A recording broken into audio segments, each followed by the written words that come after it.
We've got one senator on the floor. Two senators on the floor.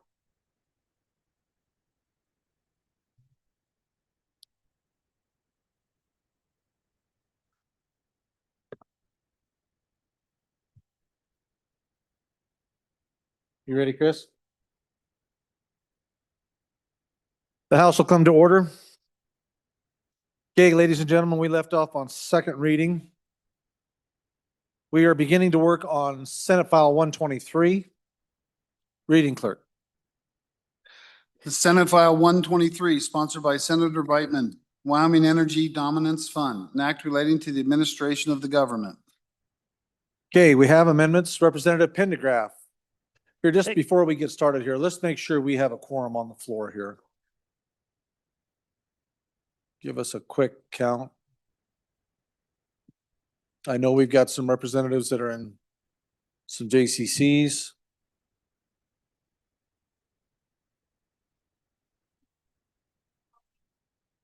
We got 34, made it by 2. Okay, we're ready. Representative Pendergraph, please. Amendment number 123. Thank you, Mr. Speaker. I move amendment number, or House reading.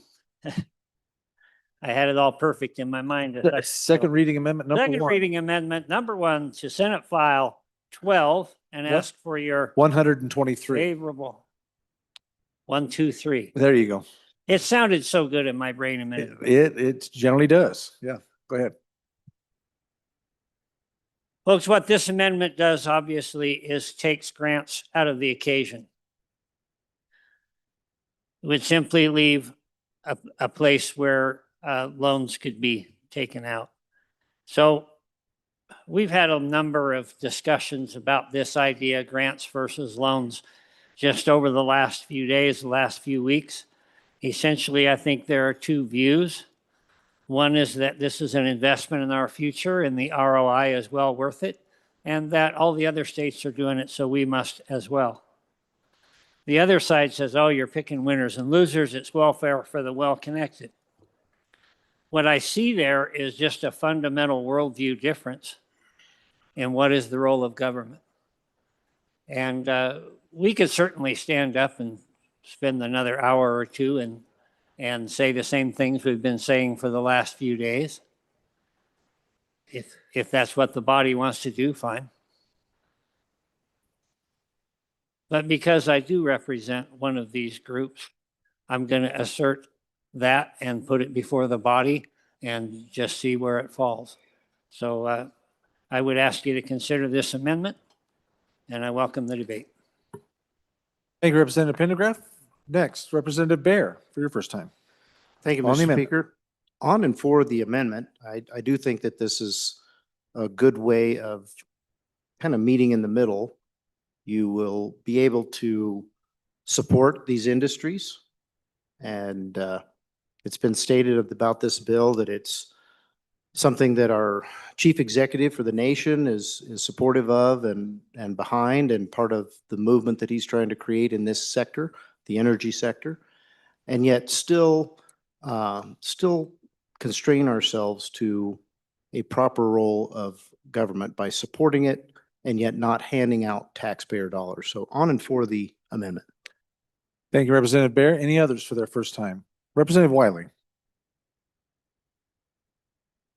Thank you, Mr. Speaker. On and against, let me remind you, body, this is this ad valorem that's already coming from the industry for one, and there's also a dollar for dollar match. Let the bill stand. Let it do what it needs to do. Let it be one of the horses that pull the cart, so we can come argue about some more money. Representative Lean, first time. Thank you, Mr. Speaker. Just a question for those that were in our Good Appropriations Committee. Was there any debate given to you on why we needed to go to a loan versus a grant when this was before you for other industries? I'm just curious what the public had to say about it.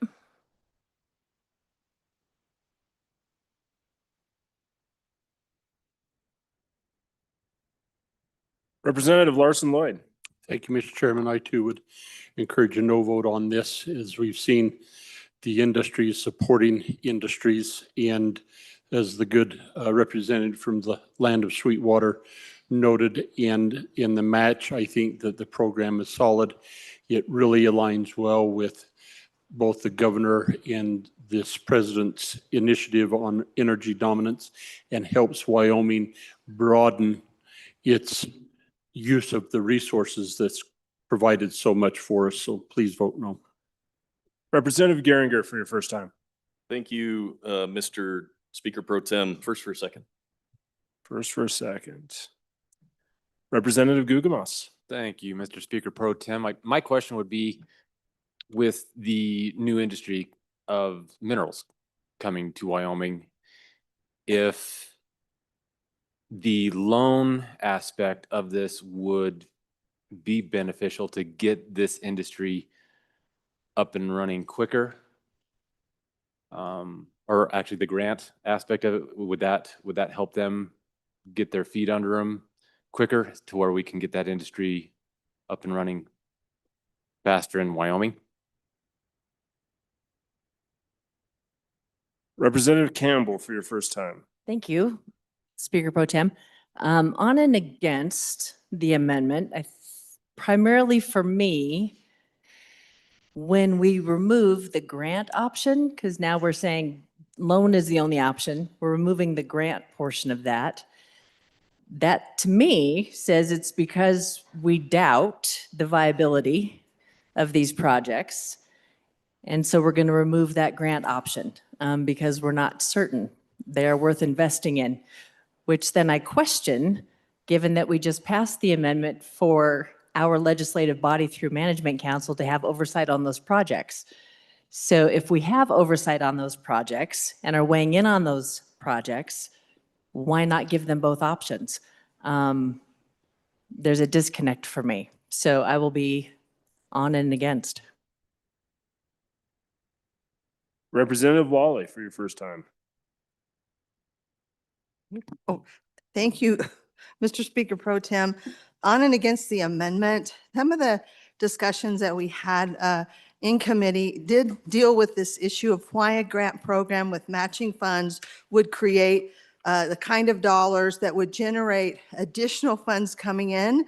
A lot of it from that, a lot of sources, but one of them being the federal department that manages energy in our country. And so seeing this program for what it is and what it's trying to do is important. And this amendment kind of limits that. It doesn't have the same viability for the purpose of the whole program to say, we're going to loan you the money. And so again, and to the point about taxpayer dollars, always something we should be focused on, but we need to be a little more precise in that inquiry.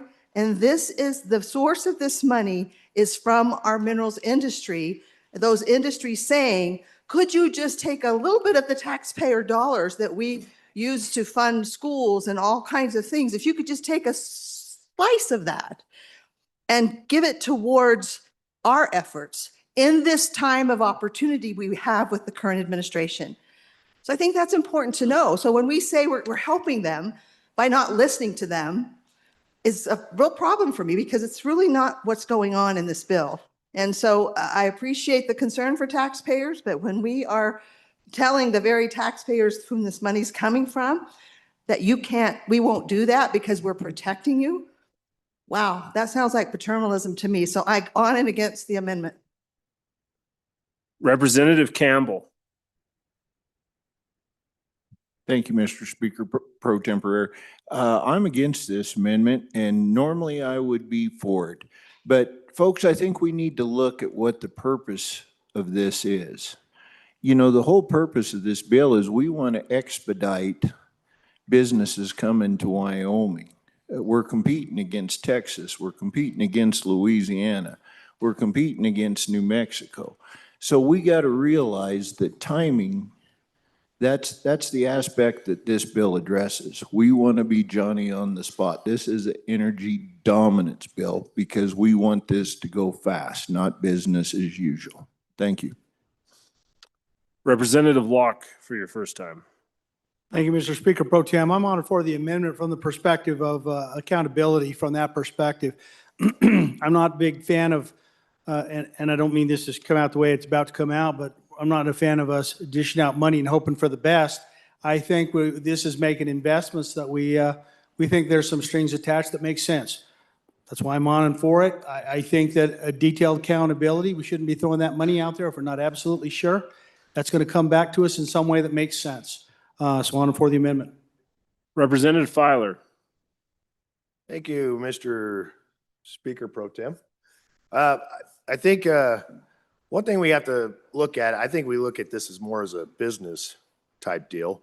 And we got to remember that we heard about our taxpayers' money. Well, just a little bit of research, severance taxes, close to, about 1 billion a year. Property taxes, close to 700 million a year.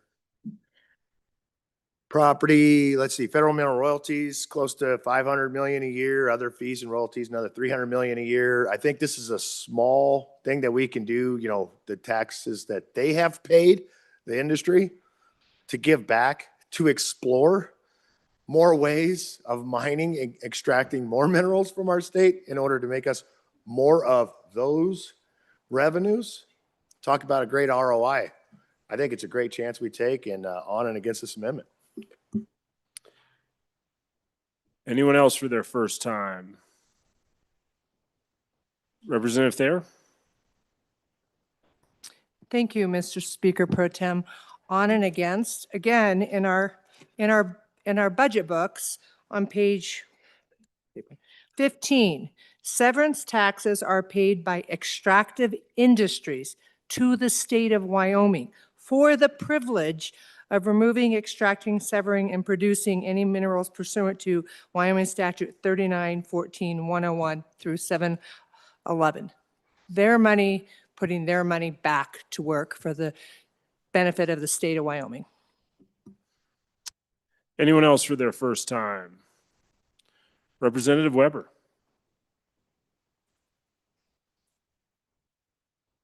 Thank you. I'm part of the Minerals Committee, and what I heard from the agencies is that there's lots of good reasons to have this bill go through. And the companies that we're looking at come into Wyoming to be in there to say, hey, we're going to try certain types of new technologies. I'm going to tell you, it sounded pretty promising to me. These aren't new companies with just some, willy-nilly idea. They have these ideas that they're already investing in and they want to come here. Let's let them do it and shore up what they can do for Wyoming and our energy dominance. Thank you. On and in favor of this amendment. Speaker Nyman, first time. Thank you, Mr. Speaker Pro Tem. Ladies and gentlemen, I'm on this legislation, and I'll give you a little background of why I'm on it. When we went back to DC and had to sit down and visit with these folks, this is game on, ladies and gentlemen. We have an administration right now that is fully embracing energy production and energy dominance in the United States of America, in this United States of ours. The discussion in that room when we sat down with these stakeholders was that if you have a problem with a permitting process, you get us the name of the person that you're having a hard time with, and we will take care of it. We don't want to go to groundbreakings. We want to go to ribbon cuttings, was their exact words to us. And they said, our job is to be able to provide you guys in your states the ability to get these things done as quickly as possible, because we want to help you with permitting. We want to help you with deregulation. We want to make sure that we can get this done as fast as we can. And my discussion with them at that time when we were able to have sit on visits with them was that I've got people that are very concerned about investment. They don't want to have a Keystone experience where you go and get partway through a process and then an administration changes and they suddenly shut off your ability to complete your project because we've got a different direction we're going to go. And that scares people in industry, scares them to death.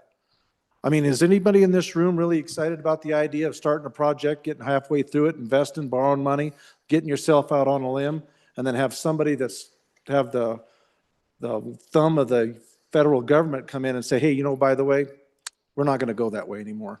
Sorry, you're just out.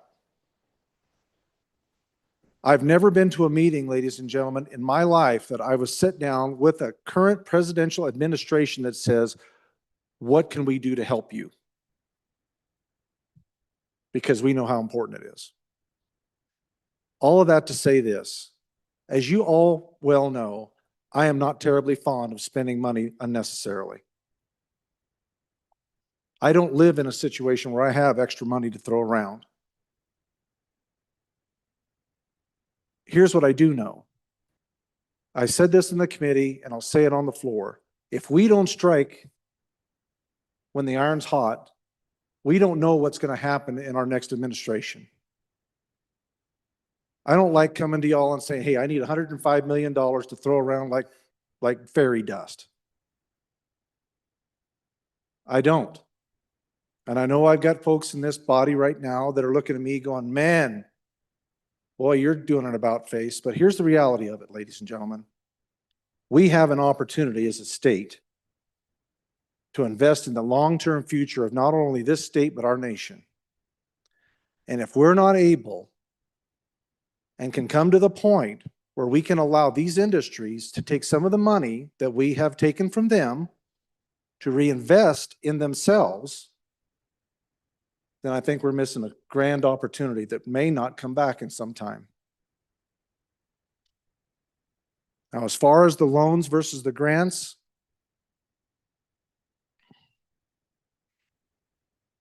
I get that. I mean, I get the idea of being able to have the money coming back and to keep it as a part of our profile. I get that. But and this is the hard part for me. I hope you guys realize how hard this is for me. But I just believe strongly enough in this and our president and what he is doing right now to move this nation into a place where we are energy dominant, that we are not reliant on other nations for our sustaining ability, that we are mining our own elements and we're processing them, we're developing our resources, we're sending infrastructure into existing oil fields where we're going to be able to recapture stuff right now that is not currently available to us. I've been told that up to 80% of the volume under the ground is still there. Dollars spent on sending infrastructure into those existing oil fields is far less costly than continuing to drill. So we can better spend these dollars to continue to develop what we've already got in our infrastructure by expanding our infrastructure. That's what this is for. This is for us to build out infrastructure. We need it, ladies and gentlemen. This, to me, I mean, this is probably a hill I would die on because we have so few opportunities for this type of investment coming, because we just lived through some administrations that are a little less than enthusiastic about what Wyoming produces. And if we don't take advantage of this time and we say, well, you know, it was, well, I don't want to be that right now. I want to be able to tell our industries and to be able to have them engage with this administration to say Wyoming is here to invest in the future of this state and thereby encouraging the policy that is being put forth by our president. And we want to be here to say, yes, we would believe in investing in our people and in what we do the best, and Wyoming produces energy. And to be able to utilize, and one of the selling points to me on this was already said, is this is not general fund money. This is money that we have taken from these guys, and we're going to allow them to reinvest in themselves. I mean, if there was another vehicle to do this, if we just reduce their tax load and let them keep the dollars in their pocket, I'm good with that too. I'm not a real big fan of I'm going to take it from you and then I'm going to redistribute it. I love some of these other pieces of legislation we got going in the pipeline. But right now, we need to get this done because unless you guys have a crystal ball and can tell me what's going to happen in 2 years, we've got about 2 years to get this stuff going, get it initiated and get it going, because we've got agencies that are willing to work with us. So that's why I'm on and for this bill specifically. And I would be against this amendment if we want to go back to it. I mean, loans are great. I get that. But I've already taken this money from these guys. Why should I have to make them borrow their own money back? So on and against the amendment. Representative Tarver for your first time. Mr. Speaker, Pro Tem, on and against this amendment, and basically what he just said. And he says it much better than I can. We do have shovel-ready projects. This is extremely important, and the iron is scaldingly hot right now. And we've got some small companies out there that need a little shot in the arm, and I think it'll push them over the top if we give it to them.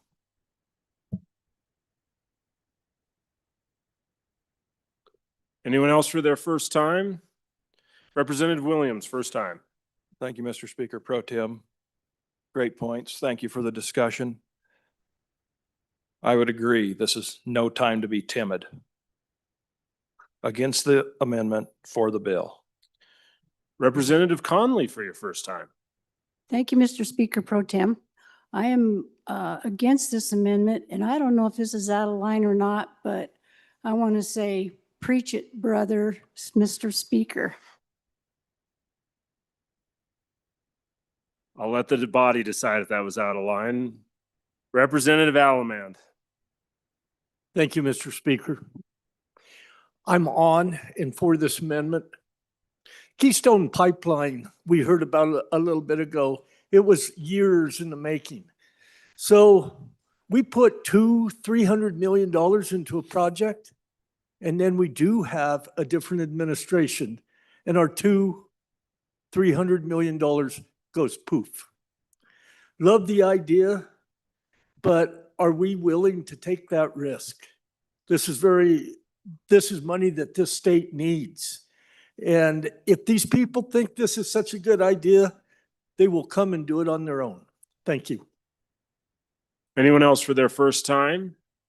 First time. Representative Brady. Thank you, Speaker.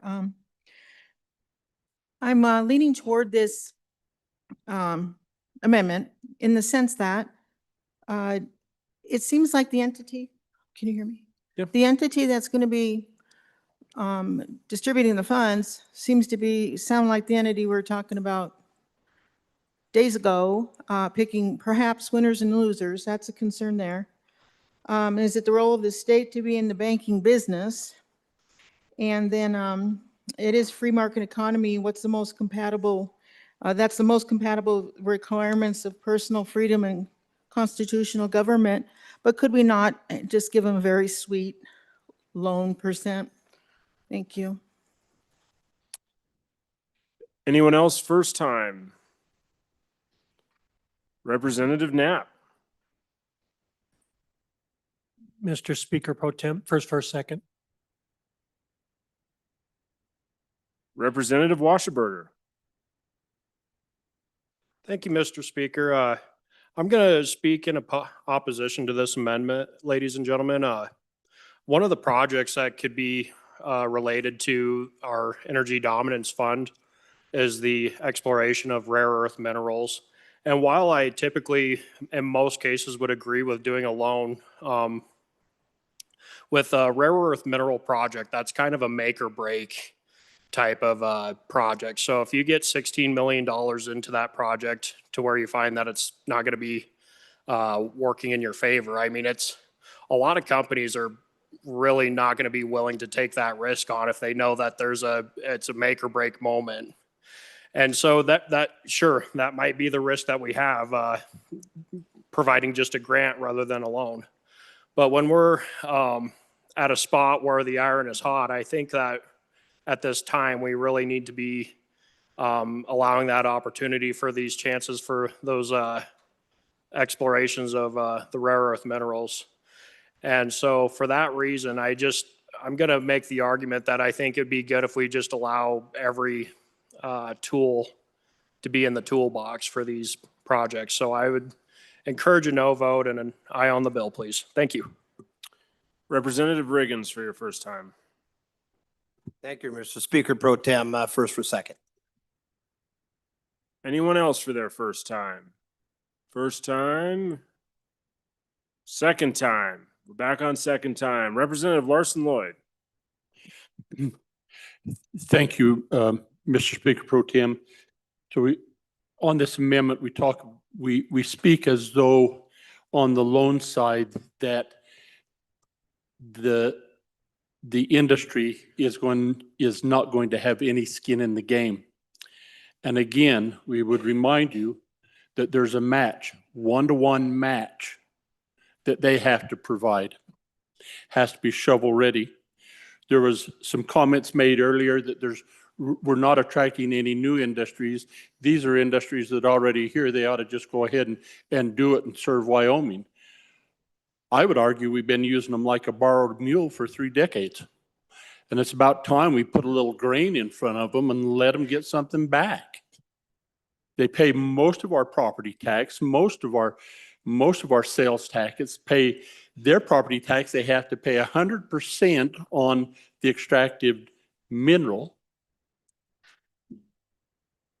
So no new industries. The previous speaker just talked about this rare earth thing that we've been pushing since I've been in the legislature, and I think that it's really, we got a demonstration project in the town where the Bobcats are at, and that's really exciting. Let me tell you, in my part of the world, because the legislature invested in mapping, there was a group that come in looking in that South Pass area, which is known for gold, looking for gold. And what they found was something else, nickel. Now, how many places, how many mines, how many places do we mine nickel in the U.S.? 1. In Michigan, we have 1 nickel mine in Michigan, in the United States. So this company, stretching their resources, have been drilling to identify quality. Quality's good. How deep, how broad, and to what expanse. So the other energy matching funds they apply for, you have to have some matching funds to get matching funds. So reaching out to other mines when those matching funds run out, they've now come and in conversations with me, and they've got a large mining company that says we're very interested in this. And if we can get some matching funds to further develop this, well, yes. So it's not just existing. There are the rare earths. Nickel, who would have thought? Right out by that city where the hills have gas in them, right? Pretty cool. And so I think that the point's been made that there's, on this administration and the capacities, we've been talking about value added forever. This is an opportunity to have value added industries to our minerals. Please take advantage of it. But I think this amendment, and I hear from the sponsor of the amendment that he supports the idea, but I would ask you to vote down this amendment that requires it to be a loan. Anyone else for their second time? Second time, Chairman Bear.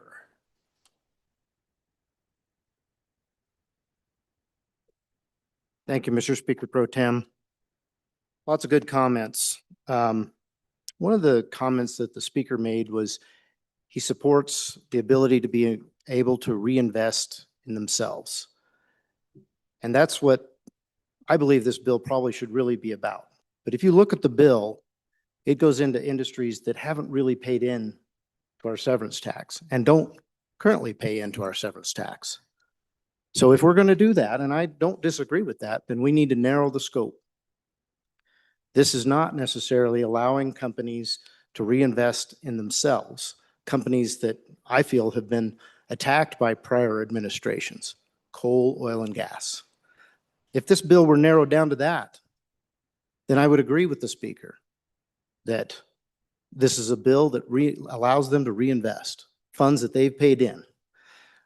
But there was a representative earlier from windy city in the middle of the state that said that these taxes are on the minerals that are being severed from the state. That doesn't mean that this is money that they own. These are minerals that the people of Wyoming own, both this generation and generations to come. And that's why we charge a severance tax. It doesn't belong to the companies. They're doing the hard work of getting it out of the ground, and they make a great profit for doing so. And I applaud them for doing that. But let's be real. The reason we charge a severance tax is because this belongs to the people of Wyoming and future generations. And once it's gone, it's gone. So we are collecting that tax so that we can take care of this generation and future generations for having lost that resource.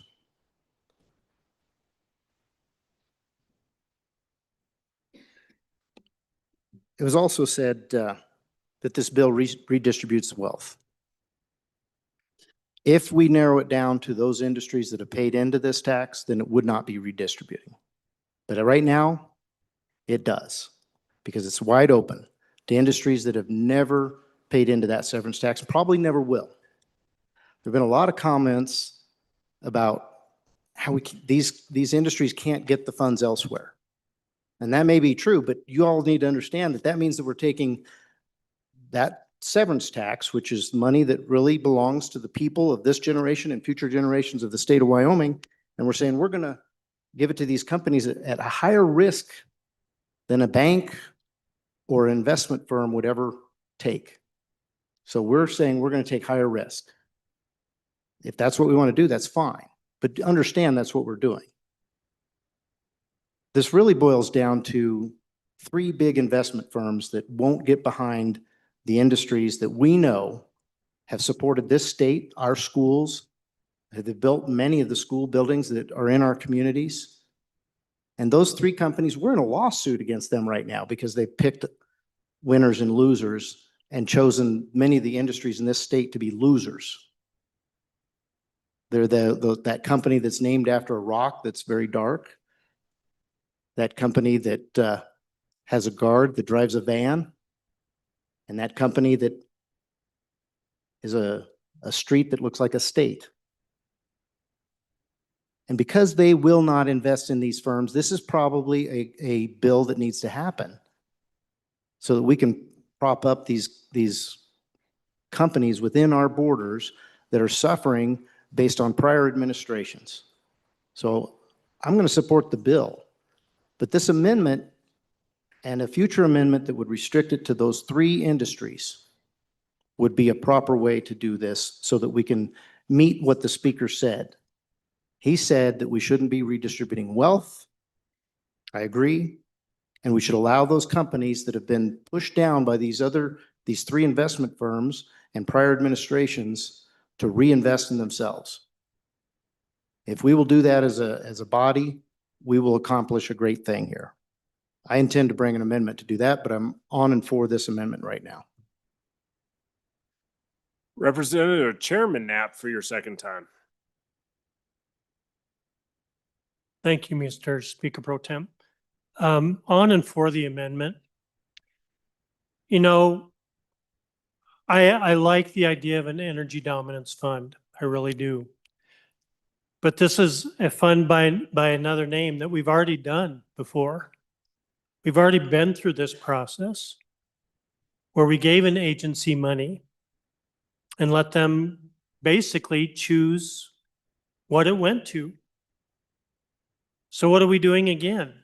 You know, I heard a lot of complaints when we did that. $10 million goes here, $20 million goes there, $100 million goes to another place, all without oversight from this body. And we say, well, trust the executive to make those decisions. So we're basically creating a fund for the executive and this agency to pick winners and losers. Now, when you go to the agency, they said, well, they just wanted us to get the money out the door as quickly as possible to different projects, different companies. And honestly, some of them didn't provide financials. That's what happens when you do things in a hurry, where you don't get financials from a company and you do take the risks. So what have we said so far with this bill? We've said no oversight. We're going to be notified of the projects, but we don't have a say in what projects are going to be funded. Then we said, let's make the projects unlimited. Let's add Trona and bentonite and everything. And to me, it reminds me of having a bag of seed and feeding the pigeons. Some of these projects will be tens of millions, if not hundreds of millions of dollars. If you divide that out with what money we're putting towards this, you invest in very few projects, very few, and yet we're trying to make it expanded.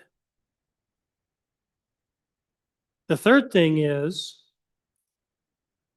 we have other mechanisms for this. So if we do see a project that does reinjection, for instance, we can invest in that. You know, two of our biggest returns on investment were Wyoming projects out of our treasury under private equity.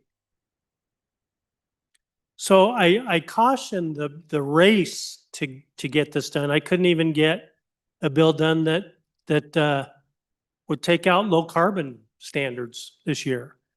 Does that fit with the administration? Does that fit with energy dominance? So with this project that we're doing, which I do believe in, I think we do need to have sideboards. We need to have financials. We need to have a long-term, not just a short-term, but a long-term idea of what we want to invest in to bring those returns back to the state of Wyoming. We've done it before through private equity and had amazing returns. But I think we need to pump the brakes a little bit on just throwing money out there to see what sticks and really concentrate on what is feasible, financially sound, and what we should be investing in for our returns. Thank you.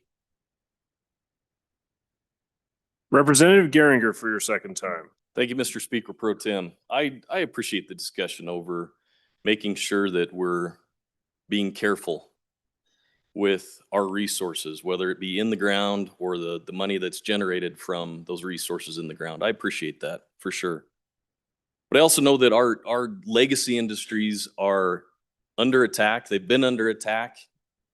We've heard that all over this afternoon. We've seen it for the last number of years. This is critical. These kind of programs are critical. When you talk about what grants do, grants are just part of the capital stack, okay? There's grants, there's loans, there's investments, there's money from the company that they already have, okay? But what do projects need in order to be viable? Part of that is alleviating risk and making sure that you can go quickly. So the risk portion of it, in terms of the money, is we step in with a little bit of money as part of the grant. That takes away a little bit of the risk, which makes more investors ready to step in, which makes it more feasible for banks to step in, which makes the process go that much quicker. There's our time factor.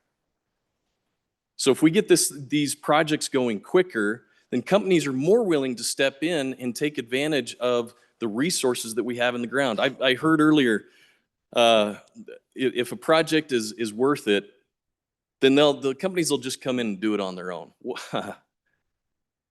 Really? When there's other states that are doing this and more?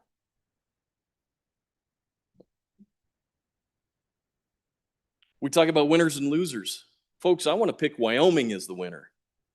I want to pick our people as the winner. This has impacts into the future. I want to pick our kids as the winners, our grandkids. We talked about the minerals being the property of the people. Sure, I agree with that. And companies make a profit off of those minerals when they're coming out of the ground. Well, I'll tell you what, those minerals are worthless unless we have companies extracting them and using them. And when we can expand on that and allow other uses, rather than just the raw burning of coal, if we can turn that into something else, that further helps our investment. I guess I'd kind of boil it down to this. I look at this as a temporary grant, because by putting that money out there and allowing them to use it, that actually helps us extract more, which generates more. We get that money back. On and against the amendment, for the bill. Representative Kevin Campbell. Thank you, Mr. Speaker Pro Tem.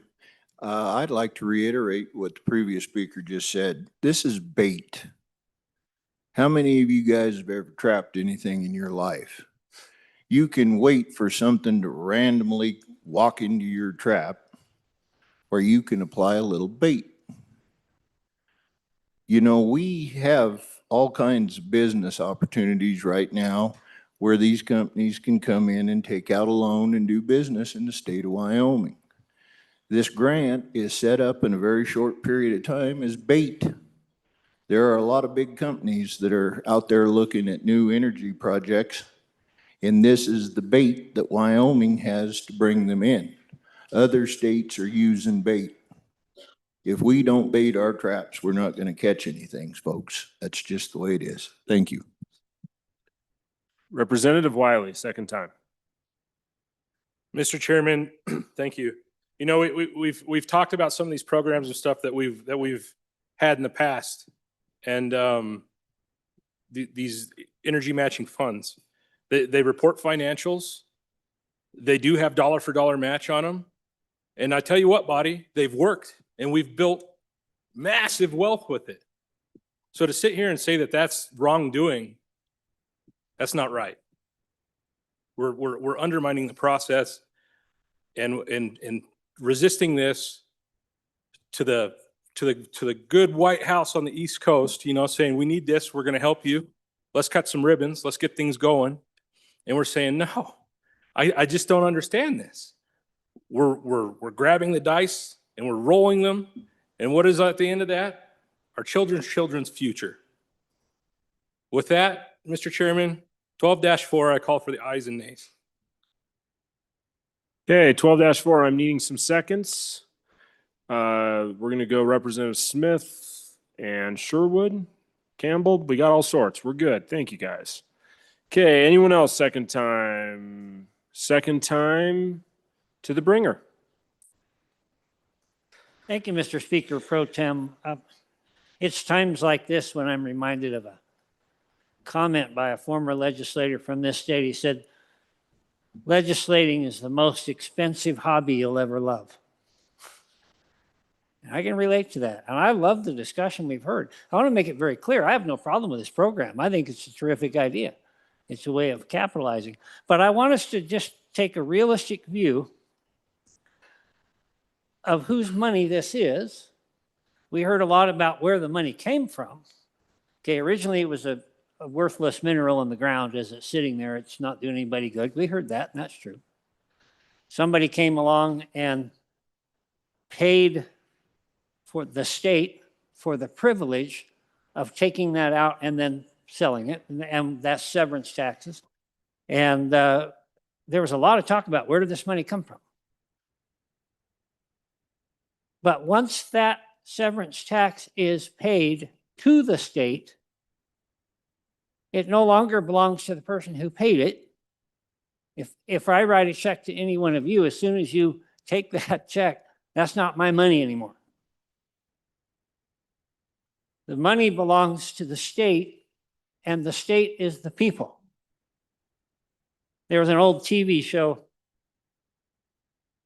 and it said, so-and-so was a man, yes, a big man. And the real character behind that song and that TV show was a U.S. congressperson. And when he was in Congress, they had this idea of look what we can do with all this money. And he got up and he kind of went against the grain and he said, I have to say no. Because it's not yours to give. It's not yours to give. No amount of urgency, no amount of value in that will change that fact. It's not yours to give. But we are asked to manage this money as responsibly as possible. And that's why I suggest a low interest loan. Now, there's still a problem with the low interest loan, and that the low interest loan means now you're going out and you're competing against banks on the free market, essentially. So again, it's not ideally perfect. Regardless of how this vote goes, I just want us to constantly be aware of those severance taxes don't still belong to the industries that paid those taxes. They now belong to the people of Wyoming.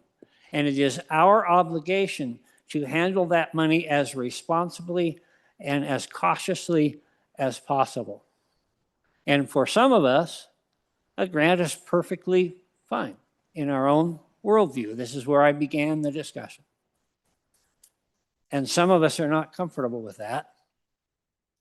And so let's have the vote. I welcome the 12-4. I welcome the roll call. I think that's terrific.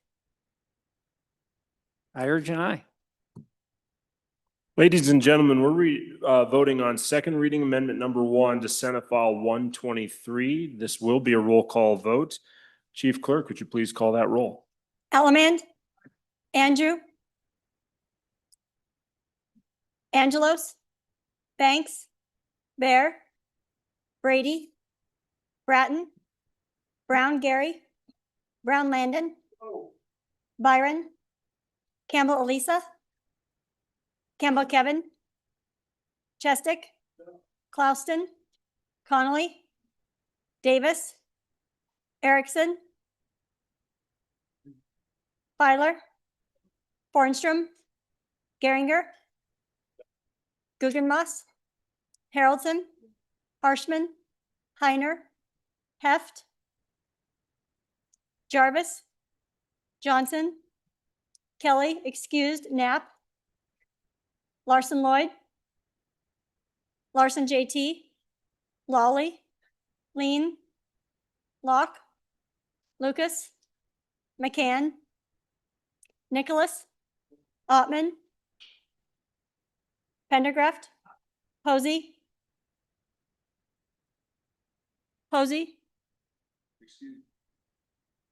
Provenza, Riggins, Rodriguez Williams, Schmid, Sherwood,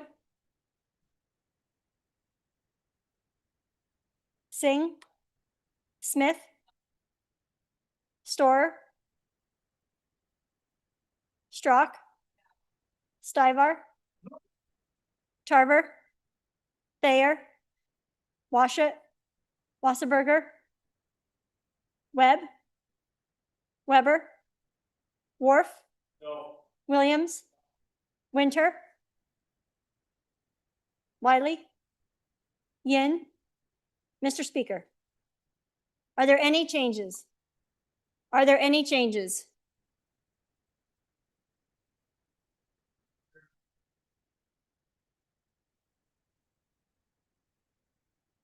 Sherwood?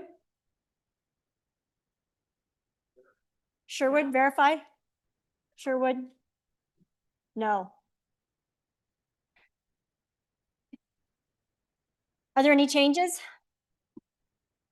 Closing vote. Vote closed. 19 aye, 40 no, 3 excused. By your vote, you voted not to accept second reading amendment number 1 to Senate File 123. We have more amendments. The next amendment for our consideration is second reading amendment number 2 to 123. Representative Harshman. Thank you, Mr. Speaker Pro Tem. I'd move second reading amendment number 2 to Senate File 123. Members, if you look at the fiscal note, this is a $105 million ask on the 1% statutory severance tax. Initially, it was going to come out over 2 years. There was a committee of the whole amendment on the Senate floor that changed that to 1 year. And it's working off of a forecast. I mean, this isn't money yet that's been collected. And the ask is 105 million. So what this amendment does is really set this bill at 105 million. So if severance taxes come in at 85 million, we'll pull a little money out of the LSRA to make sure it's 105 million. If severance taxes come in at 205 million, we'll stop at 105 million. So it kind of solidifies the bill and what we're doing as appropriators, because you just don't know. I mean, oil could be up or it could be down. And so this kind of gives some certainty to it on both sides of that. So thank you, Mr. Speaker Pro Tem. Thank you. Anyone else for their first time? Chairman Bear. Thank you, Mr. Speaker Pro Tem. I would urge caution on this amendment. We've already had discussions about the LSRA and where we're at potentially. Want to make sure we take care of those schools. Appreciate that we want the fund for the Energy Dominance Fund funded, but let's not do that at the expense of funding schools in the event that we go beyond what our block grant is funded at so far. I would urge a no vote. Representative Ottman for your first time. Thank you, Mr. Pro Tem. Just a question for the bringer for clarification for myself. If this goes into effect, what does it do to the 8% that we put in for the direct distribution? Does it affect it at all? It's Mr. Speaker Pro Tem. So what I'm wondering then is, we're talking about 105 million like we were talking about in past things. Anyway, just to clear it up, please.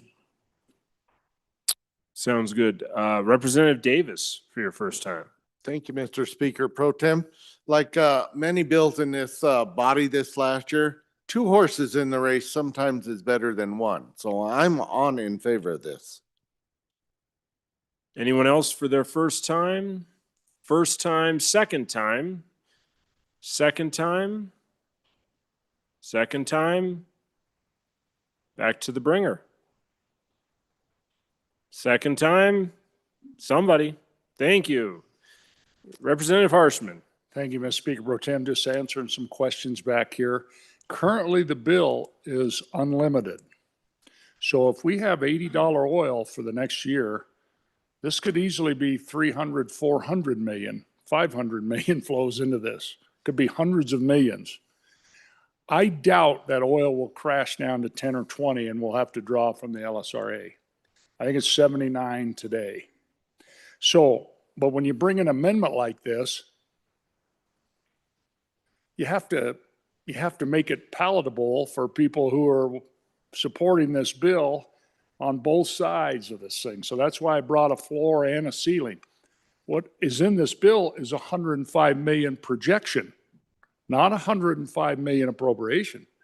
If this 1% severance tax comes in at 300 million in 2027, it will all flow to this.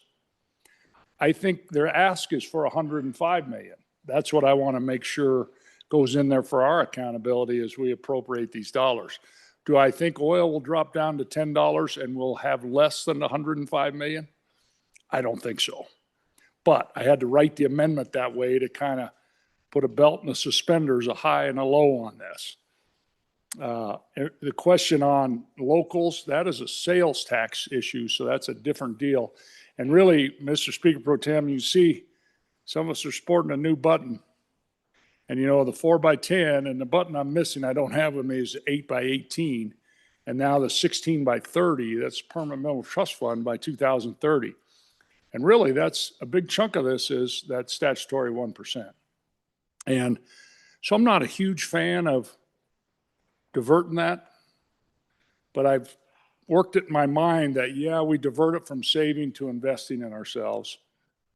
Just one time, and then we move forward. So thank you for the questions, and please vote aye on this amendment to make sure that we stay at that 105 and not something that could be much, much more.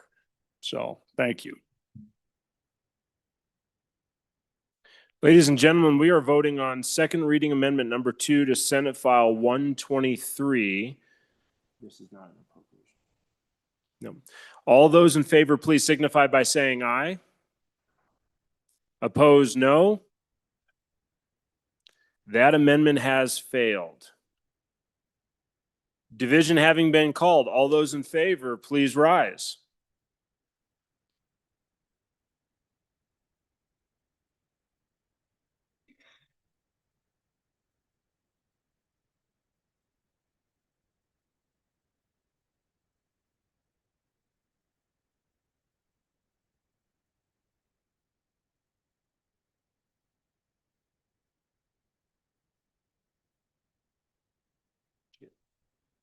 I got 22. What'd you get? 21? That's what I got. Did I say 20? 21? Okay, we're good. Okay. You may be seated.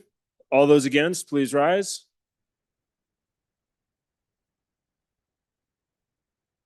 Over 21. That amendment has failed. Moving on to second reading amendment number 3 to Senate File 121, Representative Larson JT. Thank you, Mr. Speaker Pro Tem. I move second reading amendment number 3 to Senate File 123. Ask for your favorable consideration.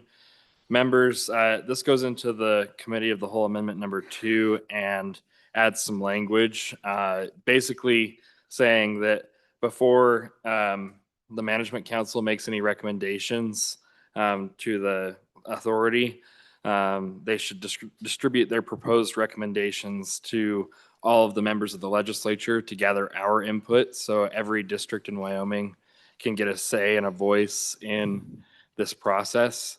These are really important projects, and I don't think it should be left up to a small subset of the legislature to decide the recommendations to this agency. So ask for an aye vote.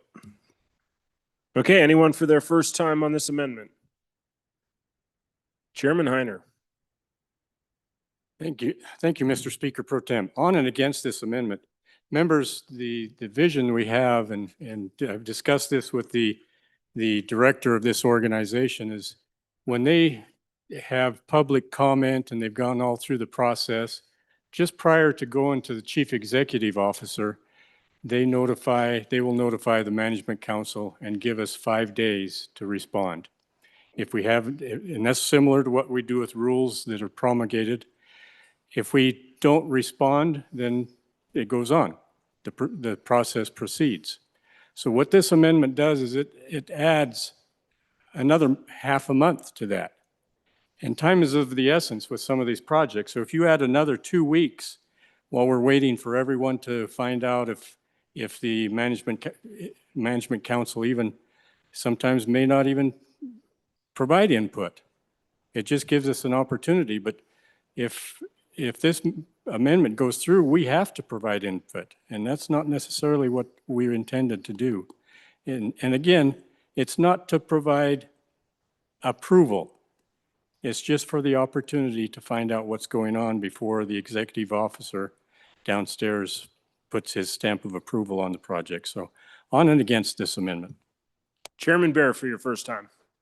Thank you, Mr. Speaker Pro Tem. On and for the amendment, as the at-large member of this particular committee, I think it's important that we make this effort to get the entire body involved in these big of a decisions.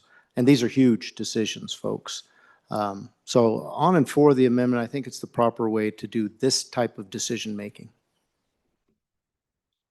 Anyone else for their first time? First time? Second time? Second time, back to the sponsor.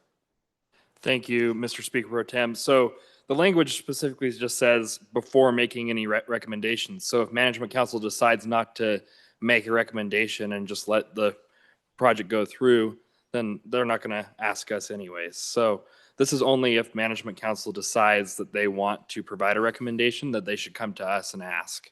So I feel like if we're going to add 5 days to the process by bringing it to management council, we might as well bring in the whole body to this discussion. So ask for an aye vote. Okay, ladies and gentlemen, we're voting on second reading amendment number 3 to Senate File 123. All those in favor, please signify by saying aye. Opposed, no. That amendment has failed. Moving on. Moving on to second reading amendment number 4. Did it get called? Moving on to second reading amendment number 4 to Senate File 123. Chairman Bear. Thank you, Mr. Speaker Pro Tem.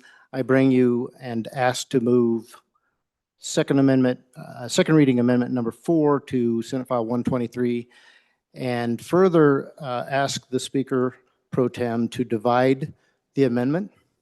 I would like to make the division number 1 lines 1 through 9, and division 2 lines 10 through the remainder. I do see that as divisible. Which division would you like to take up first? Mr. Speaker Pro Tem, I will take up division 2 first and dispatch with that. Okay. Ladies and gentlemen, I think I need a little bit more work on this division. I'm going to ask for a no vote right now. This has to do with my conversation earlier about narrowing the scope of this down to those 3 industries that really have paid into the severance tax.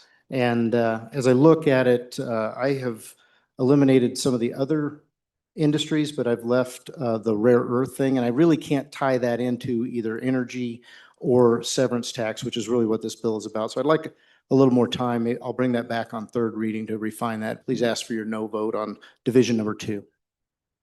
Anyone for their first time? First time, second time, it's back to the bringer or the divider. Not seeing anyone jumping and not getting waved off on that. Ladies and gentlemen, we are voting on second reading amendment number 4 to Senate File 123, Division 2, which is lines 10 through 25. All those in favor, please signify by saying aye. Opposed, no? No. Division 2 has failed. Back on division number 1. Chairman Bear. Thank you, Mr. Speaker Pro Tem. So what this is, ladies and gentlemen, is a refining of this effort. And what I've done here is said, instead of $105 million, we're saying $20 million. And again, this is, well, I guess this is helping the good coach to achieve his button a little faster on the 16 by 30. But also, I think it's prudent to restrict this down to an amount that really is appropriate for the first year. And actually, we're only really talking about the first 6 months, because this bill will go into effect in July. And then we're going to be back here in the 69th in January. And if we feel like we need to refill this fund at that point, we can. If it's looking successful to us, we can do that. But I think it's an appropriate measure to restrict this down to $20 million. And I ask for your aye vote. Representative Geringer for your first time. Thank you, Mr. Speaker. Well, I guess if you want to neuter this bill, then this would be an aye vote for you. Well, actually, that's not even quite right. So it would only be an 80% neutering. So how can an 80% neutering be effective? Well, same thing with this bill. Anyone else for their first time? First time, second time back to the bringer. Mr. Speaker Pro Tem, please vote aye on division number 1. Okay, ladies and gentlemen, we are voting on second reading amendment number 4 to Senate File 123, division number 1, lines 1 through 9. All those in favor, please signify by saying aye. Opposed, no. That division has failed as well. We are going to hold at the outer marker for just a second. We have another amendment on its way. As soon as we get that, we will continue. If you want to refresh your browsers and find that.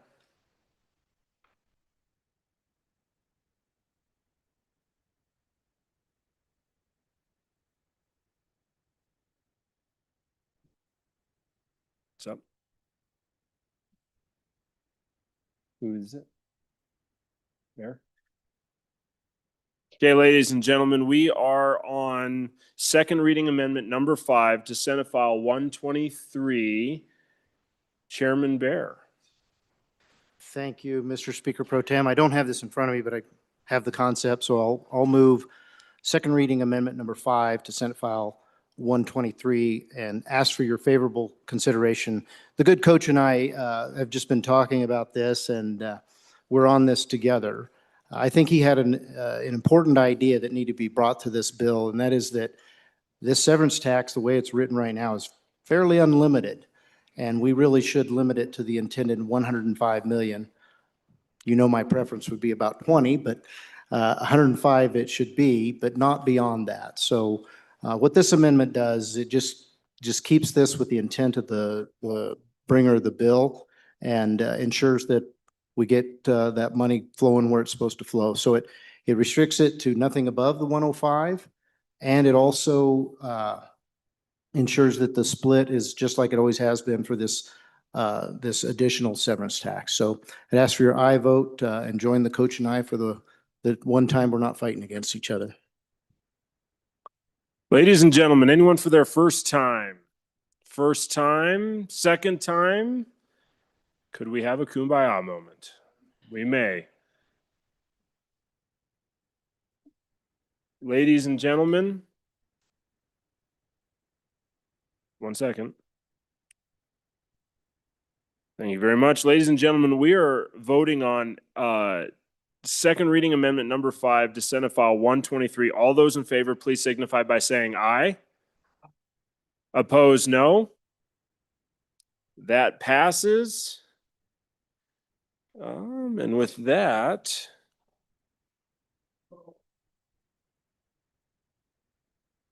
House Bill 123 having been read 2 separate times, the question is, shall the bill be read a third time? Hearing no objection, it is so ordered. Just real quick, do we have one more? Yep.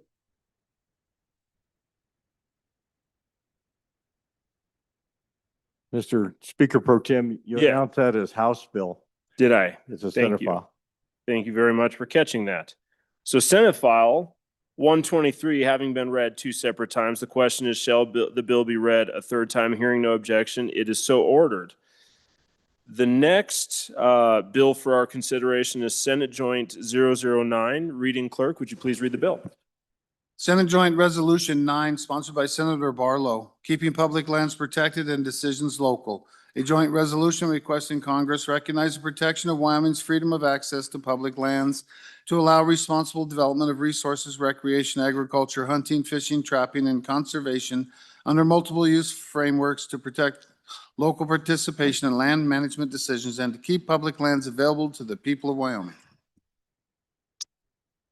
Senate Joint 009 having been read 2 separate times, the question is, shall the bill be read a third time? Hearing no objections, it is so ordered. Okay.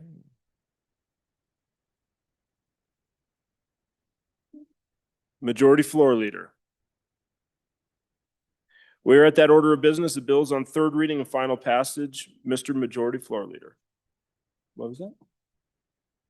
Okay, we've been just redirected into enrolled acts.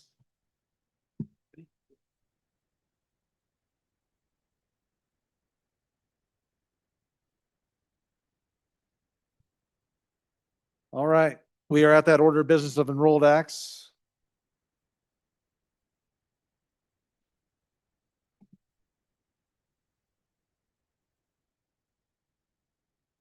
First enrolled act for our consideration, enrolled act number 46. Reading clerk. I don't know. I just got, can we turn them back around? Wait a minute. 46, yeah.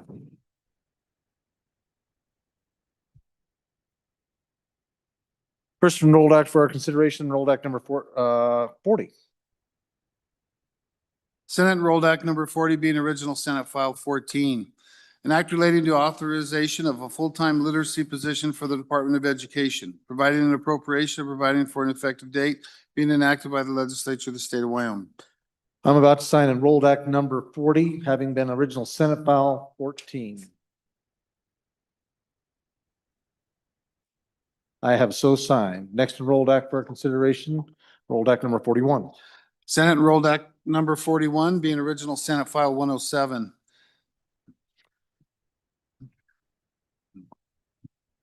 Oh, there it is. An act relating to motor vehicles, creating a motor vehicle registration and license plate issuance system, requiring the Department of Transportation to implement and administer the system, requiring the county treasurers to use the system, providing definitions, specifying that the development of the system is part of the replacement of the revenue information system, requiring rulemaking, requiring conforming amendments, and providing for an effective dates, being enacted by the Legislature of the State of Wyoming. I'm about to sign Enrolled Act number 41, having been original Senate File 107. I have so signed. Next Enrolled Act 42. Senate Enrolled Act number 42, being original Senate File 70.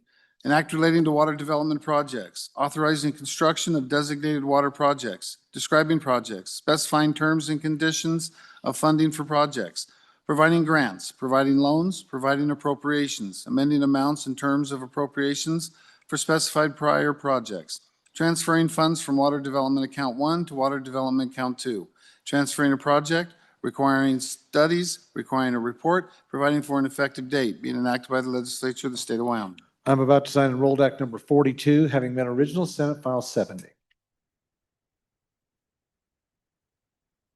I have so signed. Next Enrolled Act for our consideration, number 43. Senate Enrolled Act number 43, being original Senate File 59. An act relating to language and literacy competency, providing definitions, specifying screeners, assessments, diagnostics, and screening requirements, requiring professional development, establishing school district duties, requiring parental notice, requiring individual reading plans for students with reading difficulties or at risk for poor reading outcomes, requiring reports, establishing additional duties for the Department of Education, authorizing the State Superintendent of Public Instruction to create a language and literacy division, requiring rulemaking, repealing provisions, making conforming amendments, and providing for an effective date, being enacted by the Legislature of the State of Wyoming. I'm about to sign Enrolled Act number 43, having been original Senate File 59.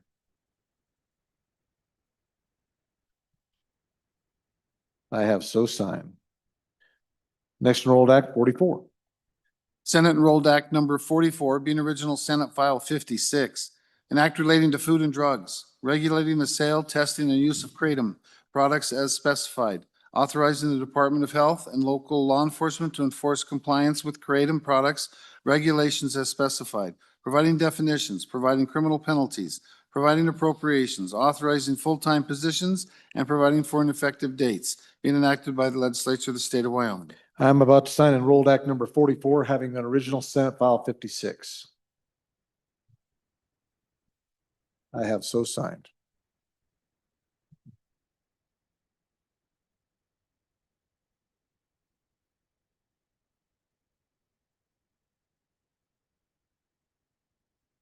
Next, third reading on our consent list. All right, Mr. Majority Speaker. Floor Leader. Thank you.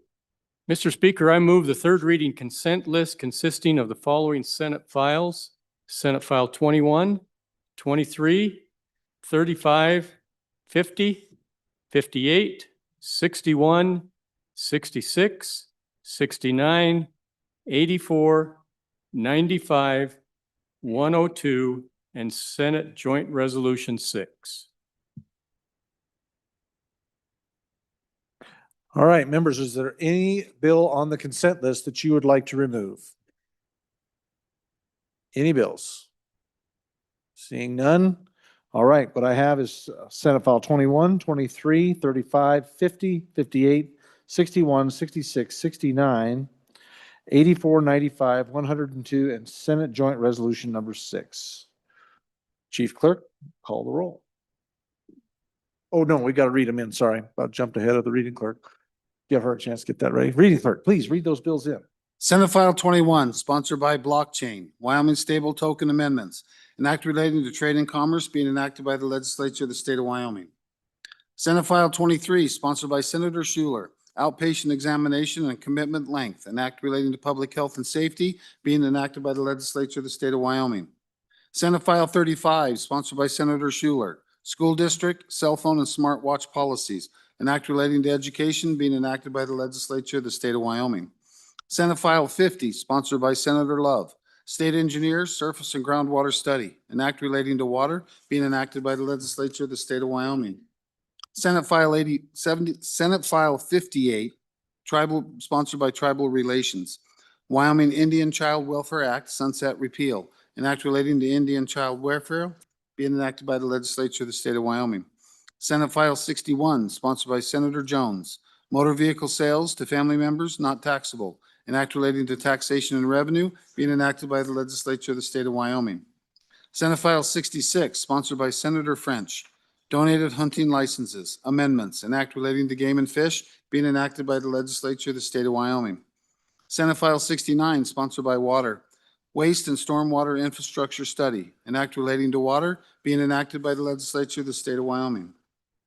Senate File 84, sponsored by Water, Voluntary Water Conservation Program, an act relating to water within Wyoming's portion of the Colorado River Basin being enacted by the Legislature of the State of Wyoming. Senate File 95, sponsored by Senator Pappas, Drivers and Motor Vehicle Services, Third-Party Providers, an act relating to motor vehicles being enacted by the Legislature of the State of Wyoming. Senate File 102, sponsored by Senator Boner, Wyoming Energy Transmission Study, an act relating to Wyoming Energy Authority being enacted by the Legislature of the State of Wyoming. Senate Joint Resolution 6, sponsored by Senator Pearson, Shared Parenting Day, a joint resolution designating April 26th of each year to be Shared Parenting Day in the state of Wyoming, being enacted by the Legislature of the State of Wyoming. Having been read 3 separate times, the question is, shall these bills pass the House? Chief Clerk, please call the roll. Allemand, Andrew, Angelos, Banks, Bear, Brady, Bratton, Brown Gary, Brown Landon, Byron, Campbell Elisa, Campbell Kevin, Chestick, Clouston, Connolly, Davis, Erickson, Filer, Bornstrom, Geringer, Guggenmoss, Harrelson, Harshman, Heiner, Heft, Jarvis, Johnson, Kelly, excused, Knapp, Larson Lloyd, Larson JT, Lawley, Lean, Locke, Lucas, McCann, Nicholas, Ottman, Pendergraft, Posey, Provenza, Riggins, Rodriguez Williams, Schmid, Sherwood, Singh, Smith, Storer, Strock, Tarver, Thayer, Washut, Wasserberger, Webb, Weber, Worf, Williams, Winter, Wiley, Yin. Mr. Speaker, are there any changes? Are there any changes?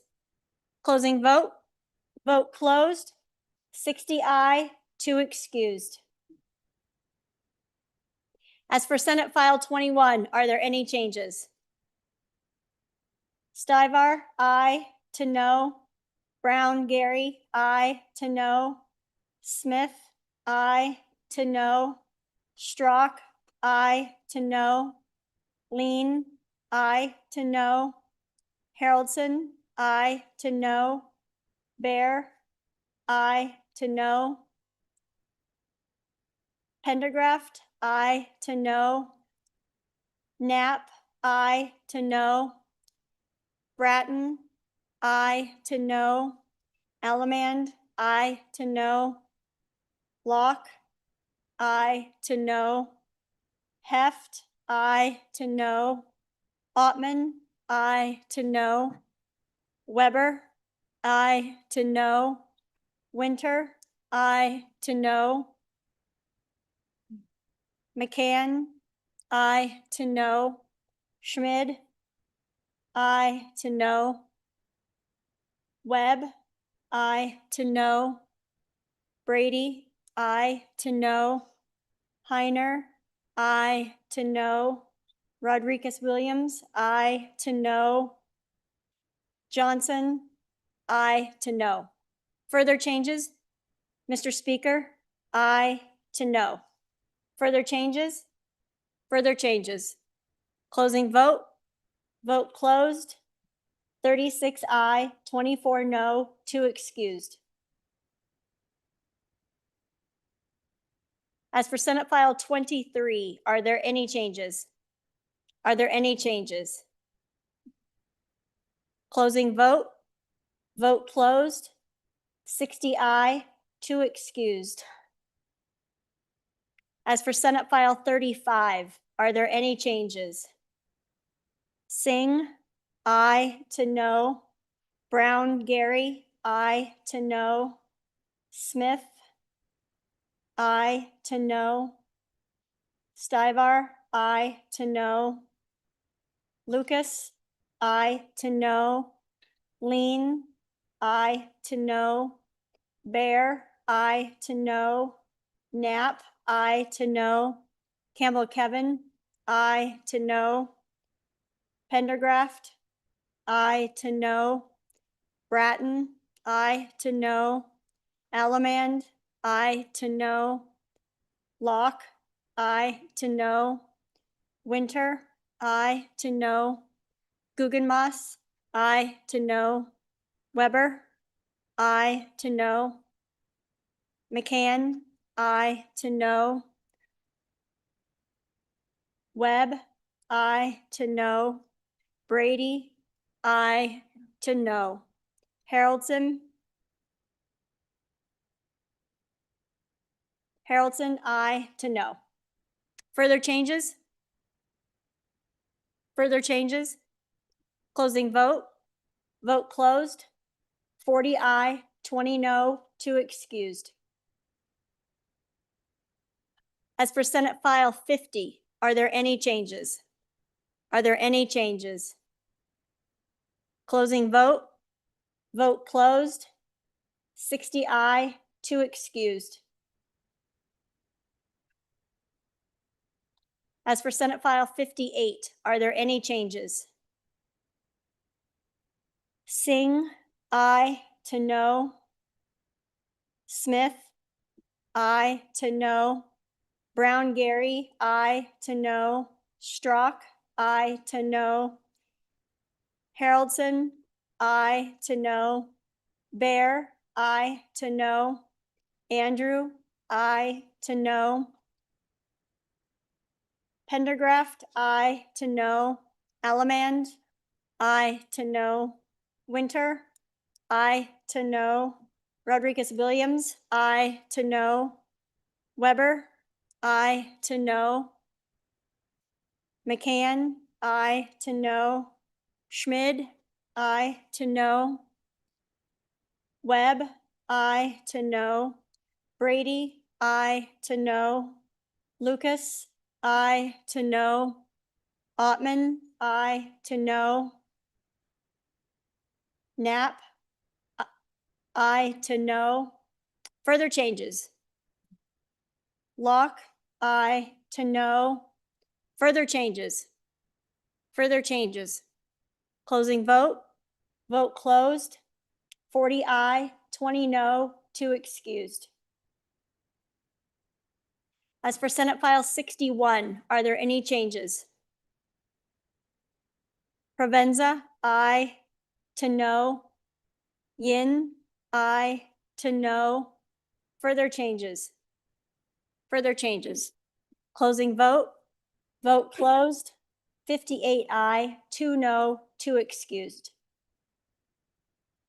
As for Senate File 66, are there any changes? Are there any changes? Closing vote. Vote closed. 60 aye, 2 excused. As for Senate File 69, are there any changes? Smith, aye to no. Further changes? Webb, aye. Webb, aye to no. Brady, aye to no. Further changes? Further changes? Closing vote. Vote closed. 57 aye, 3 no, 2 excused. As for Senate File 84, are there any changes? Are there any changes? Closing vote. Vote closed. 60 aye, 2 excused. As for Senate File 95, are there any changes? Singh, aye to no. Smith, aye to no. Strzok, aye to no. Brown Gary, aye to no. Lean, aye to no. Bear, aye to no. Bratton, aye to no. Allemand, aye to no. Provenza, aye to no. Campbell Kevin, aye to no. Riggins, aye to no. Rodriguez Williams, aye to no. Ottman, aye to no. McCann, aye to no. Webb, aye to no. Brady, aye to no. Weber, aye to no. Knapp, aye to no. Locke, aye to no. Winter, aye to no. Yin, aye to no. Further changes? Further changes? Closing vote. Vote closed. 39 aye, 21 no, 2 excused.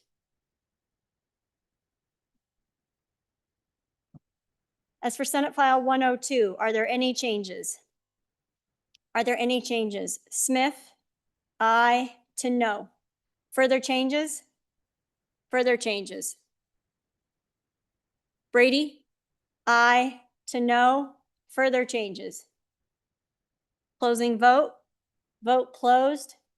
58 aye, 2 no, 2 excused. As for Senate Joint 6, are there any changes? Singh, aye to no. Yin, aye to no. Campbell Elisa, aye to no. Riggins, aye to no. Chestick, aye to no. Sherwood, aye to no. Provenza, aye to no. Harshman, aye to no. Nicholas, aye to no. Larson Lloyd, aye to no. Storer, aye to no. Byron, aye to no. Schmid, aye to no. Further changes? Further changes? Closing vote. Vote closed. 47 aye, 13 no, 2 excused. Having received the affirmative vote of the majority of the members elected to the House, Senate Files 21, 23, 35, 50, 58, 61, 66, 69, 84, 95, 102, and Senate Joint Resolution 6 have passed the House. Okay. Moving on to third reading regular. Reading clerk. Senate File 50, 57? Is that right? 52? What is it? Senate File 57, Yes. sponsored by Senator Brennan. Transparency in hospital service pricing, an act relating to public health and safety being enacted by the legislature of the state of Wyoming. Okay, we have an amendment. Representative Singh, please, sir. Thank you, Mr. Speaker. I move third reading amendment number 1 to Senate File 57, and I ask for your favorable consideration. It's pretty straightforward, folks. If you look on page 10, line 6, where it says monitoring, it says the department may monitor each facility's compliance with the requirements of this act. This changes that may to a shall. And then on page 13, line 3, it says, and this is under civil penalty for violations, it says the department may impose a civil penalty on a facility if a facility fails to. And this changes that into a shall. And so right now, in my opinion, this bill is as threatening as reaching your hand into a bag of gummy bears. And so I want to change that into a shall. And that's really the amendment, and I welcome the discussion. Thank you, Representative. Representative Larson Lloyd, for your first time, sir. I get real concerned when we get this prescriptive to the agencies on telling them when they have to leverage a fine or do something, when a corrective action might be more appropriate. When hospital under this act makes a when they can verify it's a mistake, they still have to get a penalty instead of just being corrected. I think the intent of the original bill, with a lot of work from the association and the members to help provide transparency, is being accomplished in this book. We're stepping over the line to try and put an extra burden on the hospital and be more punitive to the industry that is trying to provide healthcare services to the state. I would encourage a no vote. Representative Clouston, for your first time, sir. Mr. Speaker, well body, I'd like to divide this amendment. Well, that wouldn't be terribly difficult. First division would just be line 1. Second division would be line 3.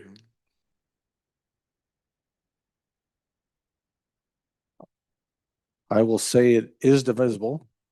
Thank you, Mr. Speaker. Which division would you like to start with? Let's start with Division 1. So page 10, line 6, made a shall. I would like to support moving that to shall. So the department shall monitor, not may monitor. Okay, all those discussion on first division? Representative Provenza, please, Division 1. Thank you, Mr. Speaker. On Division 1, I have some concerns because this looks like is an unfunded mandate. So we're asking the department to do work, to go through all this rigmarole, and there's nothing in there that helps them do that work. So I think it takes them away from providing affordable healthcare access.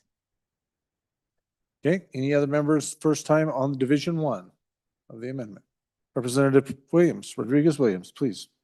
Thank you, Mr. Speaker. On and for the amendment, Division 1, don't see it really as problematic based on what we heard in committee. So on and for. Okay, thank you. Any other members? Representative Singh, speaking on it. Any other members on Division 1? Okay, seeing none, back to second time. Nobody? All right. Representative Clouston. You good? All right. Members, you're voting on Division 1 of Senate File 57, third reading amendment number 1. This is line 1 in the amendment. All those in favor signify by saying aye. All those opposed, no.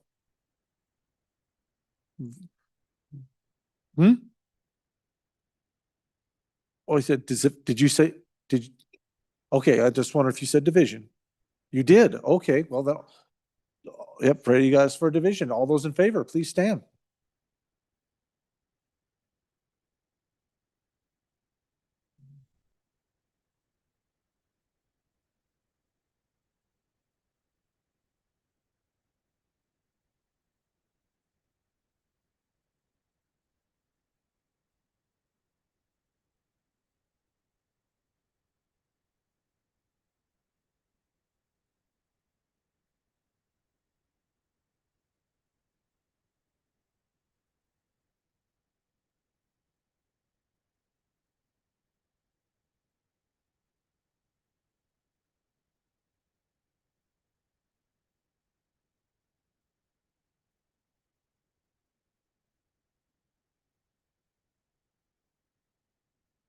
You may be seated.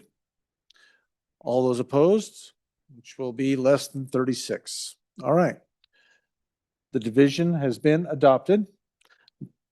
We are now on Division 2 of third reading amendment number 1. Representative Clouston. Thank you, Mr. Speaker. Body, I'm going to ask you to vote no on Division 2. Leave it as may. We heard from those involved that they'd rather leave it as an option. A lot of our small hospitals are going to have trouble initially getting all the software and computer upgrades. So the division would rather work with these hospitals, put them on a corrective action plan, and see if they can't get them up and running. So instead of automatically giving them shall impose the civil penalty, they'd like to do may, and give each hospital, depending on the situation, some leniency. Thank you. Thank you, Representative. Representative Singh, your first time. Thank you, Mr. Speaker. I appreciate, this is really the question of whether or not this bill has enforceable teeth and consistent enforceable teeth. What is transparency if not certainty? So the requirements that the hospitals are held to right now by the federal standards are already in place. And so theoretically, they should already be in compliance with the requirements of this bill. Secondly, there is a beautiful little sunset here on page 15. And so if these policies are problematic, we will have the conversation about that again. And so in the meantime, I would ask for us to lean towards certainty and vote aye on the division.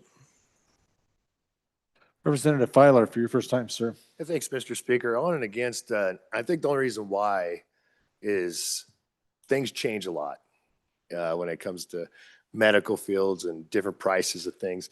And I'm not saying that they shouldn't be transparent, all that, but to not give any discretion to the department to say, okay, this is why this was changing, they're correcting efforts, all those things that were it just changing it to shall impose a penalty, I think is just a little bit too much government overreach there, Mr. Speaker. Representative Lawley, for your first time. Thank you, Mr. Speaker. On and against this amendment, this division of this amendment. Again, my district, small rural hospitals, to basically penalize them with the department having no discretion, when the goal here is to get them in place where they can comply with this bill to help with corrective action. So to say it has no teeth only depends on what your goal is.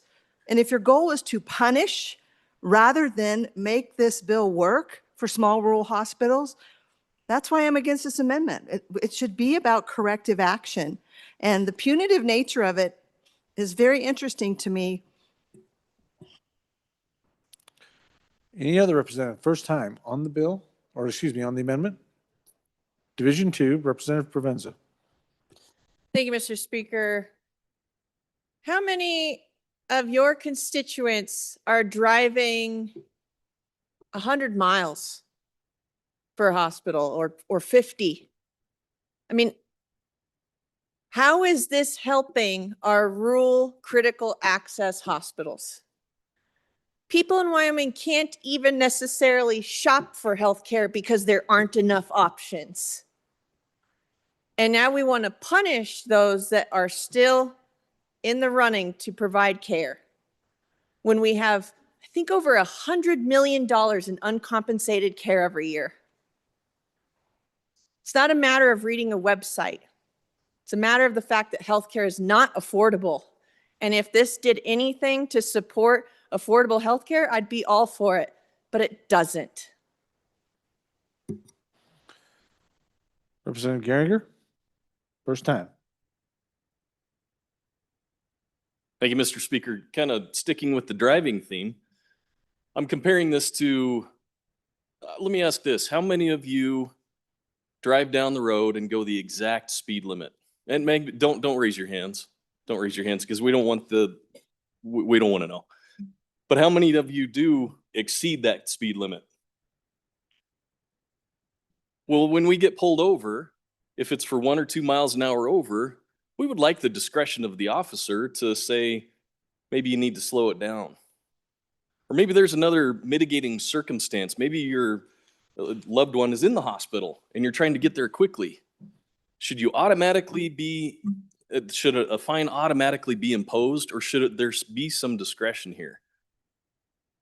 This really is prescriptive. I'd encourage a no vote. Any other members, first time on the division number 2? Seeing none. Second time, Representative Singh. Thank you, Mr. Chairman, and I love the discussion, folks. I love the debate. And so I would like to say that in regard to what the representative said from my county, my neighbor, this isn't quite the same situation. This is a situation in which they find themselves in a medical emergency and they are going into a hospital or they're looking on a website with an expectation that the service that they're being provided will have a consistent pricing. In no other industry would you allow a variable in the pricing for the services that are displayed to be in question when you go in. And so really this is a matter of consistency when it comes to the application of justice. And the standard that we're holding these institutions which provide an essential service for our communities, we're setting the standard for what we expect of them. And I think that's a fight for consumer protection. And so I would ask for you to vote aye on this division. Any other member for second time? I have Filer, Lawley, Provenza, and Geringer.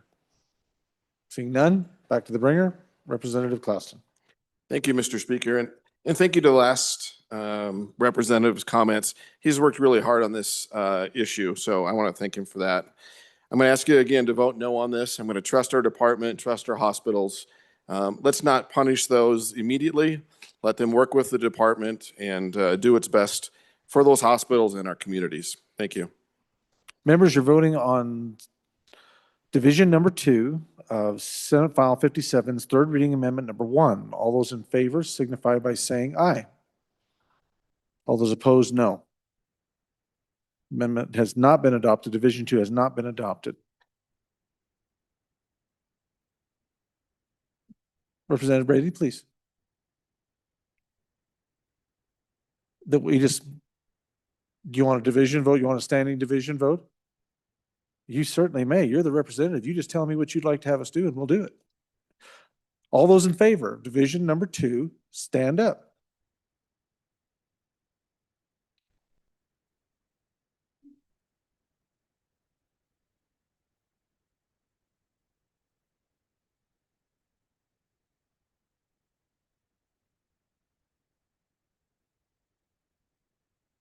Okay. All right, you may be seated. All those opposed? More than 18. All right, thank you.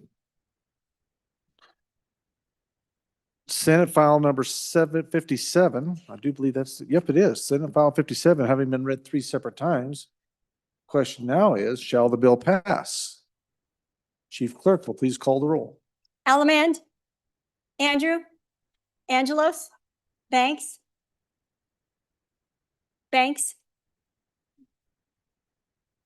Bear, Brady, Bratton, Brown Gary, Brown Landon, Byron, Campbell Elisa, Campbell Kevin, Chestick, Clouston, Connolly, Davis, Erickson, Filer, Bornstrom, Geringer, Guggenmoss,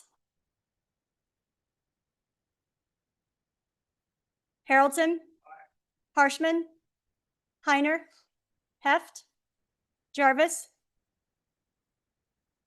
Johnson, Kelly, excused, Knapp, Larson Lloyd, Larson JT, Lawley, Lean, Locke, Lucas, McCann, Nicholas, Ottman, Pendergraft, Posey, excused, Provenza, Riggins, Rodriguez-Williams, Schmid, Sherwood, Singh, Smith, Storer, Strzok, Stivar, Tarver, Thayer, Washut,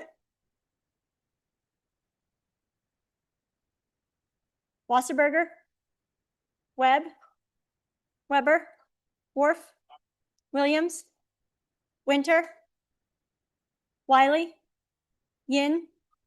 Mr. Speaker, are there any changes? Jarvis, no. To aye, further changes.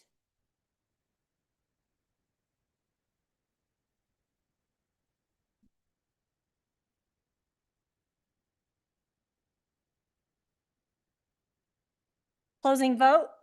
Vote closed. 58 aye, 3 excused, 1 absent. Having received the affirmative vote of the majority of the members of the House elected to the House, Senate File 57 has passed the House. Next Senate file for our consideration will be number 81. Senate File 81, sponsored by Recalibration, K through 12, Public School Finance 2, an act relating to K through 12 public school finance being enacted by the Legislature of the State of Wyoming. We have amendments. First amendment for our consideration, Representative Harshman. Thank you, Mr. Speaker. I'd move third reading amendment number 1 to Senate File 81. Members, I brought this amendment on second reading, but the numbers were wrong. And my spidey senses were tingling about this thing because I just thought 10 million a year was too much. And this is the issue where a part-time employee working 20 hours to 30 hours to round up. And so the district could pay their health insurance benefit. And really, that's how you get a lot of these people to do these part-time jobs. So that's practice around. And this, instead of this 10 million a year that was on the amendment on second reading, I went back and would comb through this and work through it. It's actually $1 million, a little less. So it's not even a third of 1/100% of the annual appropriation. And it'll make a difference for hundreds of people out there working now. So stand for any questions, and I think it'll be hundreds of people that will be covered by health insurance fully on this thing and not have a drastic change to our current policy. So thank you, Mr. Speaker. Thank you, Representative. Representative Andrew, Chairman Andrew, first time. Thank you, Mr. Speaker. On and against. This is not standard practice throughout industry to fund healthcare at this level of hours. I think it's fair that as a state, our funding model includes those full-time employees, and the districts can make adjustments within the block grant, within the silo if they want to, if they decide that that's really important to them. They're not necessarily not allowed to do this, but I think it's fair that as a state, this is the way we fund it. Thank you. Thank you, Representative. Representative Majority Leader Heiner, please. Thank you, Mr. Speaker. The state insurance covers individuals that work 20 hours or more. But remember, we decided in a change that the other chamber brought forth that the school districts get to decide their own health care. So if they only want to cover employees that work 30 hours or more, which most of them do, that's their prerogative. The state insurance covers for 20 hours or more. And the state will reimburse for employees that work in 20 hours and more. So the way the amendment reads that came over from the other chamber is we will reimburse equivalent to the state insurance program. So again, it's a prerogative, local control. We hear that very often until we say it's not good. But let the school districts decide what kind of a medical insurance they want to cover. Any other members first time? Representative Riggins, first time. Thank you, Mr. Speaker. First for second. Thank you, Representative. First for a second.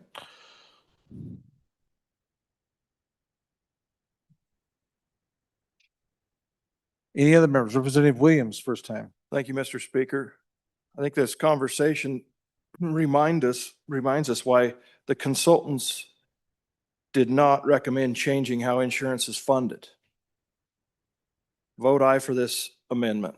Thank you. Any other members for the first time?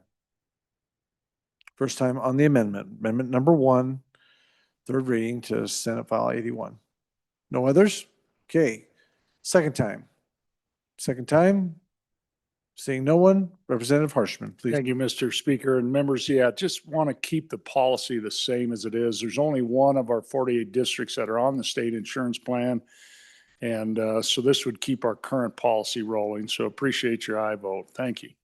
Thank you, Representative. Bowdy, you're voting on third reading amendment number 1 to Senate File 81. All those in favor signify by saying aye. Those opposed, no. The amendment has not been adopted. Division being called. All those in favor, please stand.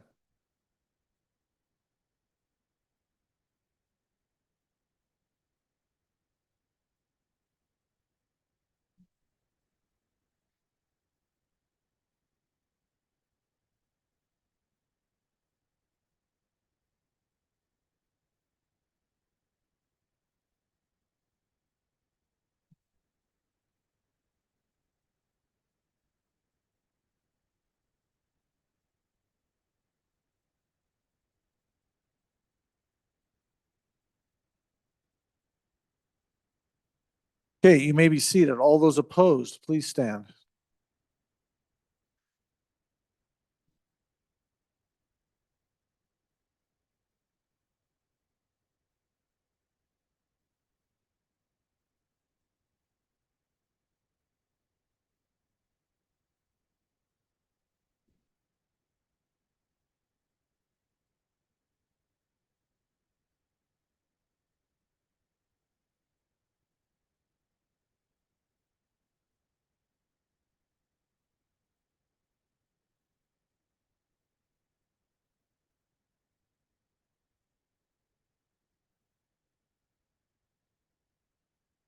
All right, you may be seated. The amendment has not been adopted, 23 to 34. All right, next amendment for our consideration, number 2, Representative Williams. Thank you, Mr. Speaker. I move third reading amendment number 2 to Senate File 81.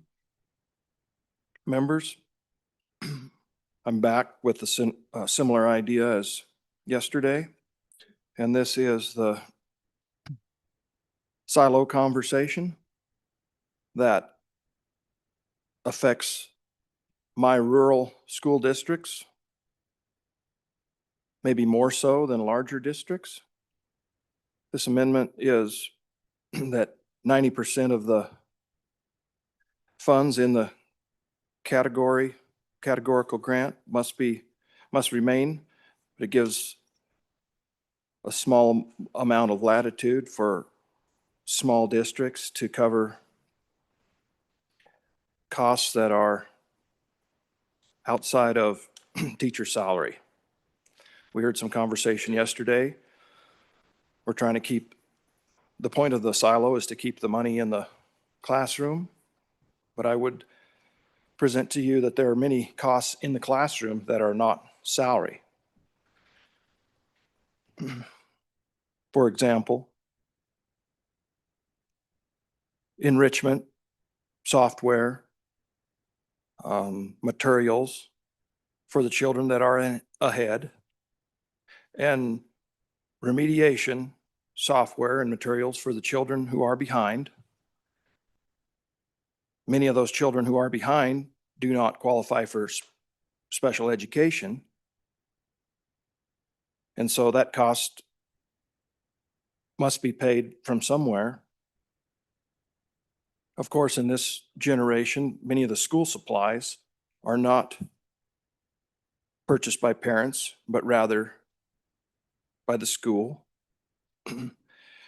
And in my districts, the conversation of school lunch comes up a lot, and how a child is fed has a lot to do with how they perform in the classroom. Several of our districts are not on the federal lunch program,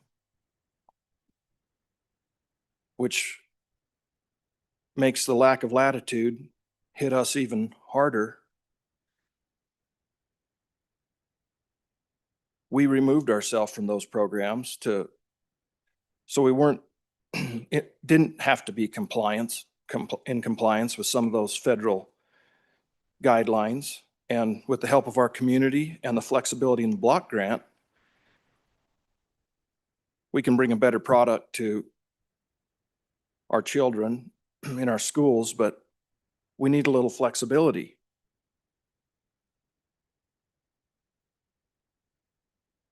If we can't cover that, then we'll have to raise the price of school lunch, which hits hardest the ones who can afford it the least. So that's something to consider. Senate File 81 does not include lunch transfers.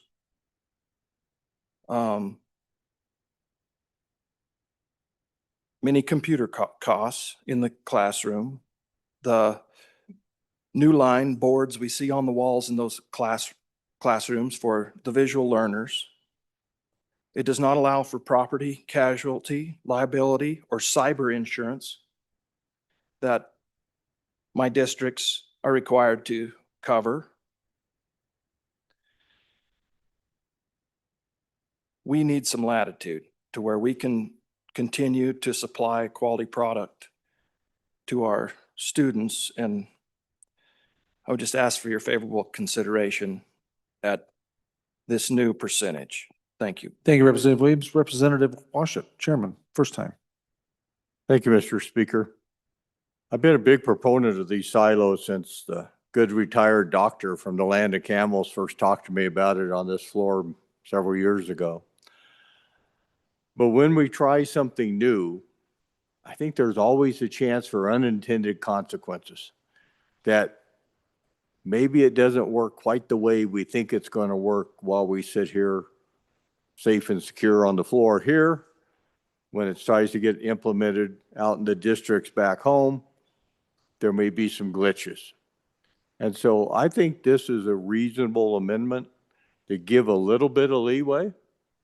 We prove out this siloing approach, and then if we need to make it more tight or a little less tight in the future legislatures can deal with that. But I would hate to wake up and find out that we've done something really unfortunate to a small district someplace around the state of Wyoming because we didn't give them any wiggle room at all in their silo. So I don't think this is an unreasonable request, and I'm going to be an aye vote. Representative Thayer, your first time, ma'am. Thank you, Mr. Speaker. I believe in paying our teachers a fair wage. They are creating our future. But I want to think about our schools as a house, and the teachers are the walls. And this amendment gives us some flexibility to take care of our food and our IT, which is our roof and our plumbing and our electricity. Our teachers deserve to have a house that's standing solid. And classrooms can't operate just without cafeterias and learning and all that. I think supporting our teachers isn't just about salaries. It's about giving them a solid house to do their job and a strong, well-balanced funding. And this option, this amendment, really gives us, as the last speaker said, a little wiggle room for those districts that need that. And so I support this amendment. I also support it for our children that are in those schools and for our teachers. On and for this amendment. Representative Davis, for your first time. Thank you, Mr. Speaker. You know, a lot we talk about putting up a piece of legislation that covers it all. Well, I don't think this does cover it all. Small districts have special needs. You know, if we're not going to take into consideration these small districts and give them this little bit of leeway in there, you know, so I'm on in for this amendment. Give them a little lateral movement here. Let's see how this fits into their operations, because they are small schools with special. Representative Andrew, first time. Thank you, Mr. Speaker. On and against the amendment. If we pass this amendment, we are not trying something new. 98% of educational resources were going to the classroom in the current model. So if you leave 3% flexibility, we're about where we started. The purpose of this silo is that we are putting a lot more money into it because we're saying as a state that we want smaller class sizes and we want better pay for teachers to be able to attract the best. And this amendment walks that all back. Small schools do have special needs, but that's why we give them a whole lot of money. Thank you. Representative Heiner, first time. Thank you, Mr. Speaker. I don't know if you're hearing what I'm hearing, but I'm a little bit surprised at this. For years, we've heard that our teachers are not getting the wages that they deserve. They're below the market conditions. We can't hire and retain teachers. We can't recruit teachers because salaries are so low. But now, today, we're hearing that we can't have this silo because we've been using teachers' salaries to pay for all these other things, and we can't stop that. I'm hearing that we've gotten addicted to taking money from teachers to pay for all these other things. And now that we're saying teachers' salaries need to stay with the teachers, people are saying, oh, no, wait a minute. We didn't mean that. Are teachers' salaries really that important to you? Because this is what the silo does, is it protects the classroom, it protects the teachers. And if we really want those teachers to be compensated, and if we really want to be able to go out and hire and recruit teachers, we need to have a silo so that those wages aren't taken somewhere else. On and against this amendment. Representative Lean, for your first time. Thank you, Mr. Speaker. I'd just like to remind the body that there's been a commitment made to continue to study mental health, technology, and school nutrition. So it's not that these aren't going to be funded, it's that they're funded right now for the 1 year with a commitment to be able to continue to study them. So on and against the amendment. Thank you, Representative. Any other members for their first time on the amendment? Representative Larson, JT. Thank you, Mr. Speaker. I think I would, agree. Usually I would agree with the argument that the good majority floor leader made, but I think this bill pits teachers' salaries against other school needs. That's the way I understand it. So we're kind of holding them hostage with each other. And so that's kind of the way I'm looking at it. Any other member for their first time? On the amendment, first time. Second time on the amendment. Representative Davis, second time, sir. Thank you, Mr. Speaker. I'd like to push back just a little bit. You know what? The model here is based on all this scientific data, everything that they've gathered up, and this is what the model says. Well, how often have we heard that the model is wrong? All we're looking for here is just 10% to ensure our rural schools have the ability to be flexible in this. What if the model is wrong? That's my question. Are we willing to take that chance and sacrifice our small school districts there? So I think 10% is not very much outside the silo to be asking for. That puts the 90% in there where it's intended to go. But give them a little bit of flexibility here. Representative Thayer, for your second time, ma'am. Thank you, Mr. Speaker. I'm also going to push back. I am not saying that our teachers are not important. I'm not saying that their salaries are not important. I have my own kiddo who is in one of these school districts teaching these second graders. And I can tell you that she appreciates when those kiddos eat lunches and not have to go without lunch because their costs got raised so high that they can't afford their lunch. She appreciates them coming back to her classroom so she can teach and have the break for activities. Thank you. On and for this amendment. Thank you, Representative. Any other member for your second go round? Second time, I've got Washit, Andrew, Heiner.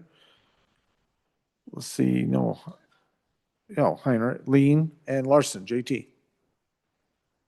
Seeing no one going to the microphone? All right, back to the bringer. Representative Williams, please, sir. Thank you, Mr. Speaker. to equate a silo with giving teachers a raise, that's a diversion from the conversation we're talking about here.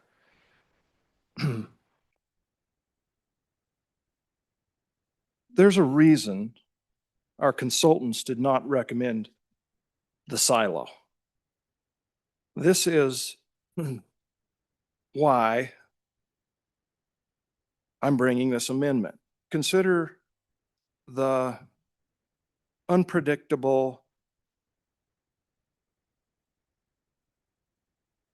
students or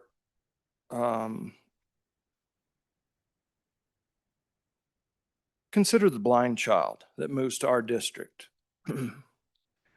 Our district can't forecast that, and they do not have the latitude to make the accommodations to for that child. They just need a little bit of a latitude. That is, you think of all the materials that it takes to accommodate that child. It's not out of district. It's not special education. Those costs stay at home. In one of my districts recently, there was a child came from another county, very challenging, high-need child, had to hire an aide, remodel a room, make extensive accommodations. How do we pay for that? That's the question. I'm just asking for a little bit of latitude to where those local boards can make the local decisions. Please vote aye. Thank you, Representative. Members, you're voting on third reading amendment number 2 to Senate File 81. All those in favor signify by saying aye. All those opposed, no. Amendment has not been adopted. Next amendment for our consideration, third reading amendment number 3 to Senate File 81. Representative, we got Yin, Connolly, and Erickson. Representative Yin.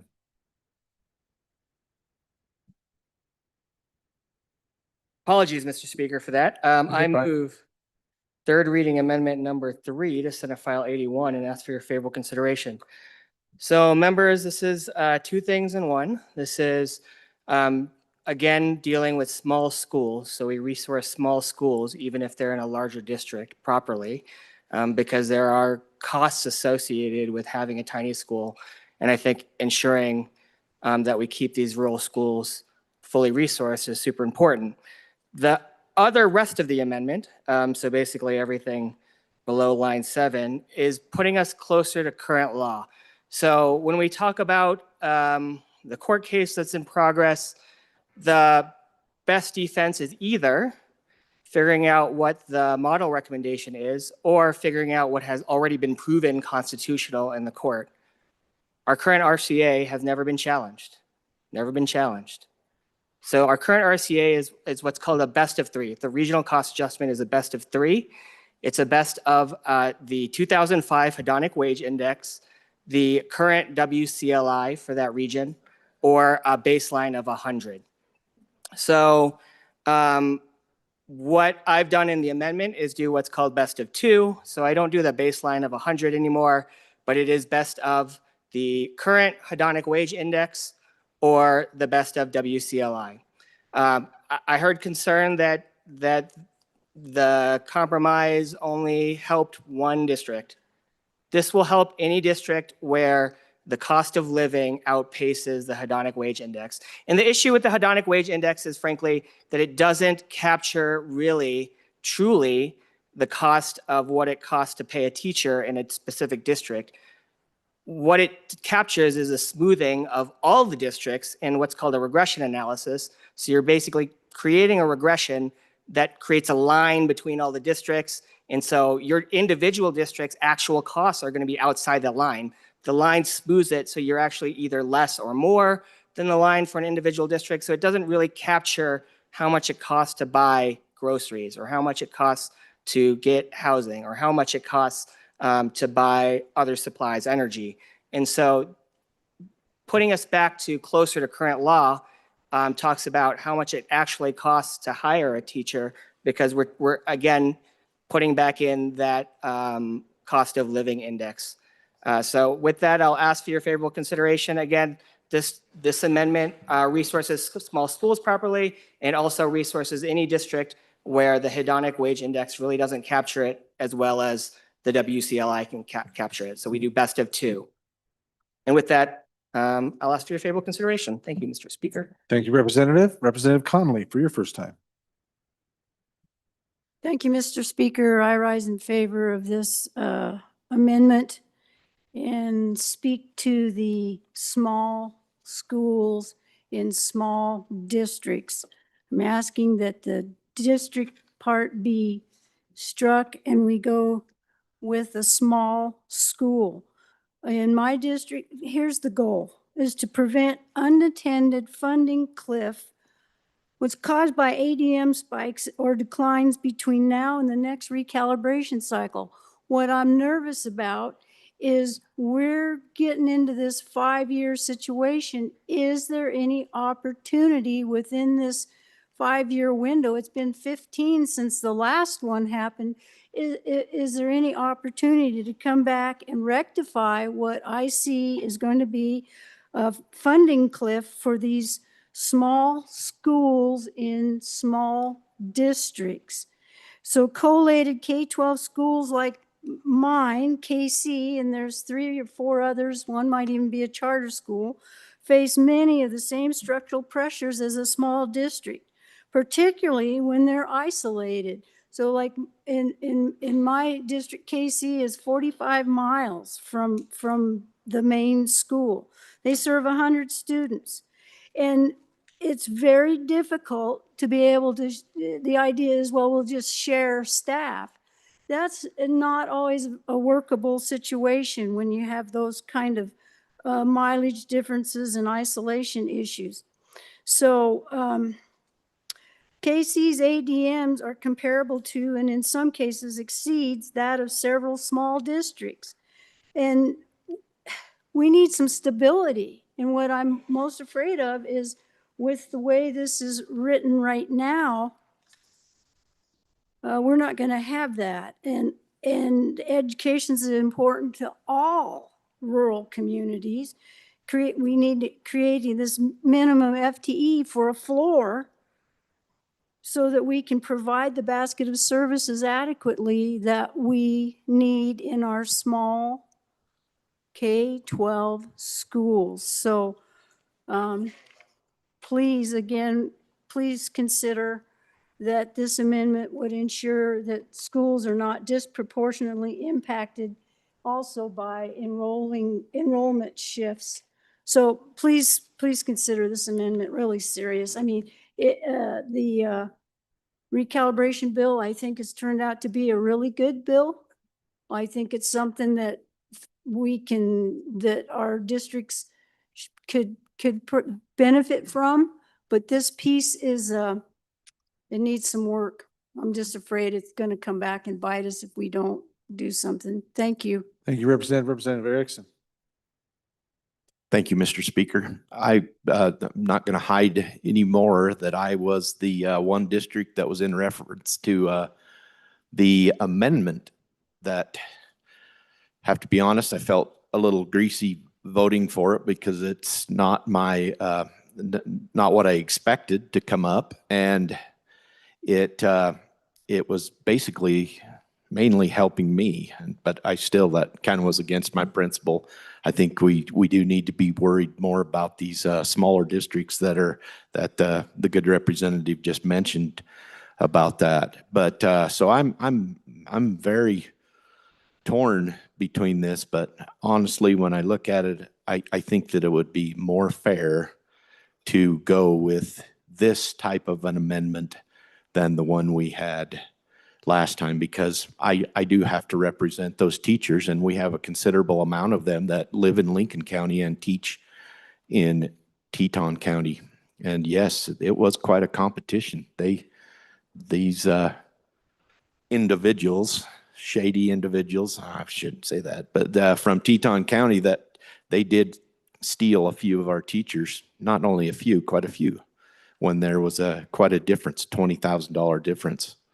And they could stay in their own homes because they were already living in Lincoln County. So, but they're folks, they're my voters. They're individuals that are traveling up there and working in Teton County, and it's going to be much less profitable for them. So again, appreciate the amendment yesterday that was brought. I honestly do, because it's a big part of the county, but I also believe that this would be a better way to treat everyone more fairly, and especially the smaller districts. Thank you.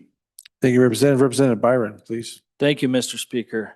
Just like to point out when the word shady was used, there was a glance over here, and I don't know about that. Anyway, back on the amendment. How many are we at? We at 15 posted right now? 15 amendments on this side of the body, this side of the hallway? That should be your sign, folks. We're doing good work. We're bringing amendments. We're trying to make the bill better.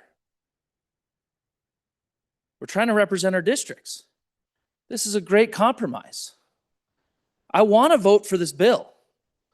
It's made great strides in 3 short weeks compared to when we first saw it. We're working it. We're going to keep working it. This amendment is getting us closer. Keep some local control locally. I'm not going to begin to tell everyone or anyone that I understand the complexities of this subject. It is very complex, and I applaud the committee that did all the work on it. But folks, this is an option that benefits districts that are calling their representatives and asking us, make it better. Let's get there where we can get behind it. We can get this behind us, and we can represent more of the people, more of the districts, and we can come to a compromise. The current bill, the form and the hedonic wage index, it's very complicated, and some of the parts of it are proprietary. We don't even know it. It's hard to understand it when we don't know it. We heard yesterday in a previous amendment about a 33% increase off of the norm. Folks, I am not proud, but houses in my district are not 33% more than the average house in Wyoming. I think the good former chair, the coach, former chair of revenue, used to say the average house in Wyoming is somewhere around $300,000. Do a little public school math, add 33% to that. It's not getting there. We want our teachers to live in our counties. Matter of fact, I don't even mind if my teacher lives in the previous county from the previous speaker. They have options. They can go where they want. This amendment allows them and the districts to make decisions locally, not broad, not reinventing the bill, not redoing the bill. I mean, all the other amendments are trying to make it better. This specific one is targeted. It's great for the districts that are asking for it, and I would really appreciate your consideration in understanding what it does and the benefits, because you may hear folks speak against it, but dive into it a little deeper, understand it's good compromise, and please consider an aye vote. Thank you, Representative. Representative Andrew, first time. Thank you, Mr. Speaker. On and against this amendment. This is not what the equity that we are trying to get to looks like. I would argue that this is a rather chaotic solution. The reason that we haven't been sued over this part of the bill is because we've essentially allowed everybody to just pick whatever high number comes out of each of these calculations and go with it. No one's on the same playing field. They're all on whatever playing field they choose to be on. And I think there's probably some better ways to go about this conversation, but this one isn't it. Thank you. Any other members for their first time? Representative Brown, Representative Brown first. Thank you, Mr. Speaker. So, ladies and gentlemen, I'm going to get a little nerdy here for just a few seconds. And I just sent you all an email literally within the past 30 seconds. It should be at the top of your inbox. And it's a link to the actual report that we're actually referencing here. Okay, this is the recalibration report. It's over 400 pages long. And so what I've done is I went in and I did tell this body, and I did not get a chance to come back in and publicly eat my words like I wanted to a couple of days ago, right? And it was on the same discussion, or a very similar discussion. And I want it to be very clear that what my frustration was not necessarily that we were having conversations about individuals speaking with attorney clients or with our attorney-client privilege. It's that we were not sharing that information across the body, so we were all looking at the same information. And what that did is that unfortunately put our staff in a position with them unbeknownst, right? It put our staff in a position of being stuck in the middle of a political battle. And that is never what our staff is meant to be doing. And so I want to be clear with that, but I also do want to make sure that the body recognizes that the conversation that we had the other day was in fact something that was relayed to a few members of this body. That the amendment that we adopted going to a single RCA is actually in the report. And so what I've sent you the link, and if you go to page, I believe it's 344. Oh, I must have not sent it. The link didn't show up. All right. Well, I'll send it here, and I promise. I thought I did. I'm sorry. So I will send it, and it's on page 344, and it's the conclusion that the person who we have hired to do this is a statistician and an economist that we've hired for many, many years to do this. And they basically have given us two options. And there are those two options that we can choose from. One of which is the best of three. This particular amendment says it's the best of two, or a single RCA. And why would we want to go to a best of two? And so I started diving into this a little bit, and we did hear the conversation. We have heard this multiple times. We don't even know it's in the hedonic wage index. There is some truth to that if you don't read the report fully. If you continue scrolling past this page 344, and I'll send this out to you, and we'll talk about this again if we need to, but if you go through there, there's actually coefficients that go into there. That's those ratings. When you start talking statistics, there's coefficients that go into this regression model. And if you can read those, please come explain to me how to read them and how to put them into a coefficient model, because I used an AI system to actually talk to me about this. Tell me what's going on with this, and why would Teton County have an issue with us going in this particular direction? And ladies and gentlemen, this is just a point blank statement. This is not conjecture of trying to say, hey, please vote for this or please don't. It's strictly because of the weighted averages that go into the hedonic wage index do not fully account for the cost of housing in Teton County. What it does, and the good minority floor leader said it really, really well, what it does is it basically says, hey, here's the median, and we have to make sure that we're within just standard deviation here or here, above or below, and we can't go and we can't change from that. And so when you start going into that and you start looking at that, this does disproportionately affect those people that are drastically above that average. And I'll find not only this, I will make sure I send the link, but if you actually go look at the graph, it's amazing. You see this particular regression line, all these little dots showing all these data figures, and then all of a sudden, way up in the top left-hand corner of this graph, you see one of these particular school districts that is almost not even chartable. And that's what we're trying to accomplish, is we're trying to say we absolutely have to recognize that paying a teacher in Teton County is going to be drastically different than Niobrara, than Laramie, than Natrona County, period, plain and simple.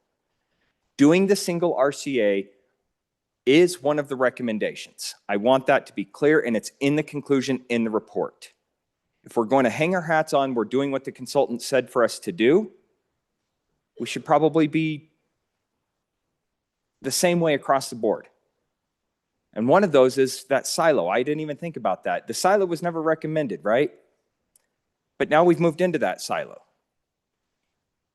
And so if we're going to sit here and say we're going to rely on our consultant's recommendation, let's be consistent with what we say on our consultant's recommendation. And our consultant does say you can do the best of 3, which is actually what I would prefer we would stick with, or the RCA. That is in the report. The determination is given to us to be the policy decision makers on that. So I will send you this information. Please nerd out with me if you'd like. I'll show you the coefficients that they're talking about, those weighted averages, and why these things are hard to understand. And then use the technology that we've been talking about forever to actually learn about this stuff. And it will tell you, man, Teton County is actually in a disproportionate situation here, no matter how you slice it.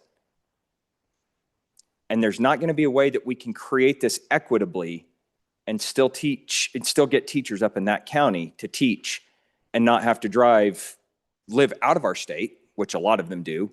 Or if they do live in our state, they're driving over from the county to the south of them. So I will send that out. I do apologize. I thought I sent it, but please take a look at that report, read the conclusion, and then go look at all that data and see if you can make sense of it. Thank you, Representative. Any other representatives for their first time on the amendment? Representative Harshman. Thank you, Mr. Speaker. It's hard for me to support this. I'll just say this picking of 2, and particularly these 2. And so first of all, when you look at this rebased hedonic wage index, which is new for 2025, most of it is the Wyoming cost of living index, like 60% of it. But I'll just tell you, I really favor current law. And I don't think, we had every member on the House, I think every member on the joint recalibration, I think there was only one that had done recalibration before. And I was a little bit concerned that it's the same consultants we've had for years. But as I watched it online, it was just, I don't know. I don't know how much our districts were involved in this. And I'll just tell you, this current rebased hedonic, every district is a loser except for about 7.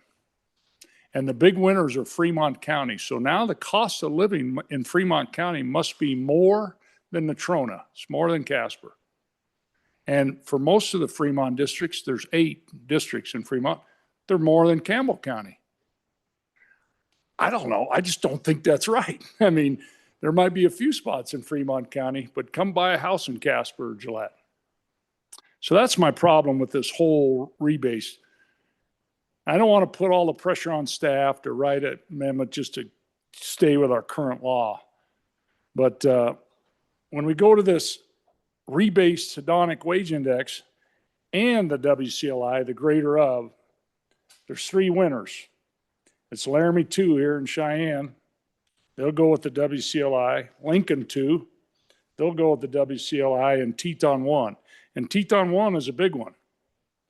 I mean, their average salary is already in the model 20 to 30,000 more than the rest of the state, and this moves it up another 20 plus thousand.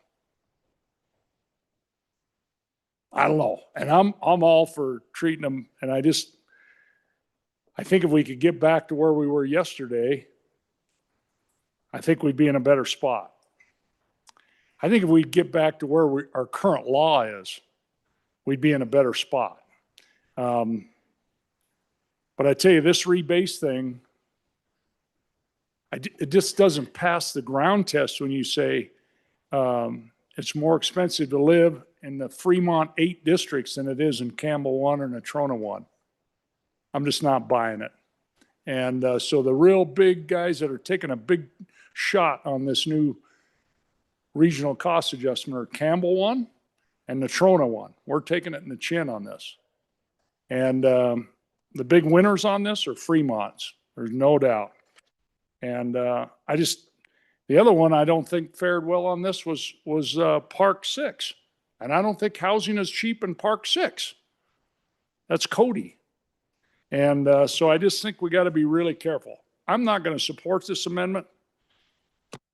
I just think we keep working this thing, and maybe we file more amendments here into the evening to try to make this thing better. But this is an important part.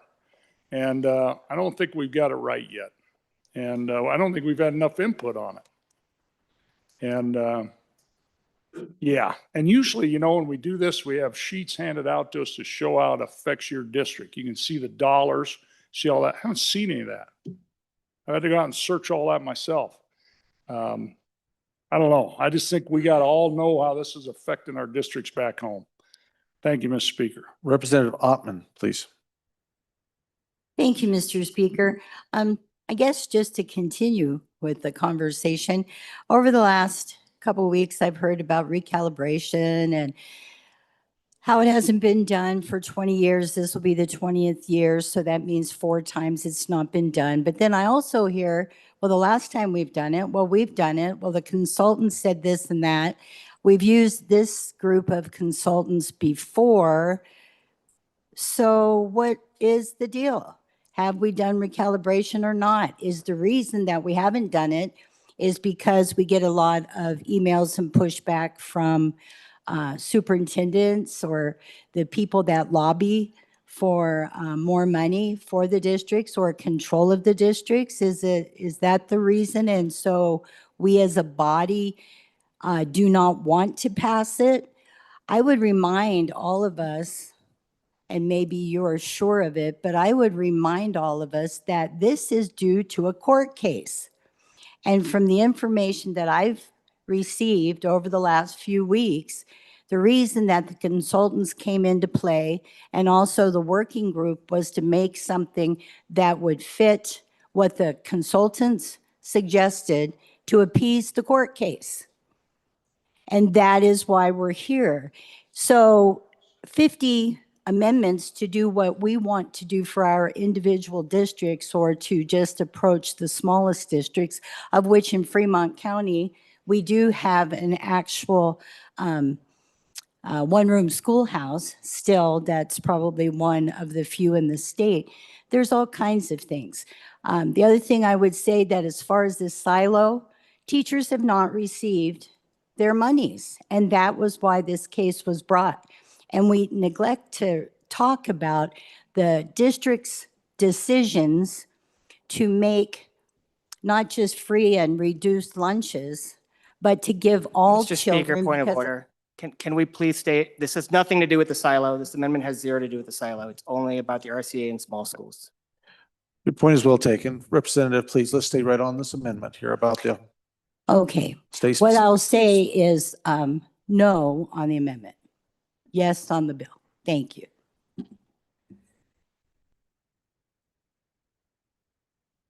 Was just trying to get a drink or I would have responded quicker. Sorry about that, Representative Yen. Any other members for first time on the amendment? First time. Second time on the amendment. Representative Brown, please, sir. Okay, thank you, Mr. Speaker. So ladies and gentlemen, so I want to answer the question about why haven't we done this? And it's a very, very simple answer. Nobody wanted to pay to do it. Period. I've been here for 3 of them now. And so if you want to know what has changed, what we've looked at, what we've tried to do over those 3 recalibrations, start out by going to our LSO website, go up on the top and go to state finances, then go to the K through 12 school finances tab. And if you click on that, there's a little link up on the top right-hand side that says reports.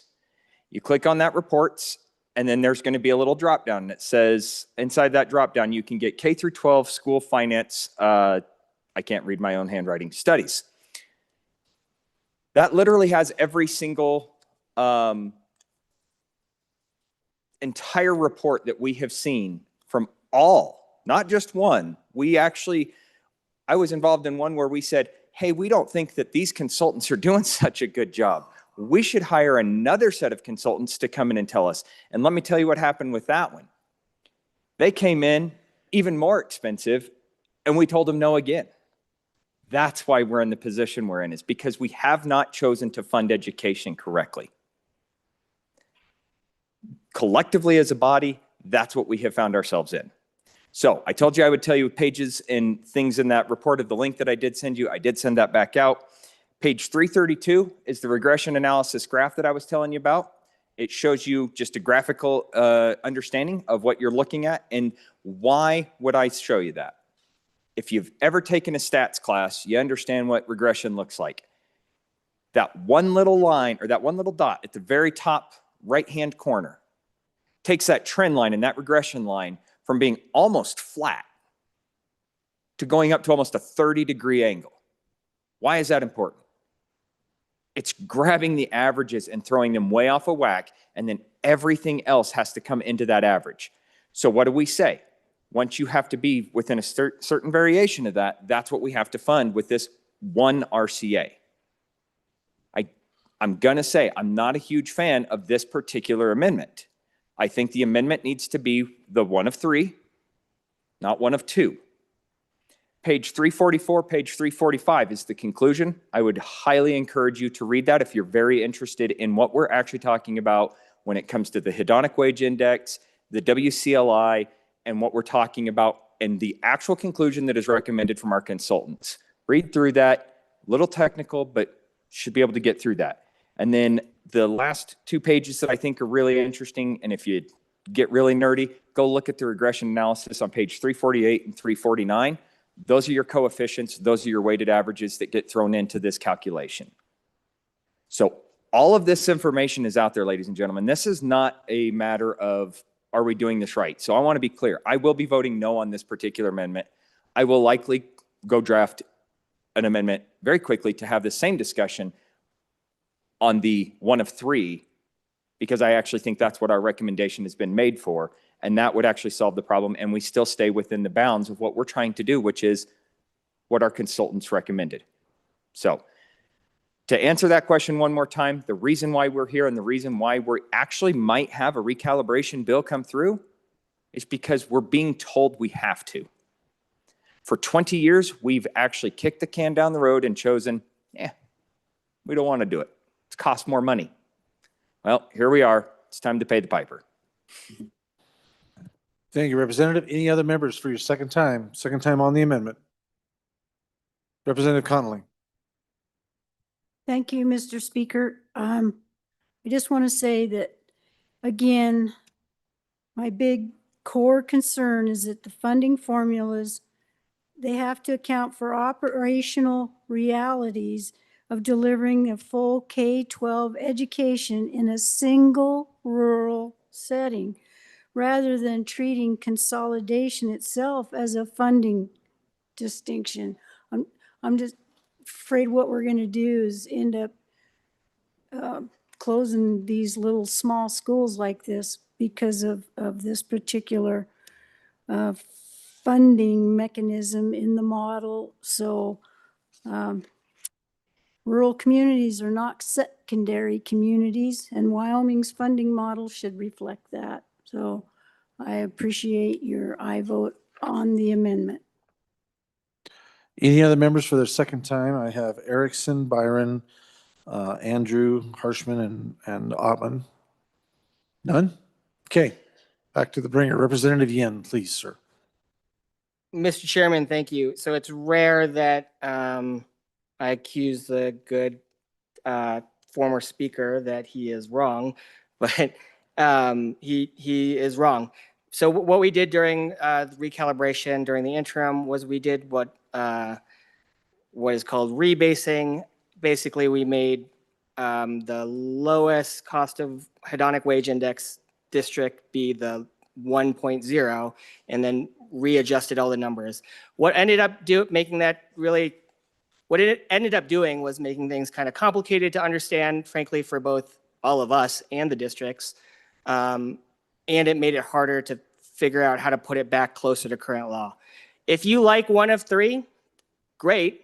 I would ask you to vote this up first and then bring one of three later, because there are issues that I'm not going to speak about right now with one of three. One of two is closer to current law.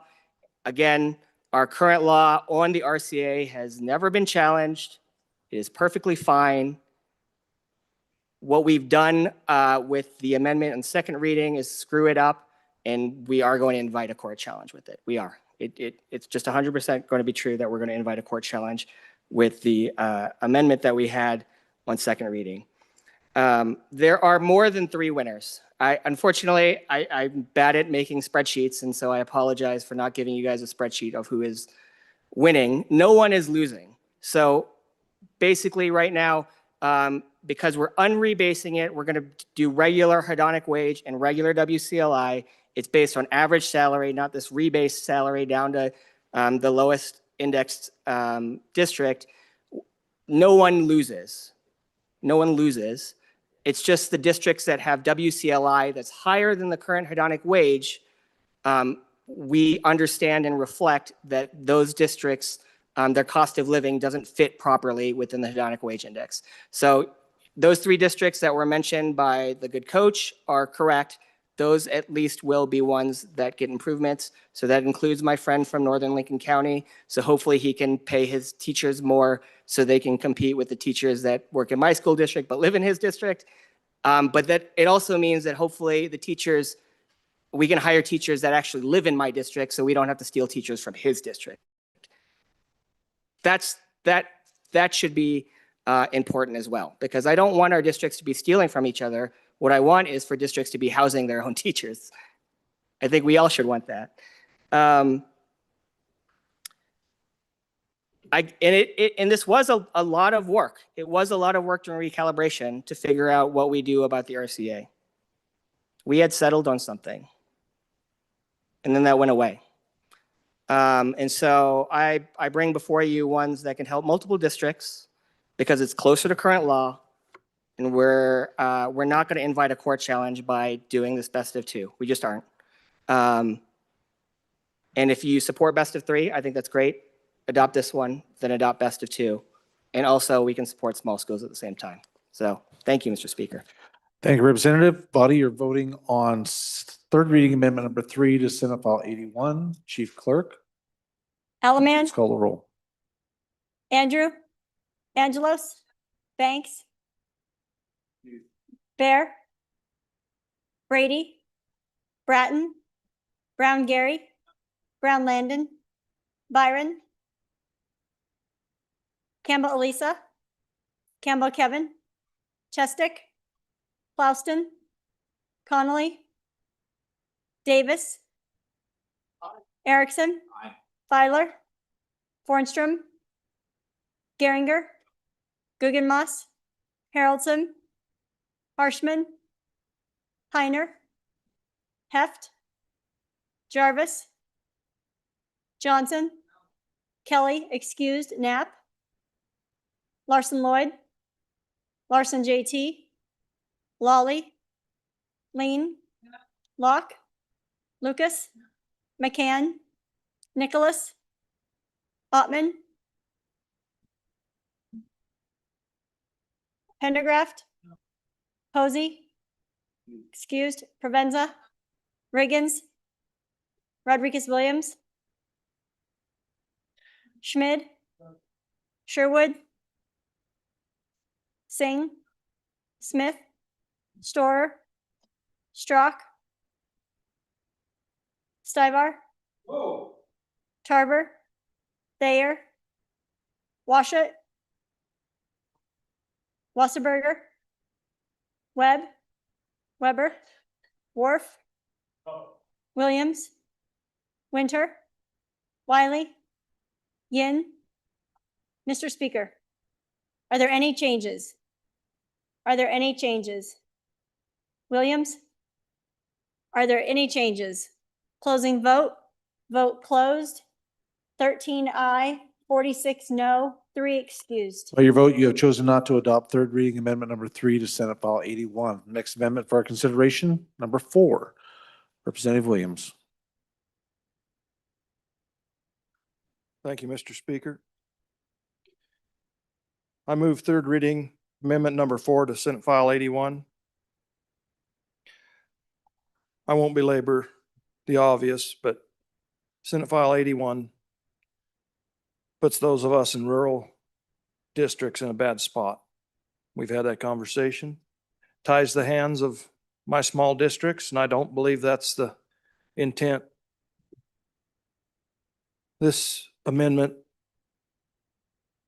allows for very small percentage, 5 percentage points of the instructional silo to be flexible to where small districts can pay for expenses in the classroom, expected and unexpected, that are not salary. I don't know what the right percentage is. I don't know what this body will allow, how much local control this body will allow to small districts, but I would like certainly thankful for your favorable consideration of the 5%. Thank you. Thank you, Representative Williams. Anybody for their first time on the amendment? Representative Andrew, first time. Thank you, Mr. Speaker. On and against, this amendment again breaks the silo. Thank you. Any other members for their first time? Representative Washington, please, sir. Thank you, Mr. Speaker. If anybody in this room is 100% certain how this is going to work out, let me know.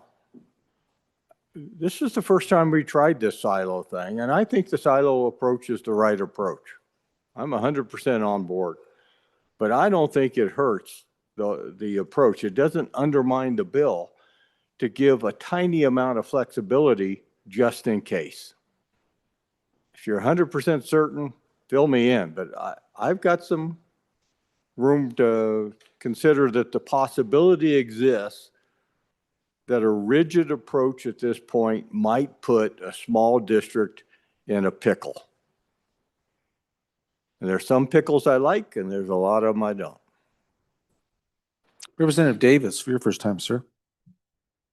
Thank you, Mr. Chairman. You know, we keep whittling this down, but maybe 95 is the right number. But, you know, once again, folks, I have one of those schools that is at the end of the road, and there's no place to go from there. You know, we need a little bit of flexibility in that district in that school, in that silo.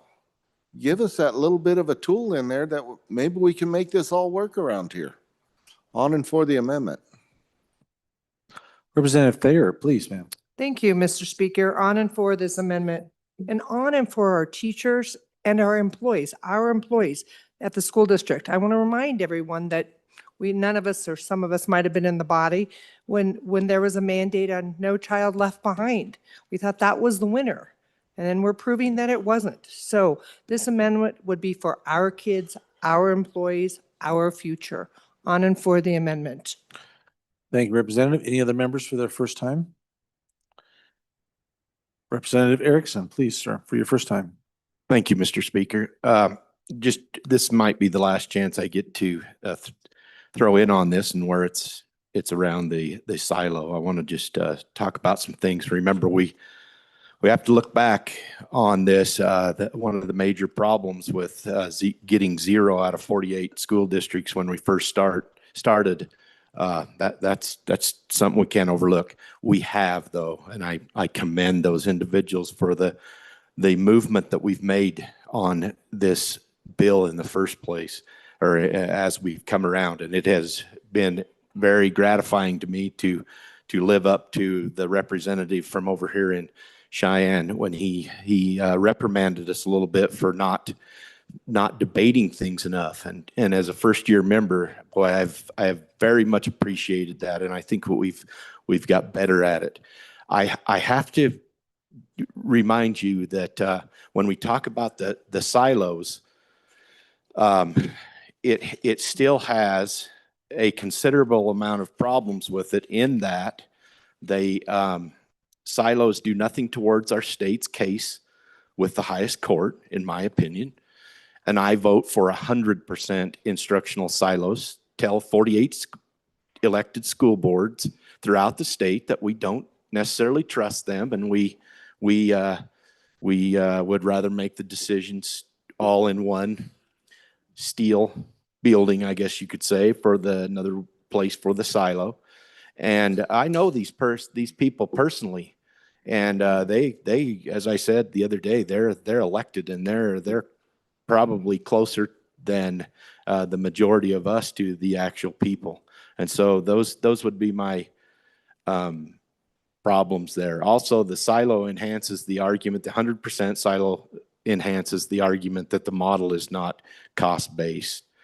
And then also, just kind of going back and more generally on this, the reason that some of this, and just get it off my chest and through different pieces and points of it, the main reason for a lot of this heartburn through this recal is this dang narrative used to lump in educators and especially districts and try to drive the wedge between teachers and districts and put everything in together and then call them spoiled, overspending, ungrateful, and even sometimes we've called them brainwashing groups or influenced by certain groups.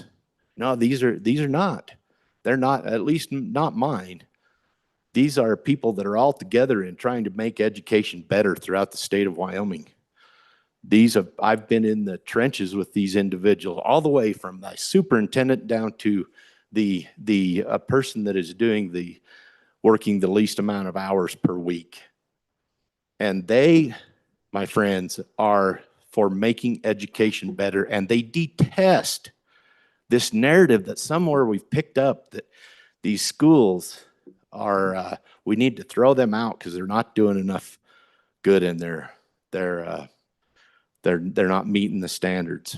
Well, in a lot of places they are, and I want to celebrate those individuals that are sending out. And I just met with a couple of students that are here at the university over the hill, and they are prime examples of the good things that we are doing in our school districts. And they are outstanding, and I would put them up against anyone and especially compare them. One of the examples of this is I was sent by a person that has fallen into this narrative, and they sent me some information, and I get looking through, and it was just about the terrible scores and all this and that Wyoming high school kids, and they can't read a manual and they can't do this and that. I looked, and she had forgot to erase these came from Mississippi. These numbers were from Mississippi. And I'm like, that's the problem that we've got to overcome. We've got to look at Wyoming as unique, Wyoming as all the good things that it has done in education, and then frame our recalibration around that instead of this. Oh, it's being pushed by these associations or whatever we want to call them, and by the superintendents alone, and by the administration and things like that. That's not true. And so I just wanted to make that point. And again, I go back to the representatives reprimand, debate, bring these things up, look at new findings that we found and email them out and get all the information out so that we can really make that decision that is not back to where we attack some of the negative outcomes of what we're having in our education, because the majority are good, and we need to look at rewarding those, and definitely rewarding teachers, but not putting it as a teacher versus everybody else or teacher versus administration. Because if that's happening to where administrators and everyone else is taking the money, almost as if we've painted a picture that they're stealing that money and putting it somewhere else. Well, it's going somewhere in education. And I say, shame on the school board that are elected. If they let that happen, shame on them. But I don't think that that's happening near to the point that our narrative sometimes runs us into the ground on. So very important. This institution is the fabric of Wyoming. It's the fabric of many of our towns, our cities, so much more, especially in smaller places. And I will continue to stand, and that's what I was elected for, was to come here. And those people, it's a big part of my Lincoln County is education folks, and they've been calling very strong and loud. And I will represent them. Thank you, Mr. Speaker. Thank you, Representative. Any other members for their first time? Any others? Okay. Representative Lawley. Thank you, Mr. Speaker. On and for this amendment, I think it is a good approach for smaller districts. I kind of wish, I know the recal committee worked really hard. I actually really like a lot of things in this recalibration bill, but there's some places where there didn't seem to be the consideration of how the silo really would affect a smaller district differently than a larger district that has more money to work with, quite frankly. And so this is a good compromise. It doesn't really change the bottom line numbers. It's simply giving a little bit of flexibility. Again, I wish we could do it just for the smaller districts, but then we get into how we define those and things like that at this point. But for smaller districts, this is going to be very helpful in ways that the larger districts might not could understand fully. So again, I support it for that reason because my districts are smaller districts. Thank you, Representative. Representative Larson Lloyd for your first time. Thank you, Mr. Chairman. I do come from the land of districts with 8 of them, and in my House district, I only have 1. But I try to represent all of them. I met with all the superintendents before I come down here. This was the #1 topic that they've had.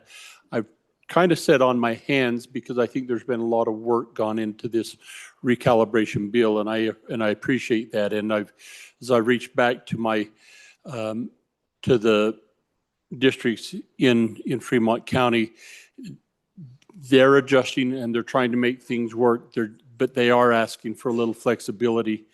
I think that this amendment goes a long way in helping them, particularly those small districts that I have one that has 152 kids, K-12. I have another one that's around 285, not my district, but in my county. And again, I try to represent them. I think Wyoming really has, we just are unique. Even these schools in Natrona and in Laramie County are not big city districts.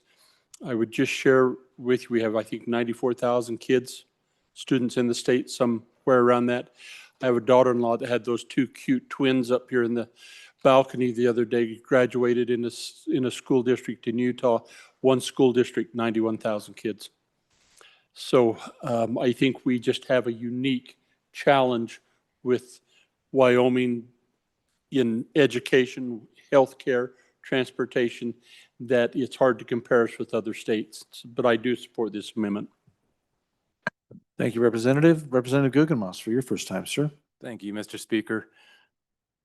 During this whole debate, the conversation has revolved around the silos being the only place that teachers can draw from for other areas in their school, whatever they're wanting to use that money for.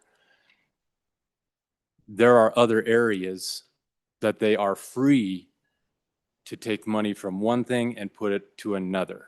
For instance, right now, there is $0 for nurses. With this bill, they put in $22.3 million. Counselors, right now there is $12.1 million. They are putting in an additional $13.4 million. Now, in those 2 categories, the counselors and the nurses, those schools have complete liberty to take it from nurses and counselors and put it elsewhere. So the silos is not just the one and only place that they can draw from, or they used to be able to draw from and put it to something else. They still have options. Just wanted to point that out. Thank you, Mr. Chair. Thank you, Representative. Any other members for their first time? Going once, going twice, second time. We have Andrew, Washut, Davis, Thayer, Erickson, Larson, Lloyd, Lawley, and Guggenmoss. Anyone? Second time? Okay, back to the bringer. Representative Williams, please, sir. Thank you all. Thank you for considering the situation that small districts are facing with Senate File 81. An aye vote would allow small districts that I represent to do the best thing for the children that are in their care, and thank you for your consideration. Body, you're voting on third reading amendment number 4 to Senate File 81. All those in favor signify by saying aye.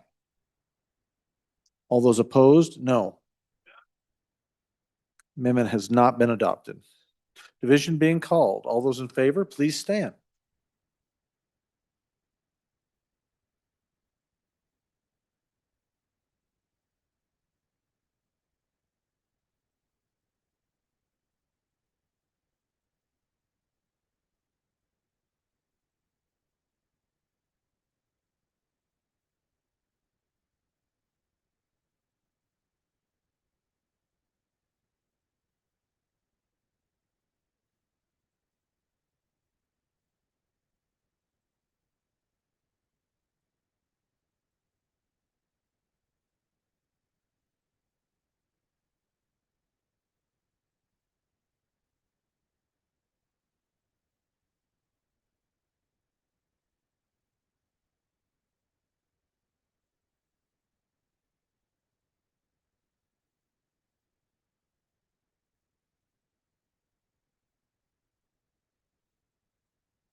All right, you may be seated. All those opposed, please stand. Stand still.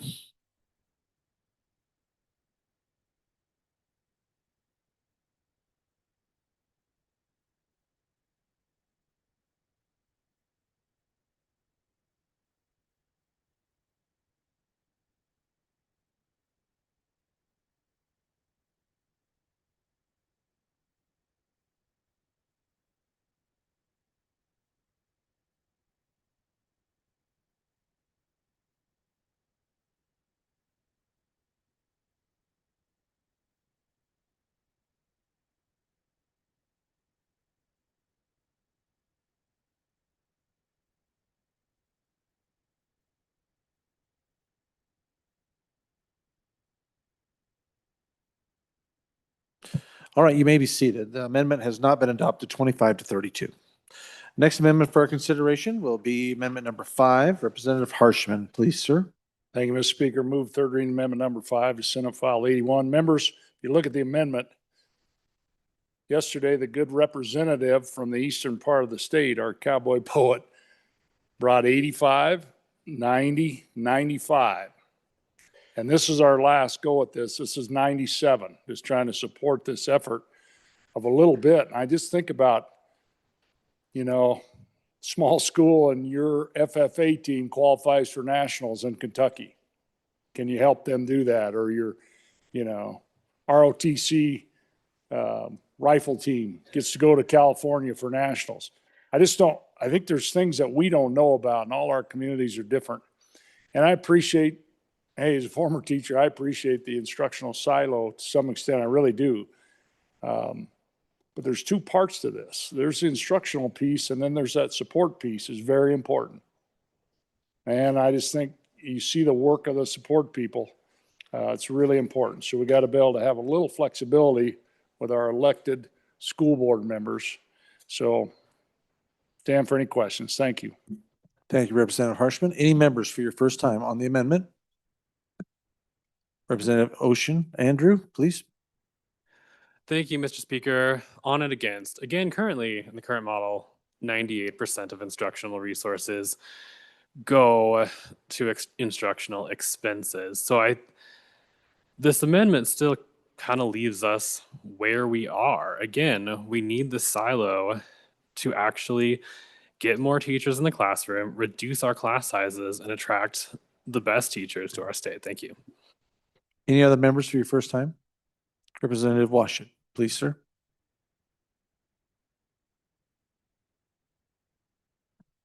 Thank you, Mr. Speaker. What we do on this floor can have unintended consequences. What we did last year now has one of our county fire district stations on the verge of closure. And I know that's unrelated to this amendment, but none of us intended to close a fire station. That wasn't our objective, but that's a result. So I just ask that we wrap our brains around the idea that there can be unintended consequences to this approach, and that maybe, just maybe, this tiny little bit of wiggle room keeps the lights on somewhere. I'll be an aye vote. Thank you, Representative. Representative Davis, your first time, sir. Thank you, Mr. Speaker. Once again, this wiggle room, you know, the experts are the people on the ground over there. They're the ones that are asking for this wiggle room. I think they're best in touch with our students, our teachers, and our schools. So I'm on for this. Thank you, Representative. Any other members for your first time? Representative Williams, please, sir. Thank you, Mr. Speaker. I love this concept. I've had several similar ideas in the not so distant past. Please vote aye. Thank you, Representative Williams. Any other members for your first time? First time on the amendment. Representative Riggins, please, sir. Thank you, Mr. Speaker. I think it just feels good to be just a little bit agreeable. You know, wet their beak just a little bit. That doesn't hurt anything. Thank you, Mr. Speaker. I'm up for the amendment. Thank you, Mr. Riggins. Any other members would like to opine for their first time on the amendment? Seeing none, second time on the amendment, I have Andrew, Washut, Davis, Williams, and Riggins. Representative Davis, another bite at the apple, sir? Once again, Mr. Speaker, the art of compromise here. That's all we're asking for, is a little compromise for our small rural districts. All right. Any others? Seeing none, to the bringer, Representative Harshman. Mr. Speaker, thank you. And we've debated this issue a long time. Would keep it real similar to what is in practice. And Mr. Speaker, I'd like to call for the ayes and noes just so we can show our support to our people back home. Thank you. That's a 12-4. I'm assuming you're calling for. We have numerous hands up here whenever you get enough. We good? All right, members, we're good. Ladies and gentlemen, you're voting on Senate File 81, third reading amendment number 5. Chief Clerk will please take the roll.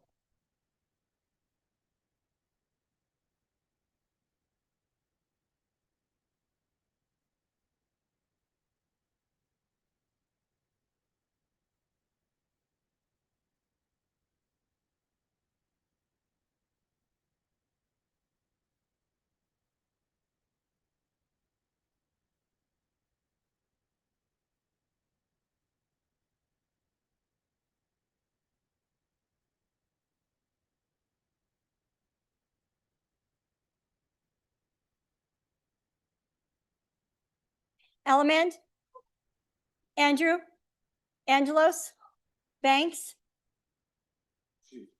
Bear, Brady, Bratton, Brown Gary, Brown Landon, Byron, Campbell Elisa, Campbell Kevin, Chestick, Clouston, Connolly, Davis, Erickson, Filer, Bornstrom, Geringer, Guggenmoss, Haroldson, Harshman, Heiner, Heft, Jarvis, Johnson, Kelly, excused, Knapp, Larson Lloyd, Larson JT, Lawley, Lean, Locke, Lucas, McCann, Nicholas, Ottman, Pendergraft, Posey, excused, Provenza, Riggins, Rodriguez Williams, Schmid, Sherwood, Singh, Singh, Smith, Storer, Strzok, Stivar, Tarver, Thayer, Washut, Wasserberger, Webb, Weber, Worf,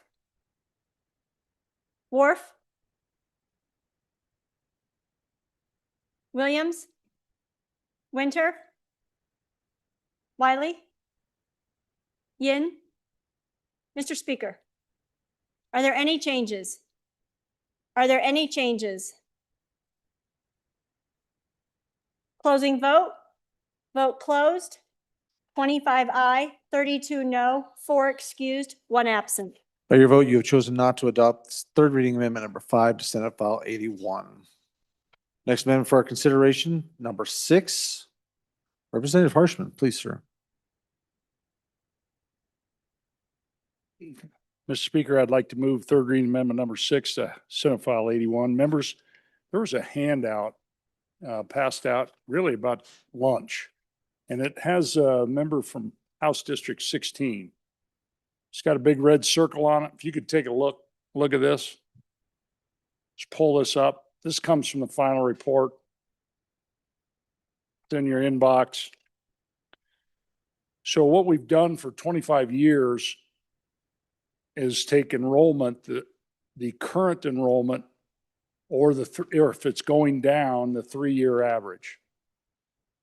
And so as you read this, that circle, and I'll just read it, Wyoming's current approach, a better of approach of the prior year or 3-year average, reflects best practice in that it provides a soft landing for declining enrollment districts and ongoing concern in the state.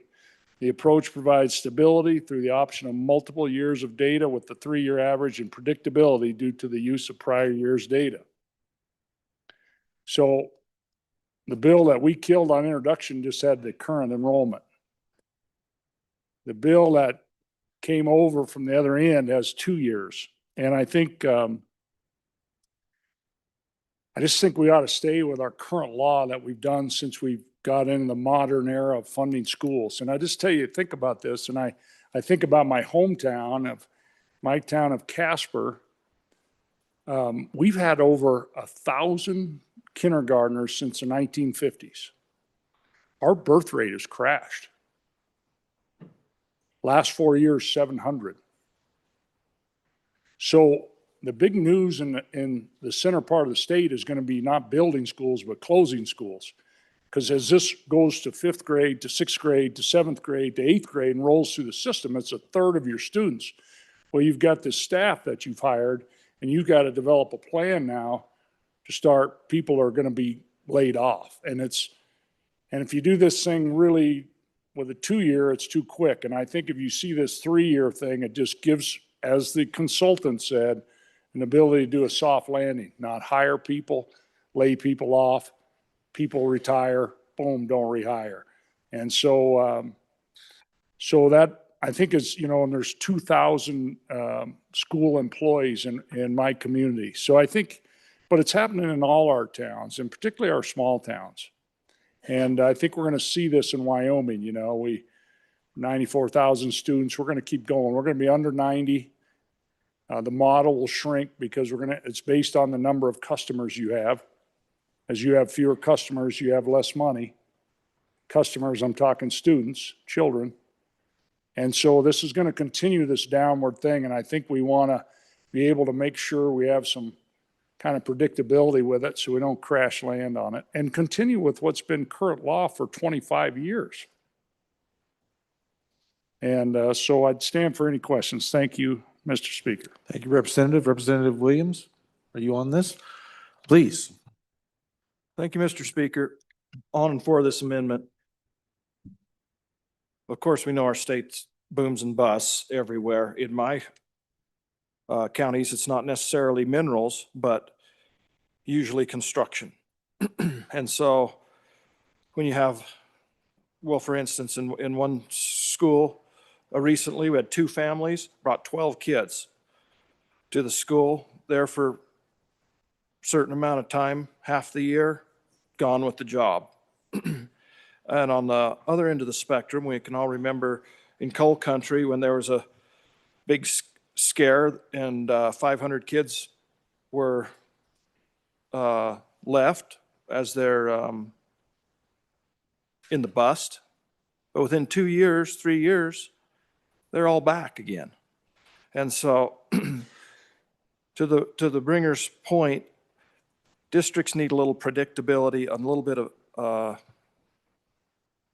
ability to plan, a little bit of runway, because you can't just lay them off, lay your teachers off and on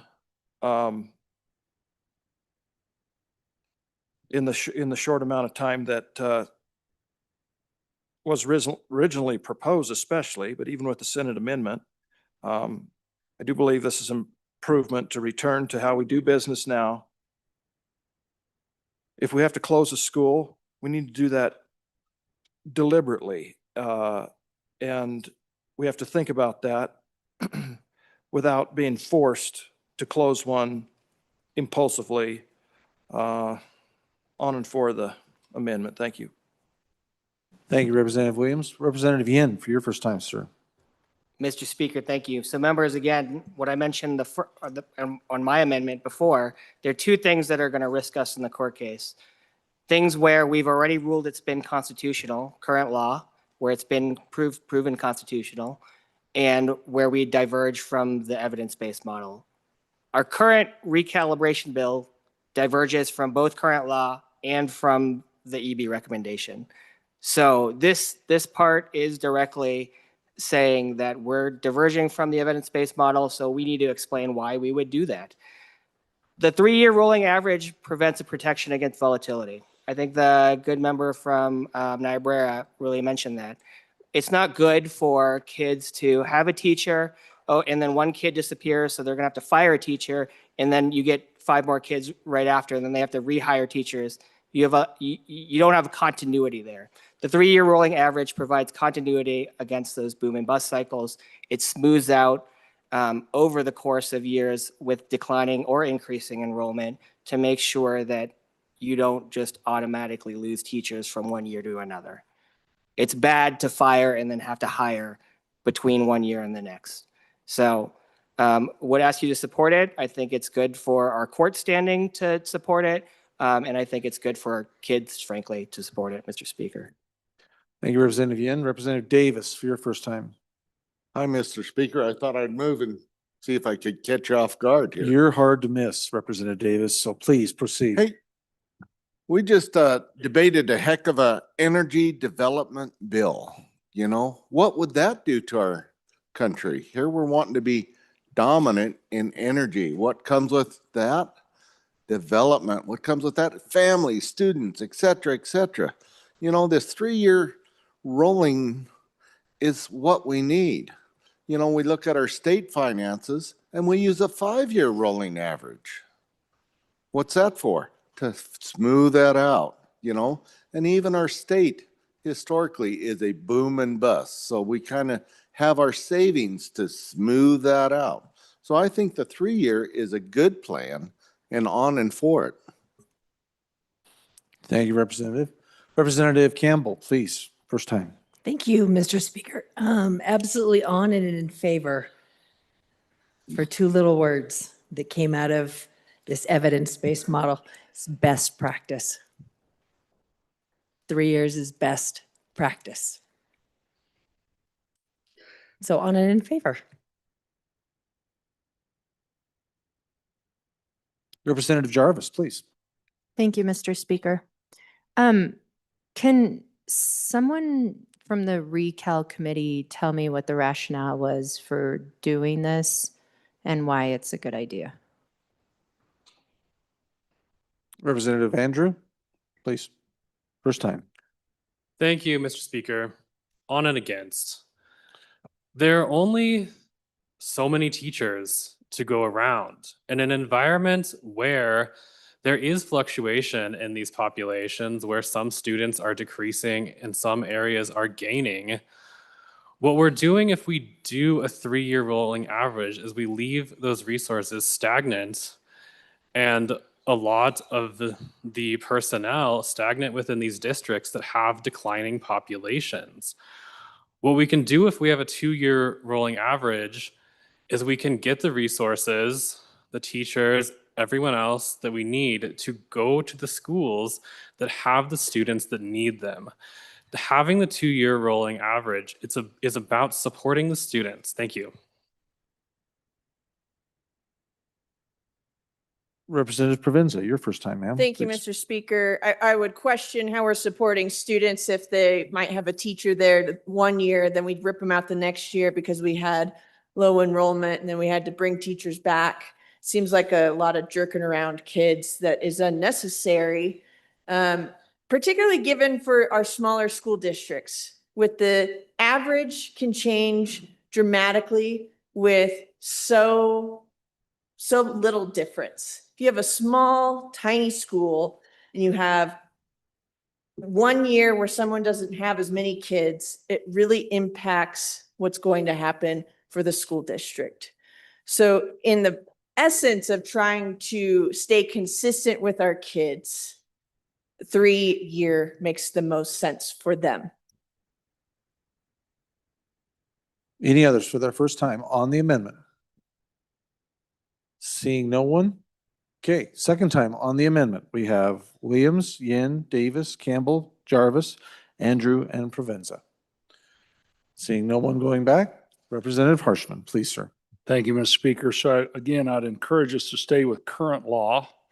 I'd encourage us to stay with consultants' recommendations and then really what was said in the report, what is best practice. And to the good chairman of education, unfortunately, there's not really any schools that are gaining. Very few. And so we're going to see this as we have fewer children. And so I think as we kind of position this thing, this is how you support kids and our schools. So, Mr. Speaker, and I'd call for the ayes and noes on this as well.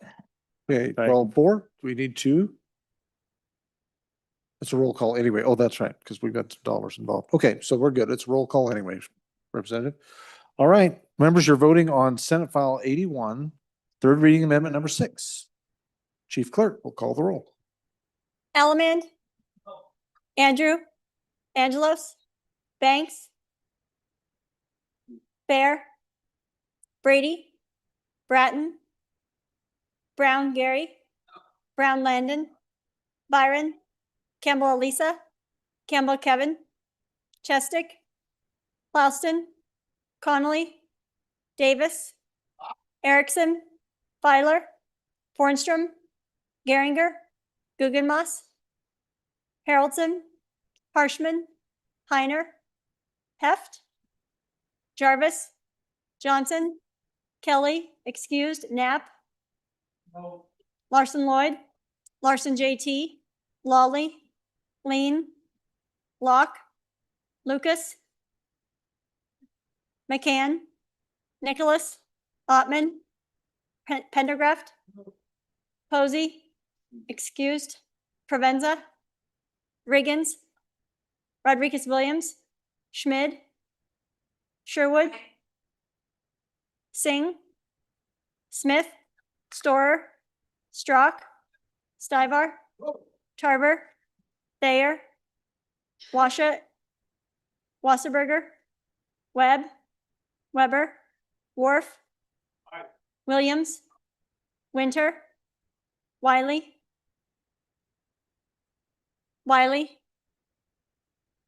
Yin.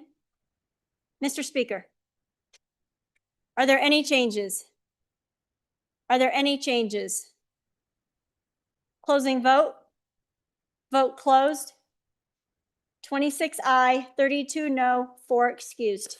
By your vote, you have not adopted third reading amendment number 6 to Senate File 81. Next amendment for our consideration, number 7. Representative Yin, please, sir. Mr. Speaker, thank you. I move third reading amendment number 7 to Senate File 81 and ask for your favorable consideration. So members, this undoes the Heiner amendment. Sorry, let's on the page from second reading. The this particular part of the bill took 4 weeks. 4 weeks of just back and forth of me talking with members of the committee, with me talking with the consultants, with me trying to figure out, okay, how do we make sure that we are doing the right thing for all of the counties in Wyoming without screwing it up, without creating a cliff effect, without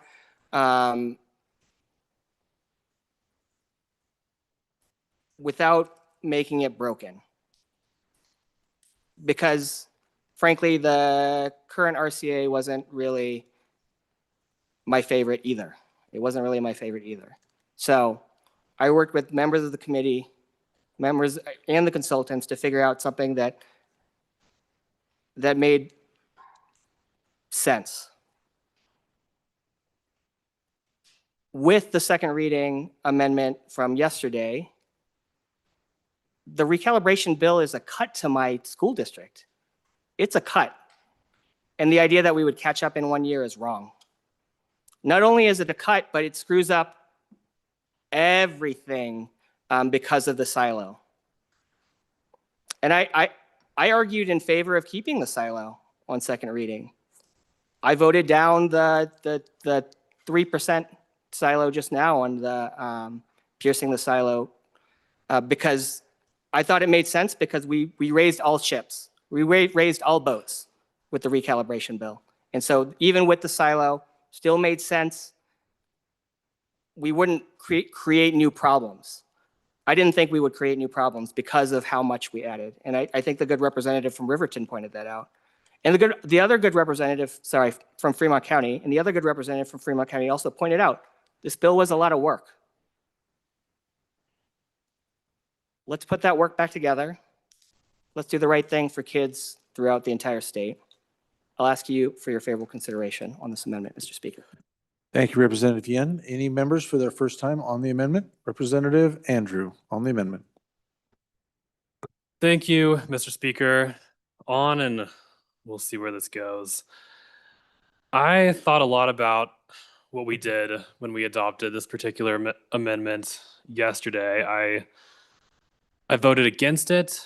I didn't speak on it because I was very conflicted about what it did. It's true that our consultants recommended the hedonic wage index as what we should adopt for the entire model.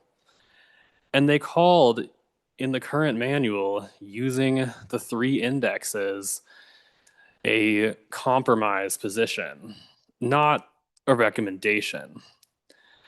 I think that solution is messy. But the part that I don't think makes sense is where one school district ends up losing money over this recalibration when it is the most expensive one to live in.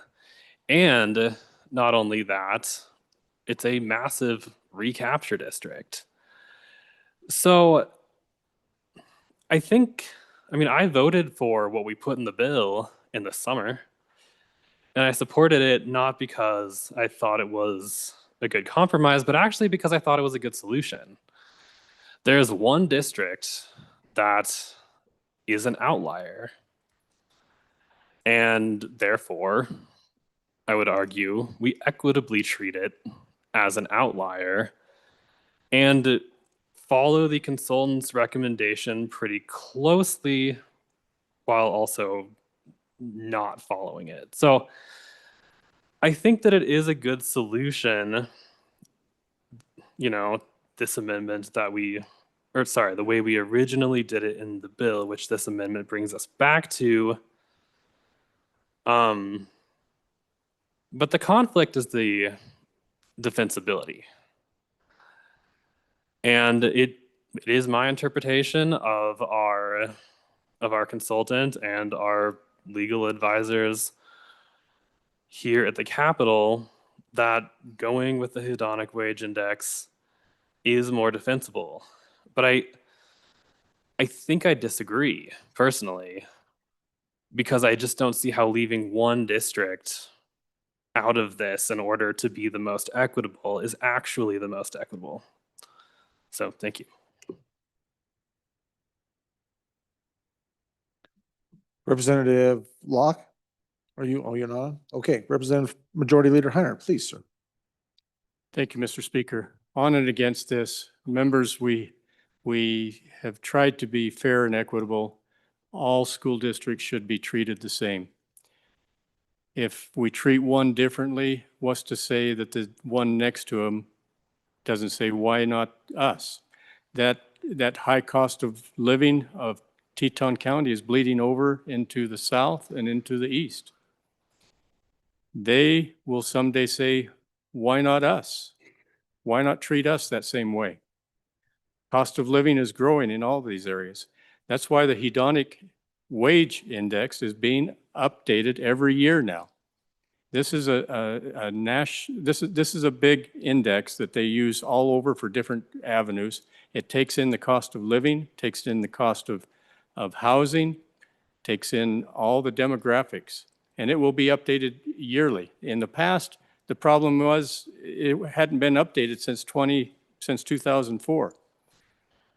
But as our consultant looked at all the different weight, the WCLI and the hedonic, they said, you know, it's better to standardize on one and keep it updated than to have a mishmash of different standards you're trying to select from.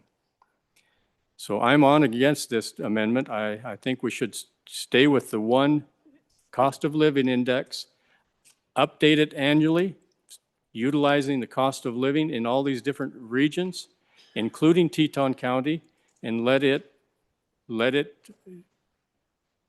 adjust itself on an annual basis with the cost of living. Any other members? Representative Harshman, first time. Thank you. On support of the amendment, I think not everybody's treated equally. And I think if you look at this new hedonic wage index for 2025, whether they're rebased or not, I think it's flawed. I mean, you're telling me that the cost to hire people in Fremont County is more than Campbell, Natrona, and Sublet? I'm just not buying that. And I think the problem with this whole analysis, it doesn't really take in these blue-collar jobs that pay very well in those counties. It's just looking at people with similar educations and what are their pay. And it doesn't, you know, to hire a bus driver or a truck driver in Campbell County or Natrona County, it's not even close. It's twice the salary. And that's just one example, but same with all these professions. And so I think this helps us a little bit because we have this outlier.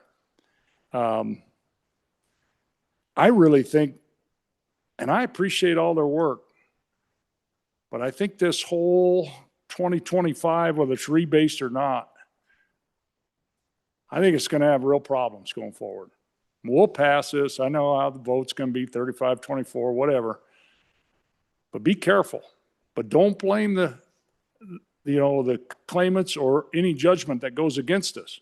I've said that on this floor a lot the last few years over several bills that are held up, and then we want to blame the court. This thing, I think, needs more work. And I think this little amendment does help it. But it's still got problems. So thank you, Mr. Speaker. Representative Davis and then Representative Provenza. Thank you, Mr. Chairman. You know, we hear a lot about that good little corner of the state up there. There's no place in the nation like it. So when we're dealing with this model, what information do we have to compare to that little spot in our state? It doesn't exist. So how can the model address something that is unique in its own time? So I'm on and for this amendment. Representative Provenza, please. Thank you, Mr. Speaker. The concept that this wouldn't work for other communities is a false one. If someone creates a really hit TV show in Kemmer and everybody wants to move there and the price of housing goes up and it costs more to live there, they will be covered by this. So the claim that this is for one county right now is, I mean, right now, this helps one county. But why is that? The courts have used the word equitable, not fair. They use the word equitable. So I don't think any of these other communities are going to have any grounds to come forward and say, well, we want the model that Teton County has. Well, you don't have the circumstances that Teton County has. And I just want this body to envision what it's going to look like to pass a recalibration bill that is constitutional, that doesn't end up in litigation. That is a legacy for you. It's a legacy for all of us. We haven't passed a recalibration bill since I've been an adult. Imagine what you can tell your constituents, your communities, when you go home with a bill that the people of Wyoming support that fits into that blue book. That's the bill I want to vote for. But we didn't do that yesterday when we stripped this out of the bill. So we need to put this back in so we can go home with our heads held high. We swore an oath to the Constitution, follow through with it. Any other members? Representative Byron, please, for your first time. Thank you, Mr. Speaker. The hedonic wage index, you can hop on your machines that are right in front of you, any search engine you want, AI even. Type it in, ask it what it is. It can't tell you. There are proprietary items inside of that we cannot know. Yet we have people, colleagues of ours, arguing for it, and they don't know what it is. They don't know what it is. The consultant that did all this work came with a great option, and it was moving forward until yesterday when that got flipped upside down. It would be, really appreciate the last speaker, it'd be wonderful to pass this bill out with a super majority, something we can be proud of, till one amendment came yesterday and changed that. And the 4 weeks and all the time and all the taxpayer money that your constituents paid to get us to where we were yesterday and to get us all the data we have got thrown in the trash can. We have got to consider this good amendment to this bill to keep making it better. Let's not have the vote that the good representative from the center part of the state, Coach, said. Let's adopt this amendment, continue the conversation down the hallway, and get something that we can all be proud of. And yes, that certainly takes into account my district. That is an outlier. We are not an outlier because we chose to be. We are an outlier because of the free market that most of us, I assume all of us, believe in. Capitalism is why we're an outlier. It's a beautiful thing. It's frustrating, try to live there. But it's a beautiful thing. And that causes it to be much more expensive to do everything, especially for our teachers, our students, our support staff. And adopting this amendment helps this bill get to a better place while not leaving any other district behind. Please vote aye. Any other representative? Representative Williams, first time, sir. Thank you, Mr. Speaker. It was good to hear from my good friend, Chairman of Committee Number 4, who felt so strongly both ways. And also from Majority Floor Leader who spoke against this amendment. Appreciate that.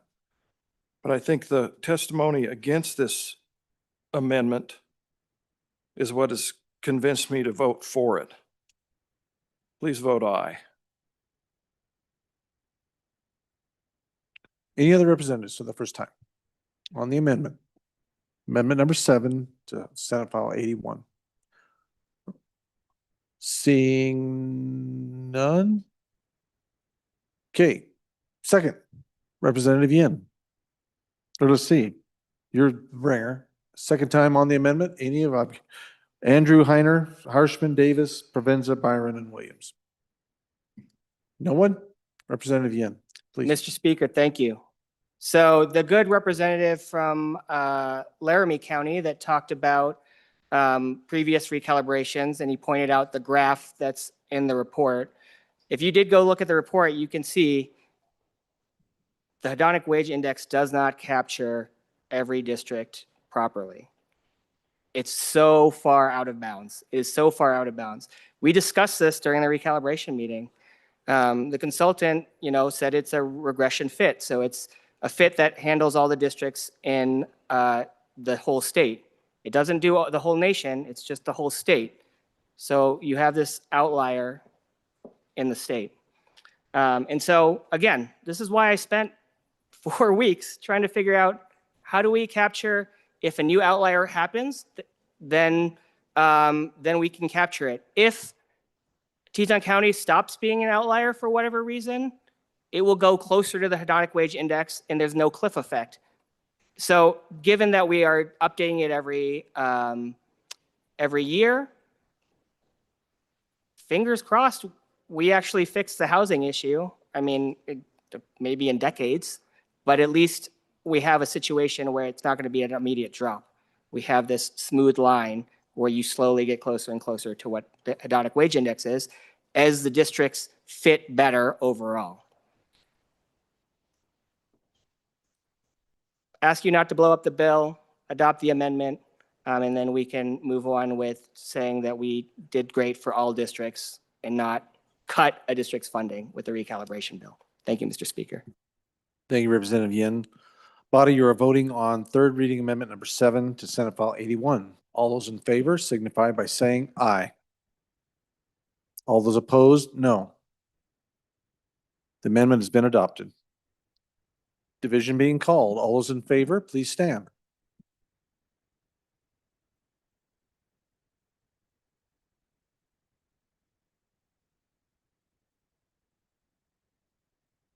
Please move on into the chamber. It's kind of hard to tell in the back there, so. Okay, stand still, ladies and gentlemen, please.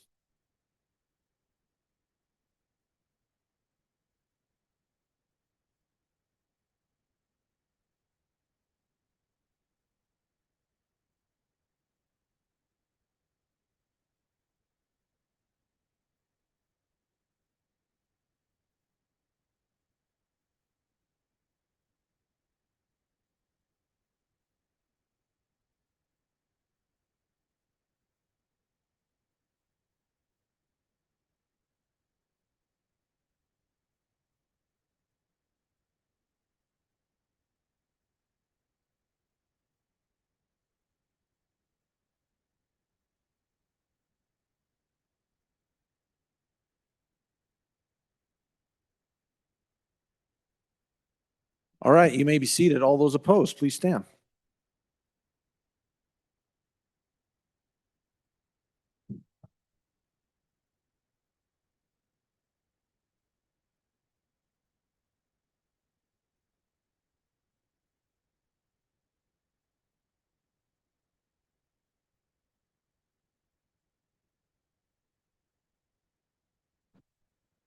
All right, you may be seated. The amendment has been adopted, 34-21. All right, next amendment for our consideration, Senate File 81, third reading amendment number 8. Representative Yin again, sir. Mr. Speaker, thank you. I move third reading amendment number 8 to Senate File 81 and ask for favorable consideration. So members, I actually don't like piercing the silo permanently. And I did talk about that on second reading. I think we're at a good starting point. We can figure out if there are more needs in the future. But I do hear about the nutrition part, and we are going to study nutrition over the year. So I wrote an amendment that lets you pierce it for 3%. I don't think any more than that is really necessary for 1 year. And so if for some reason we caused a problem, we'll know about it next year. And frankly, they're not going to be able to spend all of their teacher silo within 1 year. So we actually talked about this during Committee of the Whole. we set up, not we, but the other side set up this reserve account because we didn't want to cause hyperinflation by putting all of the teacher siloed money all together and then having them spend it immediately. This lets that have like a 1-year smoothing period, so they can spend outside of their silo just for this 1 year on things like school nutrition that they were previously doing and don't have to immediately shut off. And they'll have to choose between doing that and putting it in their reserve that we're giving them as well. So I think this is just a nice solution for figuring out what we need to do over this next recalibration year as well, Mr. Speaker. Thank you, Representative Yen. Representative Andrew, for your first time, sir, please. Thank you, Mr. Speaker.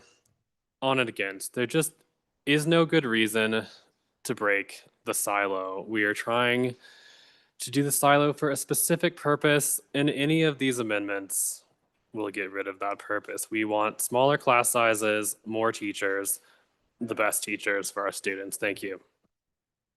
Any others for the first time? Representative Williams, first time, sir. Thank you, Mr. Speaker. Thank you to the bringer. Appreciate that opportunity to have a little bit of latitude for 1 year to see how we get along, give us a little breathing room. Please vote aye.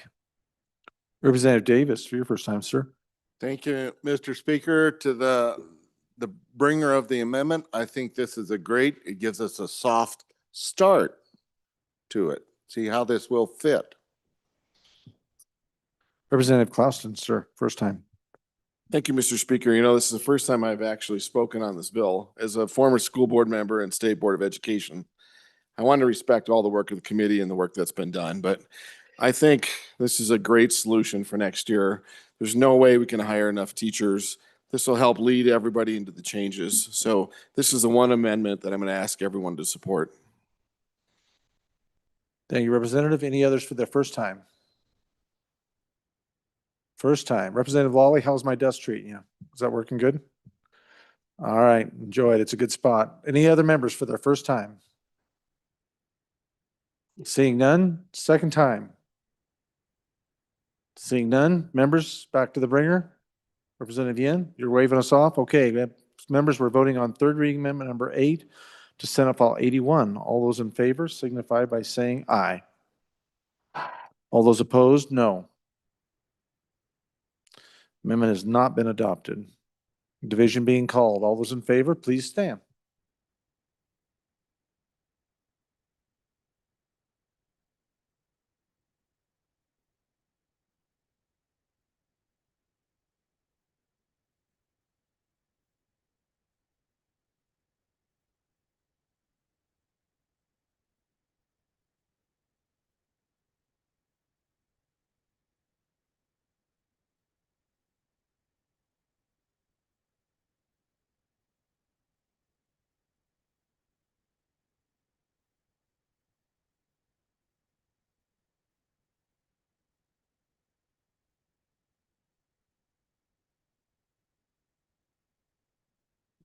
You may be seated. Okay, it's going to be close, ladies and gentlemen, so please, those opposed, please stand.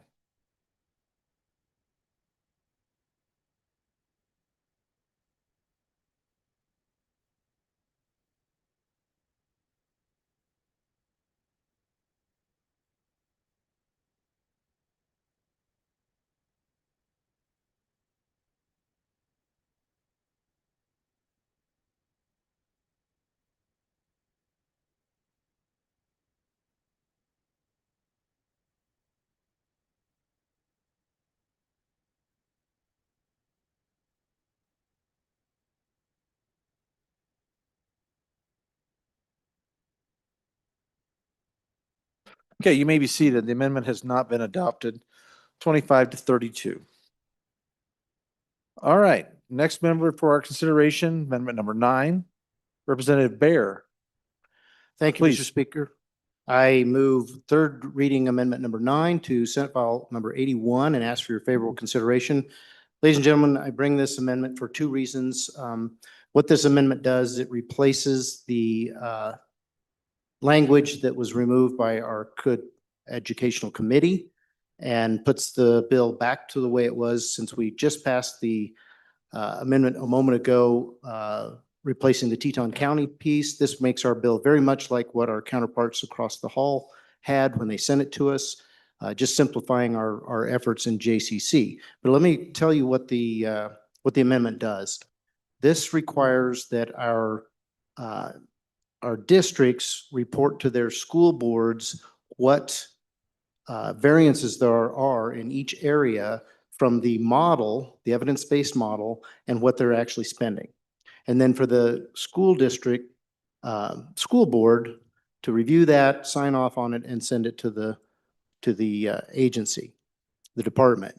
And the reason I believe that that's an important feature is because it helps those school boards understand how is the money being spent compared to the model.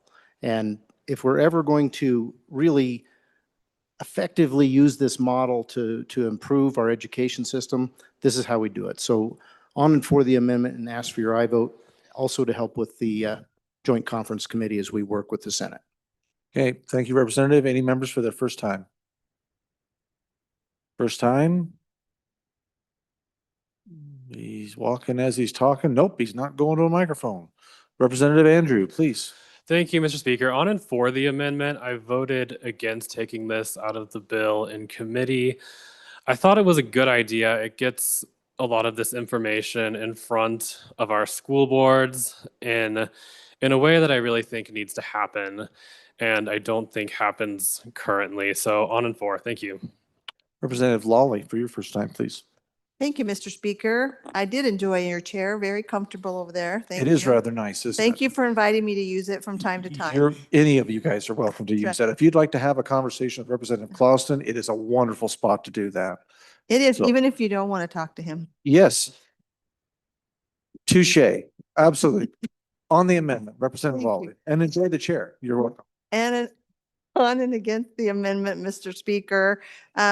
Listen, this is duplicate reporting that the school districts are already doing. This was a third reading amendment. This was not part of the recalibration committee. They didn't take testimony on it, where districts talk about all the additional reporting they're already doing in this area.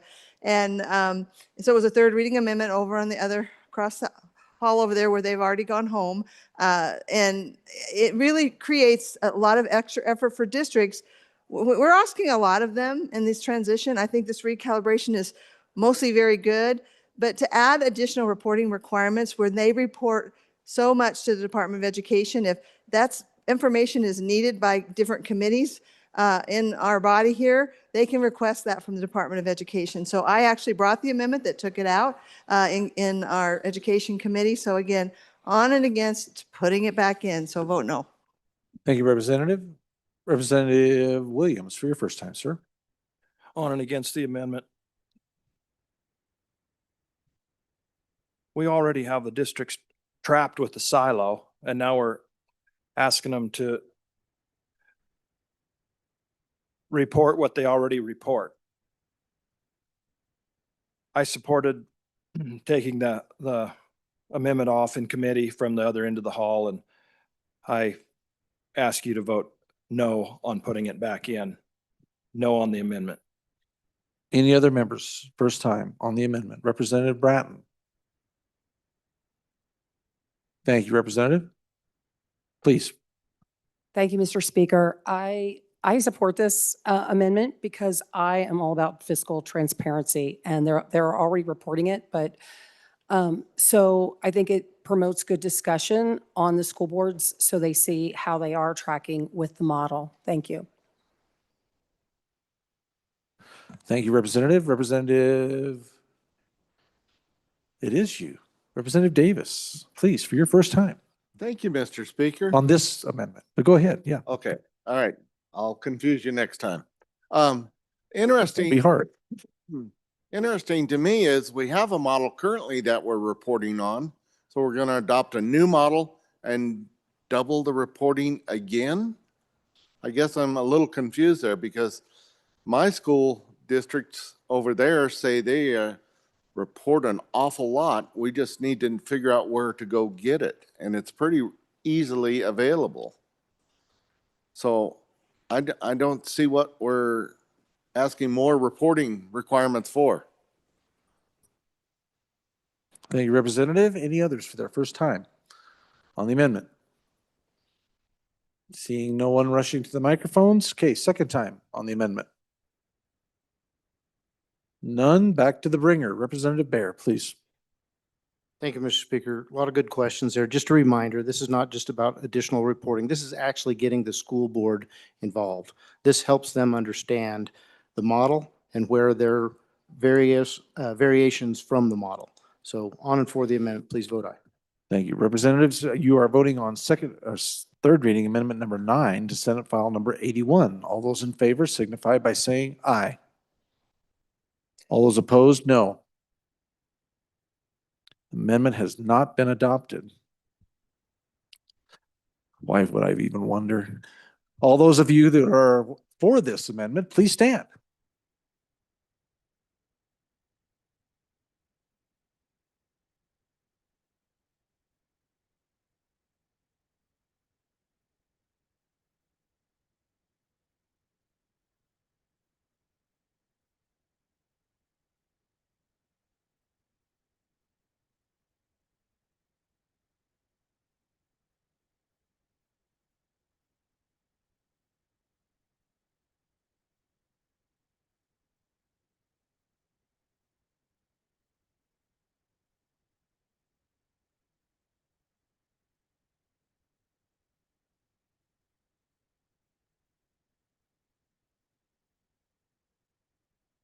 Okay, you may be seated.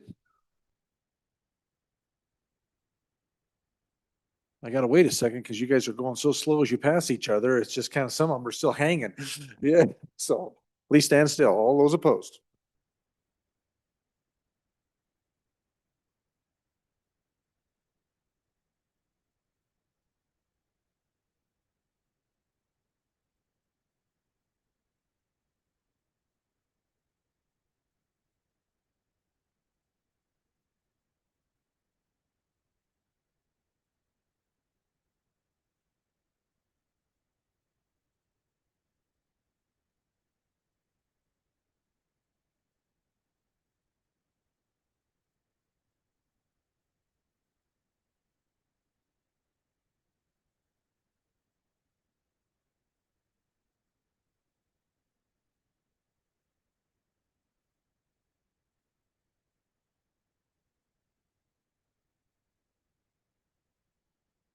All right, you may be seated. The amendment has been adopted, 2032 to 27. Okay, next amendment for our consideration, third reading amendment number 10 to Senate file 81. Representative Filer, please. Try this one, Representative Filer, right here. Thank you, Mr. This one up on here, right? You know what? You're right. I'm going up front.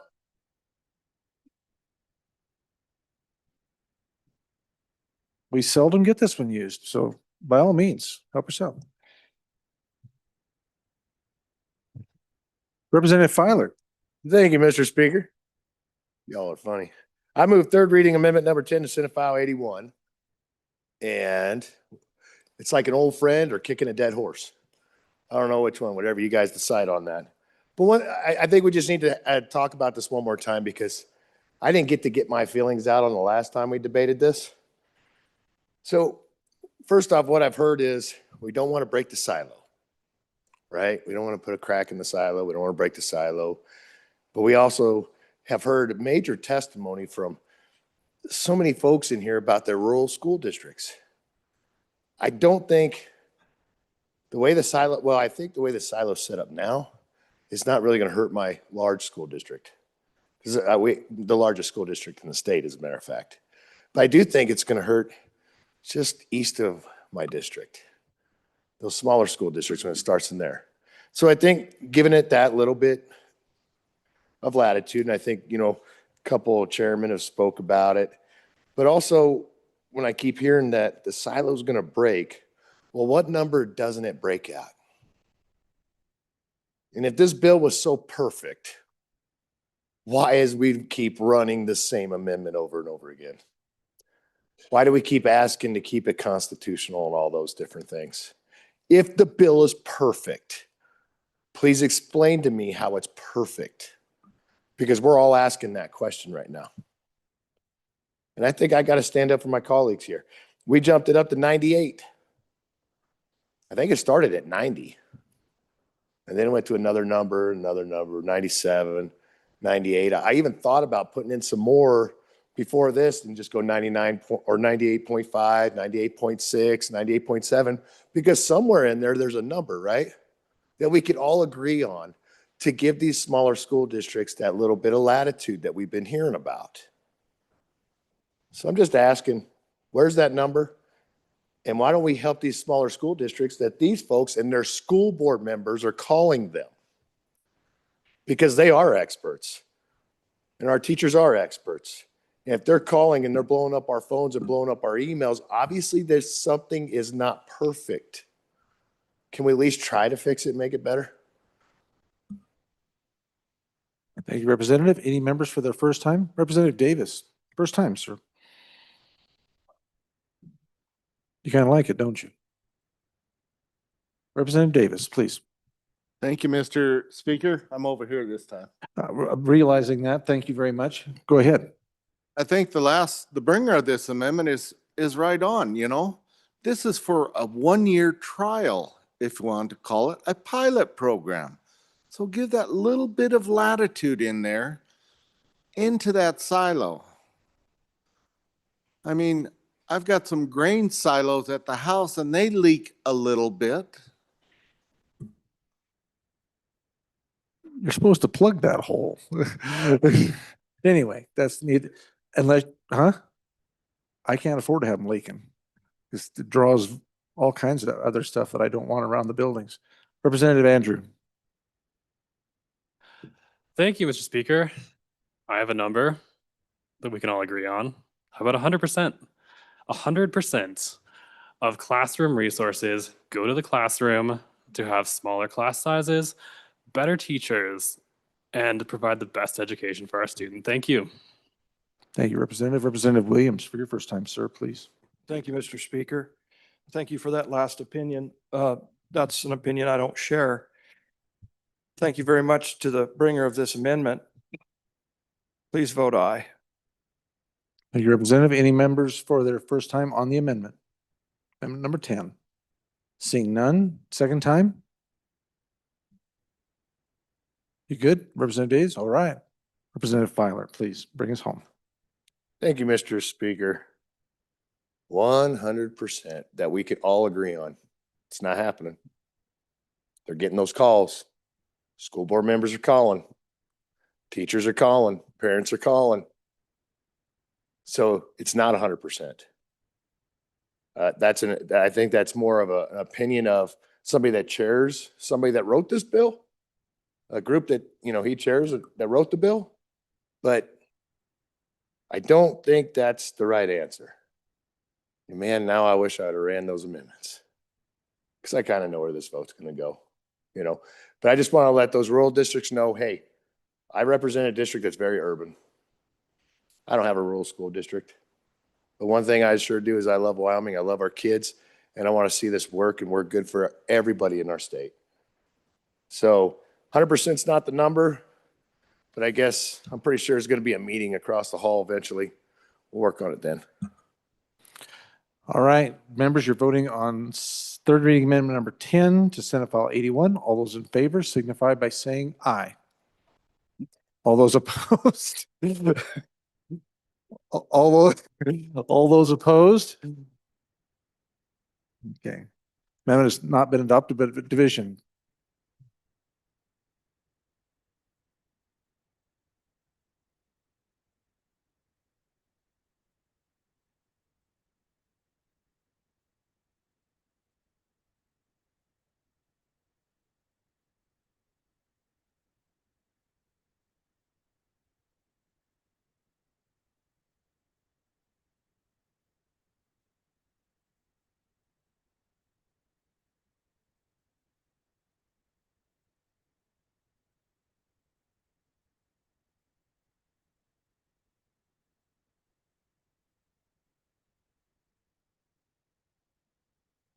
Okay, you may be seated.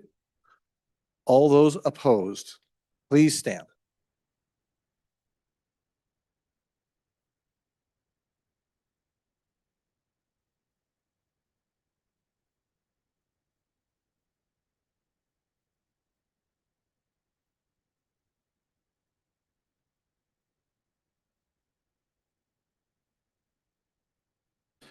Okay, you may be seated. The amendment has not been adopted, 22 to 32. All right, unless there's an amendment coming quickly. Ladies and gentlemen, oh my goodness, I've lost my train of thought on this.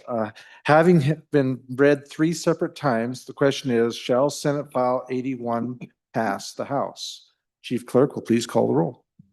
Elliman, Andrew, Angelos, Banks, excused Bear, Brady, Bratton, Brown Gary, Brown Landon, Byron, Campbell Elisa, Campbell Kevin, Chestick, Clouston, Connolly, Davis, Erickson, Filer, Fornstrom, Geringer, Guggenmoss, Haroldson, Harshman, Heiner, Heft, Jarvis, Johnson, Kelly, excused, Knapp, Larson Lloyd, Larson JT, Lawley, Lean, Locke, Lucas, McCann, Nicholas, Ottman, Pendergraft, Posey, Provenza, Riggins, Rodriguez-Williams, Schmid, Sherwood, Singh, Smith, Storer, Strock, Stivar, Tarver, Thayer, Washut, Wasserberger, Webb, Weber, Worf, Williams, Winter,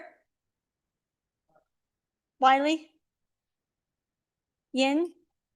Mr. Speaker, are there any changes? Haroldson, no to aye. Harshman, no to aye. Davis, aye to no. Erickson, aye to no.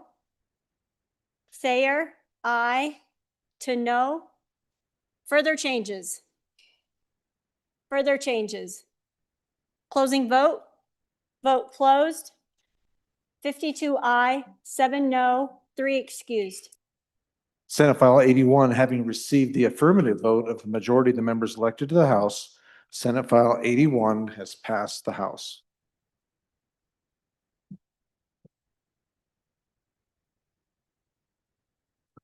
All right, ladies and gentlemen, good debate, good discussion. Appreciate you guys handling that so well and for all of your input on that. All right, we are at that point of concurrences. Wyatt Kress, or do we have another directional?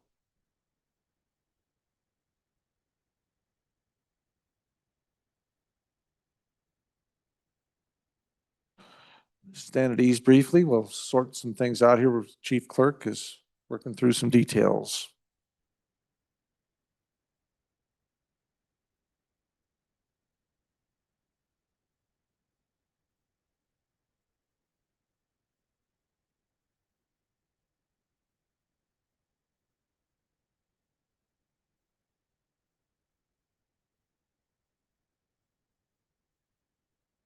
Okay. All right, we're going to do messages from the Senate first, ladies and gentlemen. So our good reading clerk will take care of that for us. Message 261. Mr. Speaker, the Senate did concur on House amendments to the bill listed below by the vote indicated. Senate File 14, Literacy Position for K through 3 Reading Program. Ayes 30, noes 1.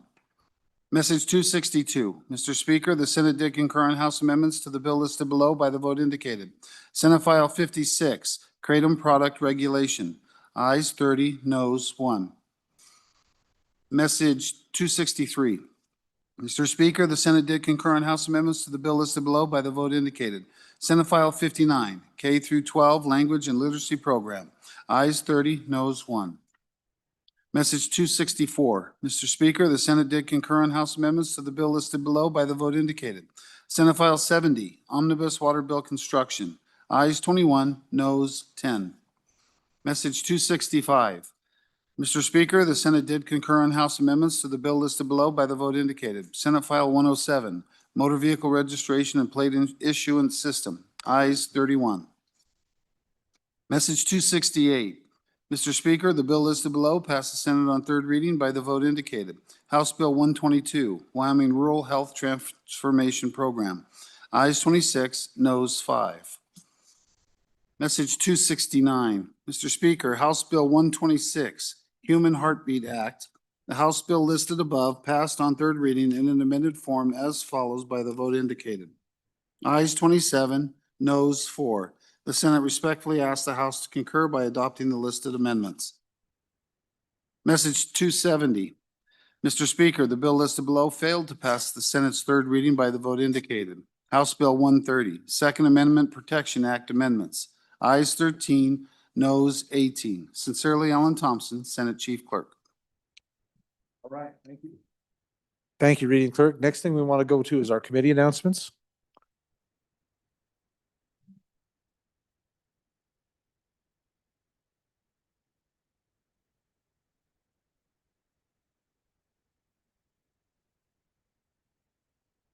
Okay, Chairman. We'll do some committee announcements. Hang tough till we get all these done. Chairman Andrew. Thank you, Mr. Speaker. Your committee, your joint committee number 4 will meet Friday, March 6th to discuss interim topics in public meeting room number 5. Thank you. Thank you. Representative Locke, number 3. Thank you, Mr. Speaker, and your JCC for Senate File 28 will meet at 9 a.m. tomorrow morning in PMR number 2. Thank you, Representative. Representative Weber, please.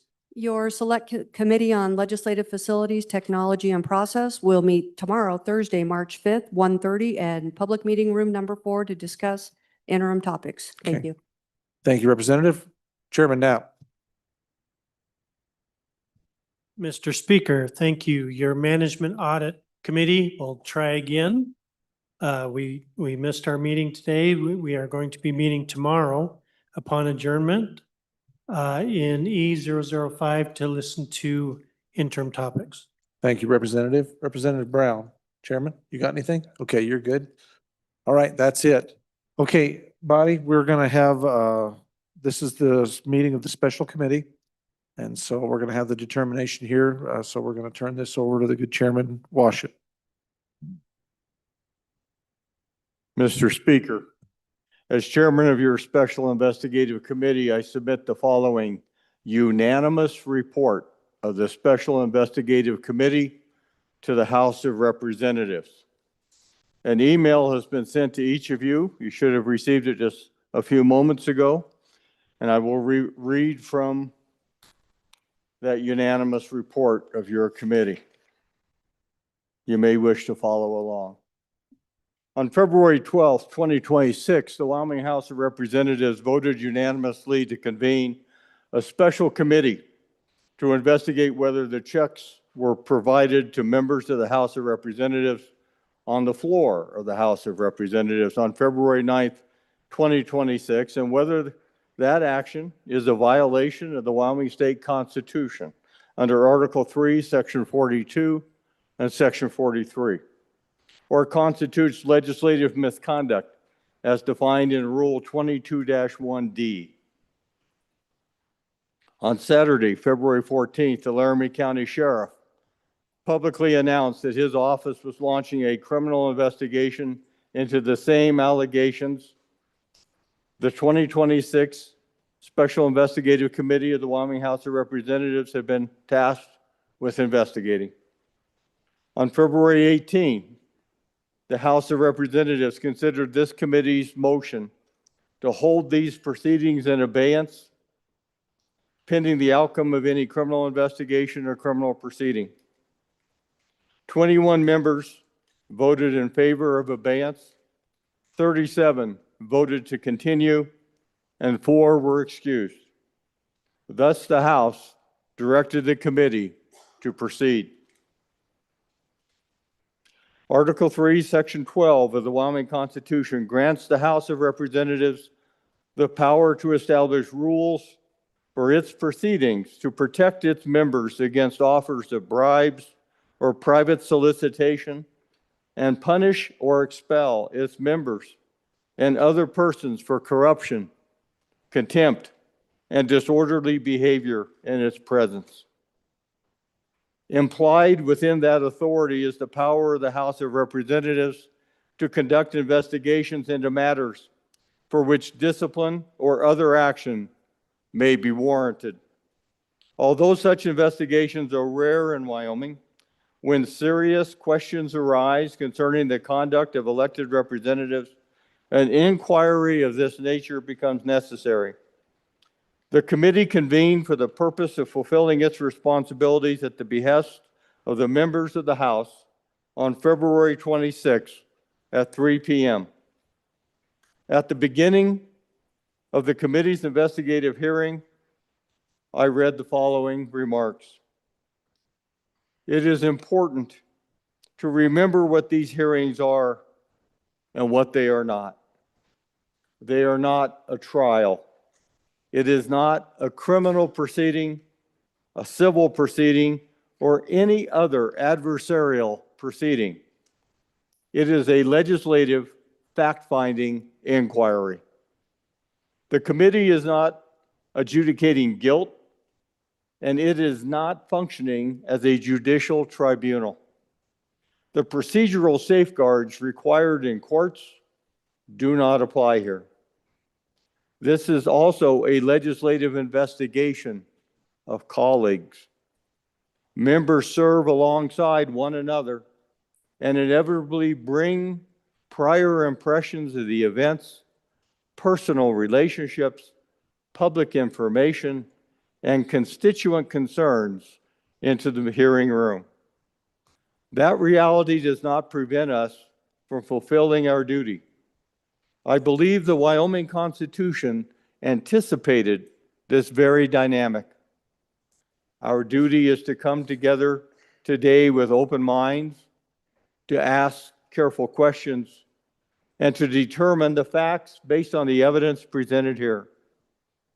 This investigation was constrained by the motion, which created procedural restrictions and timeframes that limited the scope and depth of the committee's work. For example, the investigation was to be conducted in public and broadcast. Further, the committee was to conduct an expeditious investigation and file its report within 4 legislative days of convening. Because of these constraints, the committee did not retain an outside law firm nor hire private investigators to conduct this work. A coexistent criminal investigation further complicated the efforts of this committee. The criminal investigation was expected to last about 4 weeks and involve 5 detectives, according to information provided by the Laramie County Sheriff. Despite these constraints, the committee endeavored to bring forth and share with not only the House of Representatives, but also the people of Wyoming, the relevant facts and information in an orderly fashion. A significant amount of information is already in the public record. In the past 2 weeks, there has been a substantial volume of public reporting and commentary. The committee, assisted by LSO staff, sought to bring order to that virtual blizzard of information, provide context, and present a clear and cohesive factual record to the House.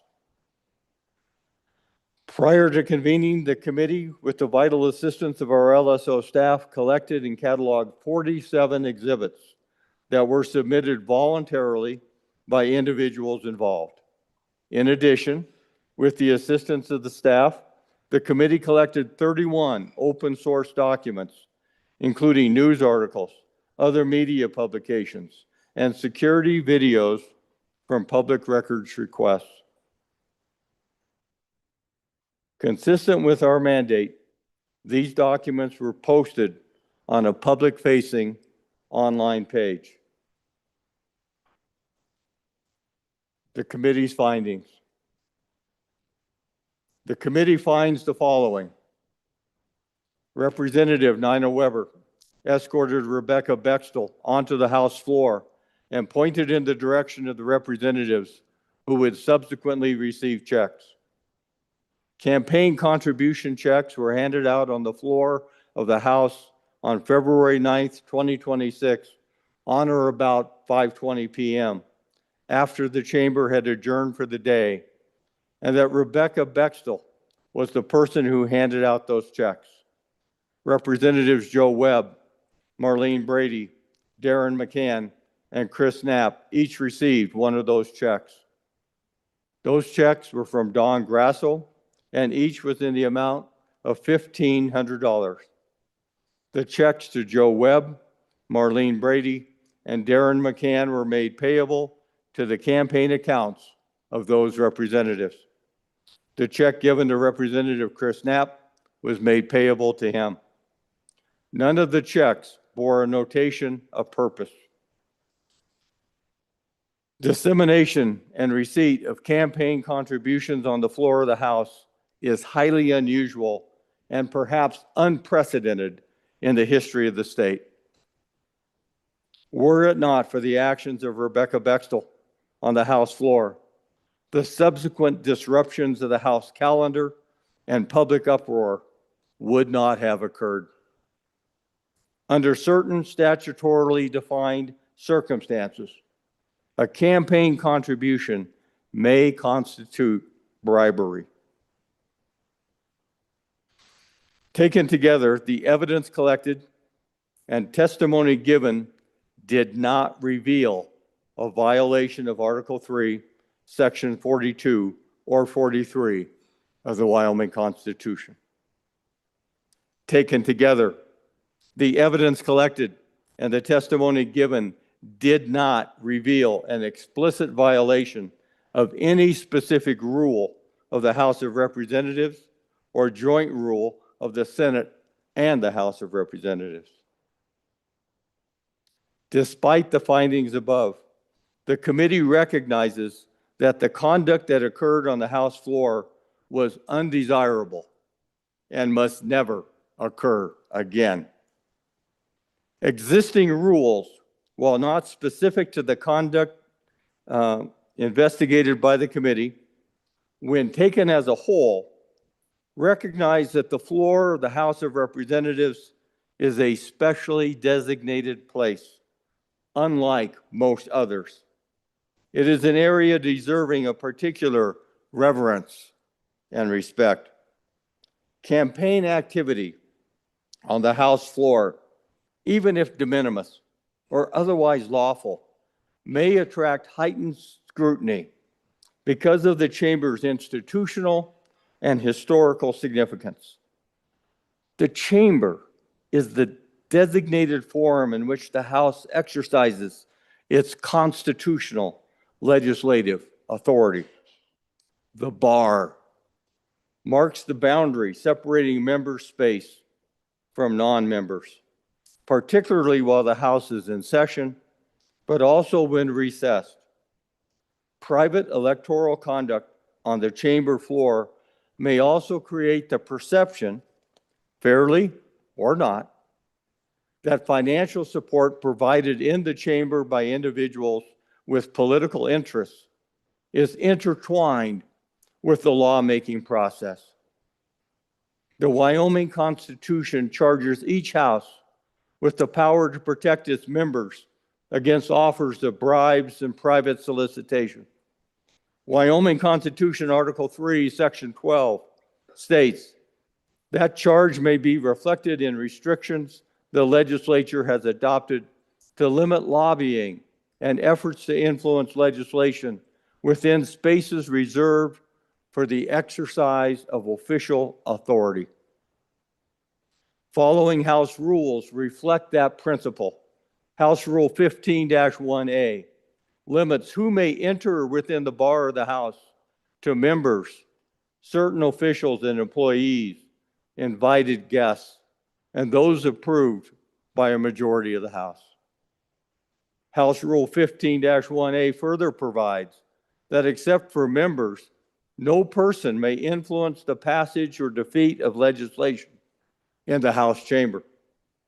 House Rule 15-1B denies floor privileges during session to any former member who is registered as a lobbyist. Your committee's unanimous recommendations. Generally, Management Council is urged to consider additional signage at the entry to the House of Representatives detailing our expectations and guidance to visitors. Rule changes. When a representative escorts any member of the public onto the floor of the House of Representatives, that member is personally responsible for the behavior of that person while on the floor of the House of Representatives. Management Council is urged to review the rules of legislatures in neighboring states concerning political campaign activities during the legislative session, and especially on the floor of the legislature, and related ethical considerations to determine if further rule changes may be appropriate to ensure against similar conduct in the future. Legislator training. Existent rules reflect that a history and tradition regarding the floor of the House of Representatives exists. Violations of this history and tradition should result in some level of condemnation. Adoption of a specific rule in response to this incident is an acknowledgement of the special nature of the House floor. All of us can likely think of non-criminal conduct that we would not want to see on the House floor. Even so, drafting rules regarding such conduct seems unwarranted given the number of topics which may need to be addressed. Rather, the committee recommends the development of a lesson on our institution, the need to avoid appearances of impropriety, and the rationale behind the existing rules that denote the floor of the House as a special place. This lesson should be included as a block of instruction in the required training provided to legislators. A summary of that training should be provided. The training that is provided should also be included in a new edition of the Legislative Handbook. In conclusion, the committee has fulfilled its responsibilities. The facts, exhibits, and statements received by the committee are all available for the members of the House and the people of Wyoming to review and evaluate.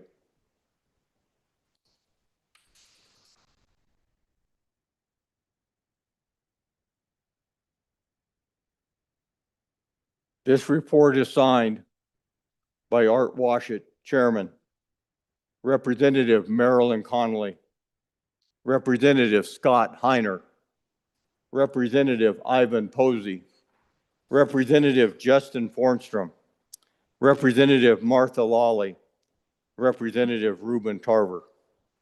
It is, Mr. Speaker, our unanimous report, and I move that the House accept this report of the Special Investigative Committee for inclusion in the Journal of the Wyoming House of Representatives on this 4th day of March, 2026.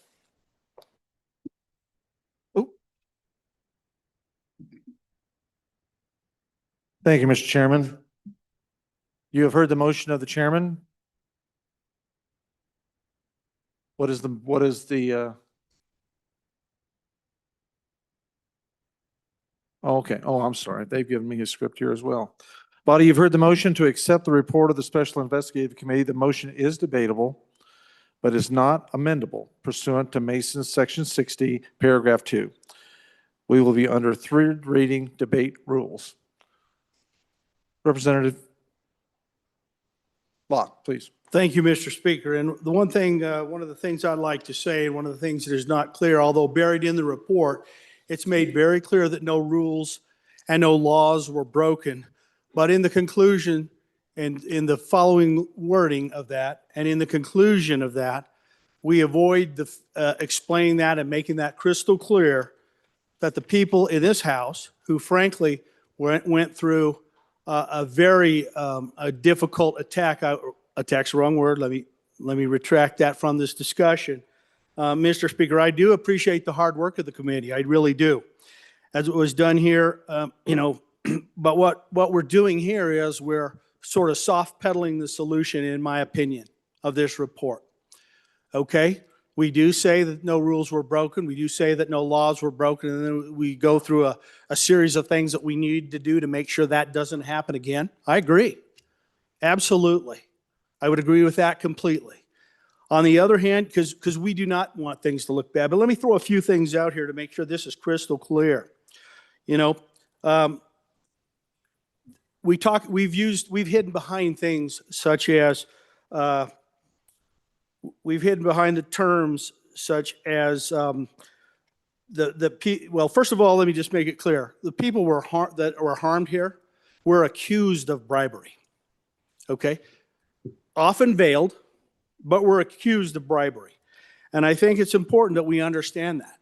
Okay? And so I think it needs to be crystal clear in the report, in the way it concludes. We've hidden behind concepts such as bad optics. Let me make a few things clear about bad optics. The only bad optics here. People could say, well, what they did was bad optics. But let me clarify what bad optics really are.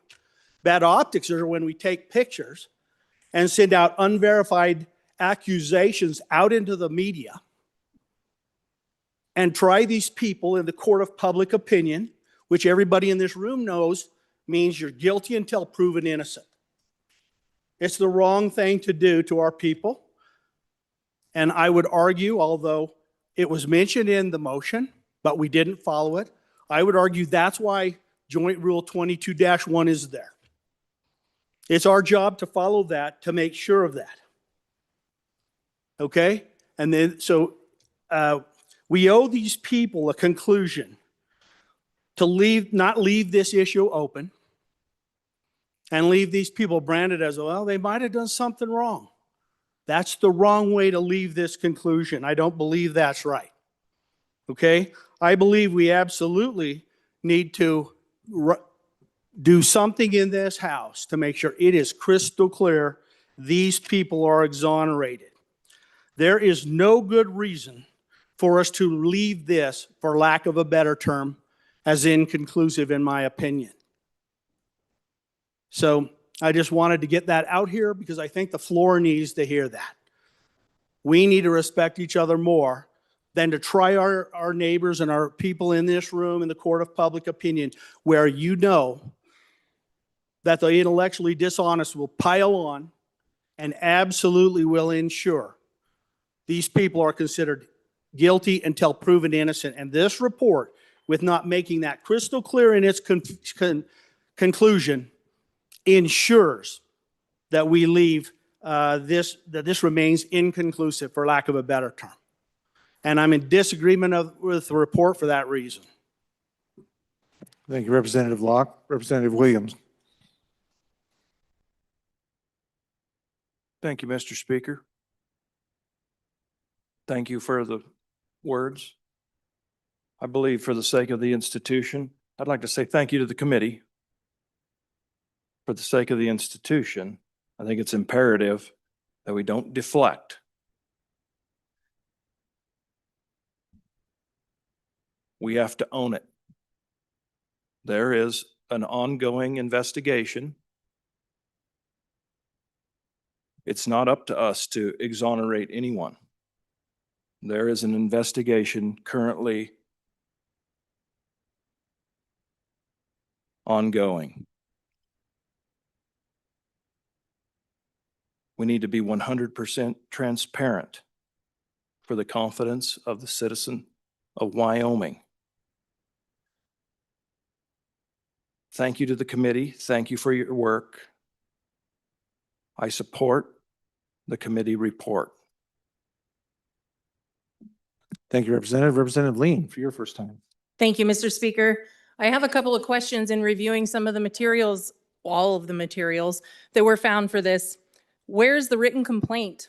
If there was no written complaint, how did we get to this point? When we talk about Joint Rule 22-1, we're also talking about the very process by which complaints are to be filed and which these are to be handled. Did the committee verify when and how the media was notified? Where is the text message to the media, and why haven't we seen it? Did the committee review the accuser's interview with the media as well? These are the questions that I don't have answers to yet. Thank you. Thank you, Representative. Any other members on the discussion? Representative Yin. Mr. Speaker, thank you. Appreciate the committee's work. I didn't make the motion. I didn't make an accusation. I said what I said based on knowledge that I had, and I spoke only to that knowledge. And so I very much appreciate what the committee did. And the committee, frankly, was in a really tough place, right? It's hard to investigate your colleagues. It really is. And so I'll speak on and for adoption of the committee report. On these accusations about filing ethics complaints, I mean, those are accusations right there that I or another person was unethical. But that's not a complaint. They just spoke it on the floor. That's because that's what we are allowed to do. I would say that those accusations are wrong because 22-1 very specifically says there is nothing that prohibits us from doing our legislative business outside of that ethics complaint rule. That ethics complaint rule is a good rule because, and frankly, I helped work on it because it allows the public to have a process that we use, that we can use to evaluate ethics complaints against us from the public. We're members of our own body. We can deal with our own issues. And so, again, glad of the work of the committee, and I'm on and for adoption of the committee report. Thank you, Mr. Speaker. Thank you, Representative. Representative Pendergraft, for your first time. Thank you, Mr. Speaker. And I do want to begin with thanking the committee for their work. That's certainly a job that I would not have wanted to have any part of. I very much appreciate the idea of extending training beyond this to make people aware, maybe a little bit more aware of where we are and what we represent and those things. But I also think we need to take a hard look at what happened in this and not just the failure or the perceived failure of the people that have been investigated here, but of the rest of the body and our failure to adhere very strictly to our own rules. I brought this up from this very microphone at another time. I think that once something was found, that was not necessarily handled in accordance with the rules. And so I would encourage that we add to the training requirements, if you see something, this is how you report it, rather than run to the media or any other thing that may or may not have happened. This is the procedure that we need to follow, and it's spelled out in rule, and we need to emphasize that and train that and keep everybody on the same page. I think this could have been handled in a way that would have been much less disruptive. And I would just ask that we do include that training. Thank you. Thank you, Representative. Representative Larson, JT, your first time, sir. Thank you, Mr. Speaker. The procedure, I don't think really works in this scenario because of who was involved and who we found out was involved. So I don't know if we can say that we can use the procedure because there may have been some conflicts. Thank you, Representative. Representative Larson, Lloyd, for your first time. Thank you, Mr. Chairman. My appreciation to the committee, all of those that participated on it. I would just ask that we all look at the first paragraph of the document that was sent, because I believe that is the basis for the investigative committee. I'm probably using the wrong terms, Mr. Speaker, but as you come up with other concerns or questions, okay, but that wasn't in the direction that we received or that this committee received. And so based on what they were given, to see if there was wrongdoing to those individuals who received checks, that's really baseline, and please be careful not to expand it past that for the good work that the committee done. And again, thank you to the committee for that work. And Thank you, Representative Larson. And Body, I appreciate you sharing that, Representative Larson. We want to stay specific to the motion that was brought and to the investigative committee, the parameters that they were held to and they were responsible for. So I would encourage the body, when we do discuss this, that we keep it to those parameters that they were required to stay within. And so Representative Lucas, please, you have something for us. Thank you, Mr. Chairman. I too would like to thank the committee. I know this was not an easy, and it seems like a thankless task for you, so I appreciate the time you put into this and your thoughtful report. Folks, we are a body of rules. Everything we do here is surrounded and confined by established rules. We must follow our rules.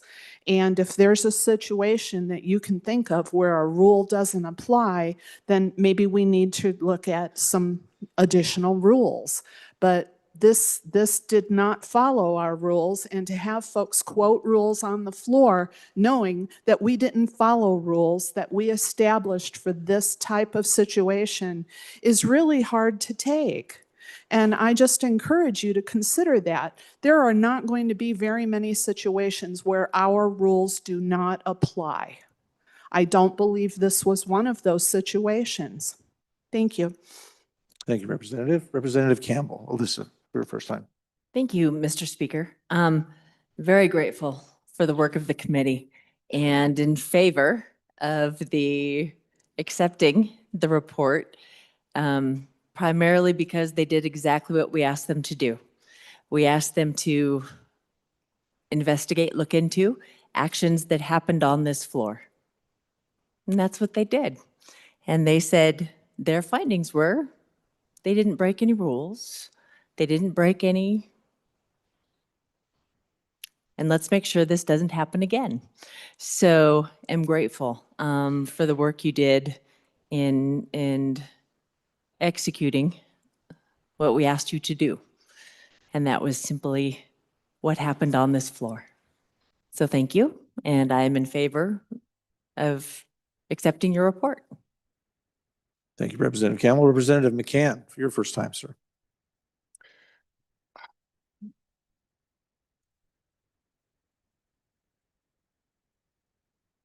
I'd like to thank the committee myself.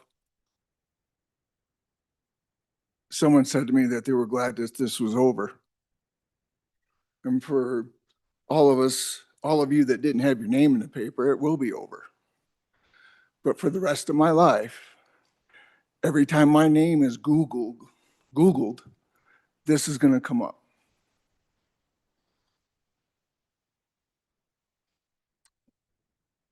The rest of my life.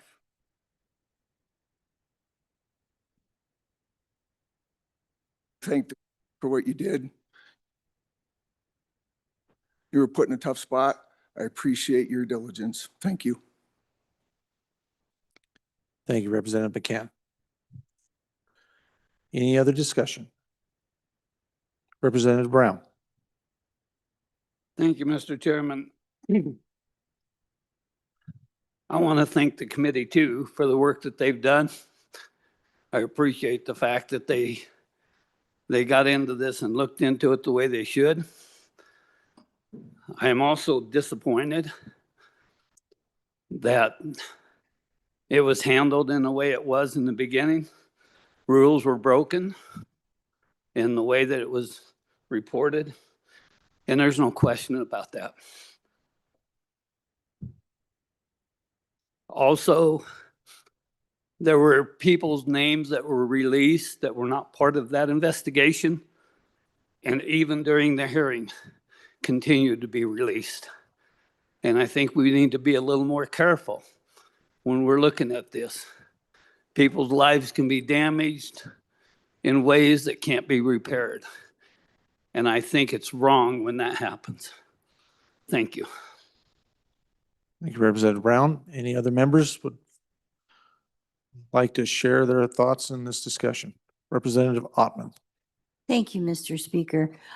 Just for a point, some of the verbiage was that, or a question, I guess, during this, and I too would like to thank the committee. I can't imagine all the hours and the stress that you're under to do this job. But also for the people that were pointed at as far as breaking the law, there are campaign signs up now in February and March. So to receive checks, while inappropriate place probably because of the optics, to do something like that is not against the law. And as we can drive through the streets of this town, we see campaign season has begun already. So that, I believe a statement should come out that that what was seen is addressed and not just innuendo as far as why. There's a lot to that with people had talked about, well, it's perceived. I think somebody used the word perceived with comments and things that went on the evening before. There was a perception of something and possible anger. So it was just a bad situation. But I again will reiterate that to say that these people should have been treated in this manner and accused before there was any investigation as to what were you thinking or what was going on or what happened, and it was put out to the media. I have yet to see how the media received this. So anyway, that's just a comment I have, Mr. Speaker. Thank you. Thank you, Representative. Representative Provenza, for your first time. Thank you, ma'am. Mr. Speaker. First for a second. First for a second, Representative. All right. Any others? Is that it? Oh, Representative Knapp.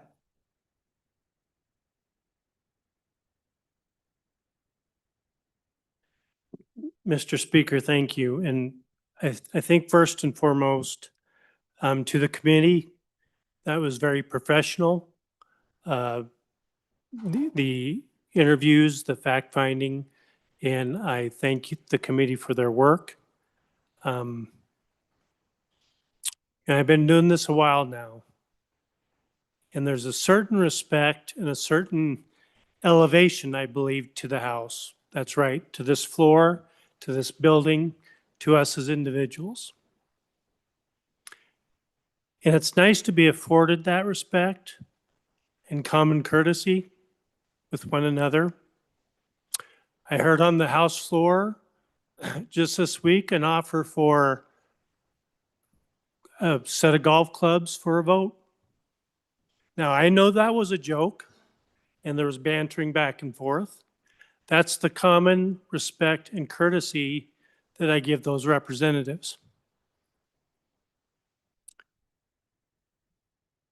So one representative said it before, the end of this result, which affected many people, not just ourselves, but our families.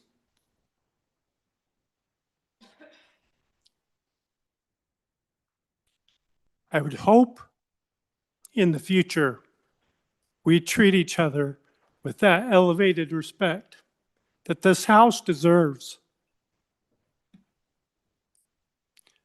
So again, no rule broken, no violation of law, but the damage has been done.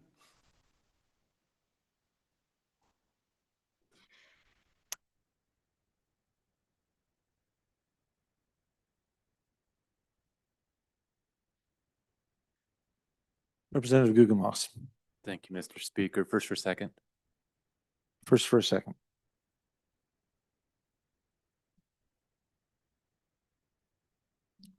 Any other? Representative Mr. Harshman, Speaker, first for second, thank you. first for a second. Representative Harshman. Any other representatives?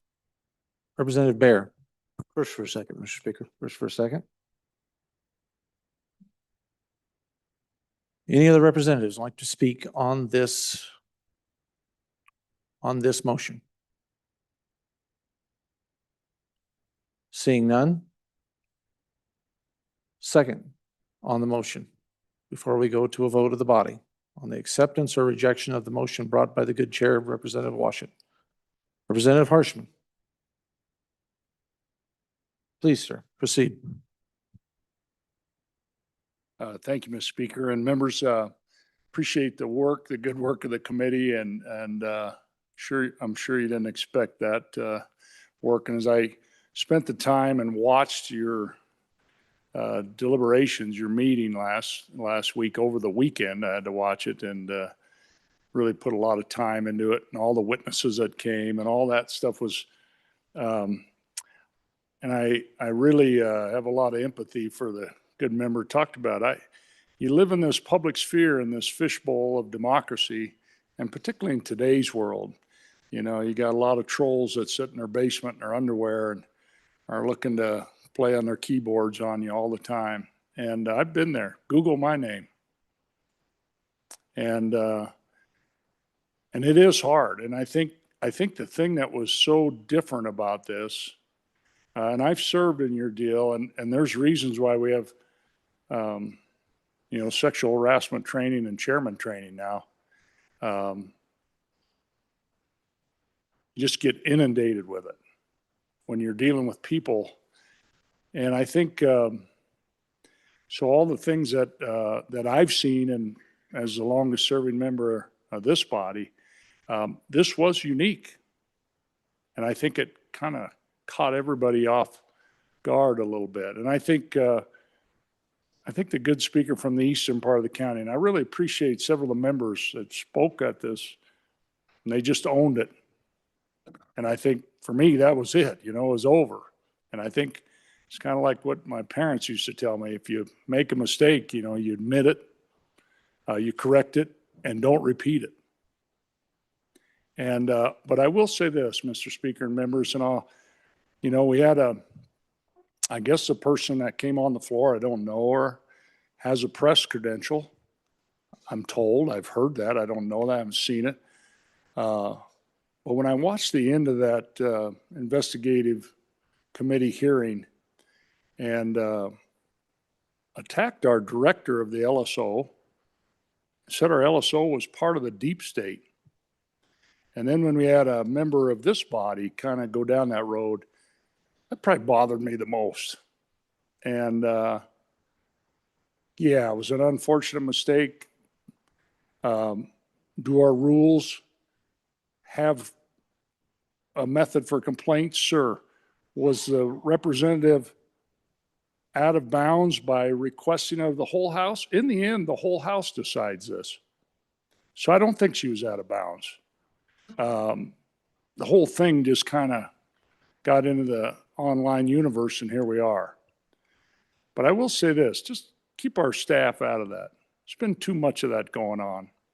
And really allows us to function. And I think, I don't know, but I mean, if something like this happened again and it happened so quickly, and I think the good chairman of this committee said there was no chance to hire any outside law firm to do some of that. And so how'd you like to be our staff? Instead of going home to your family here in Cheyenne, you're thrust into this thing. And it's like, so I think, I think it's a deal for us to learn from. And I think the good representative from Campbell County talked about that, but there's been some other things go on in this floor during the 68th. There's been some other articles submitted to the press attacking other members. And I think we ought to just all calm down on that a little bit.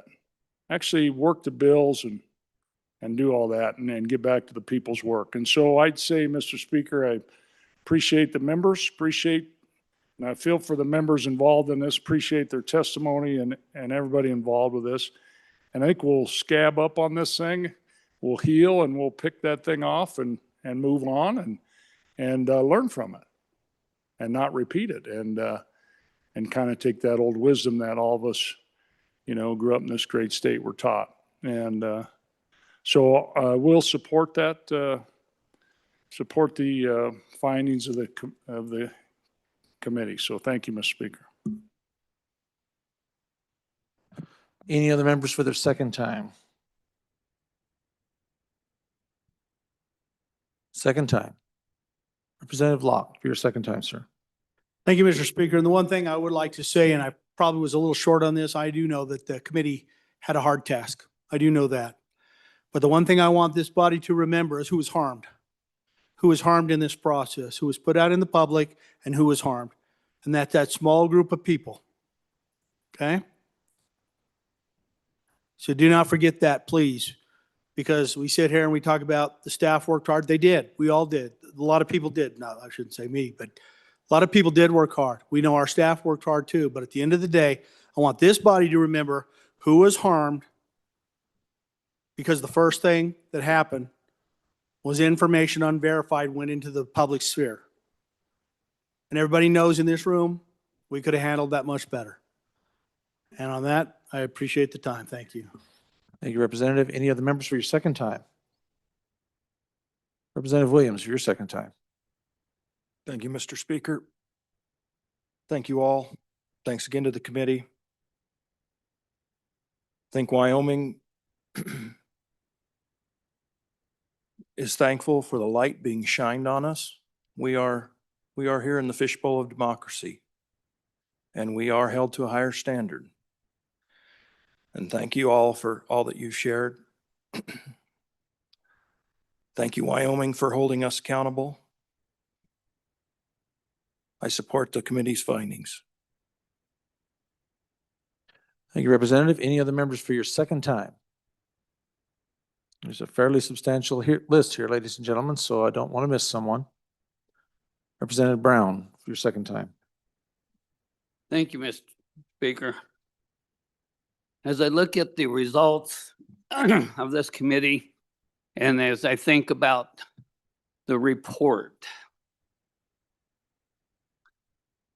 and I do thank the committee for the good work they did, but I'd like to take it one step further. Representative Chris Knapp, not guilty.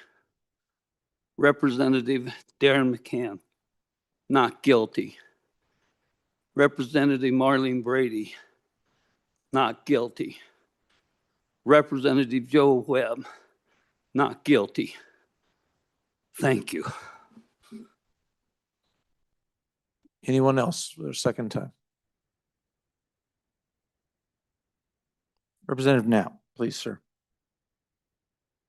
Thank you, Mr. Speaker. I'd like to point out just one last thing. And we just heard some of the words that were used of accountability, undesirable, explicit, no explicit violation.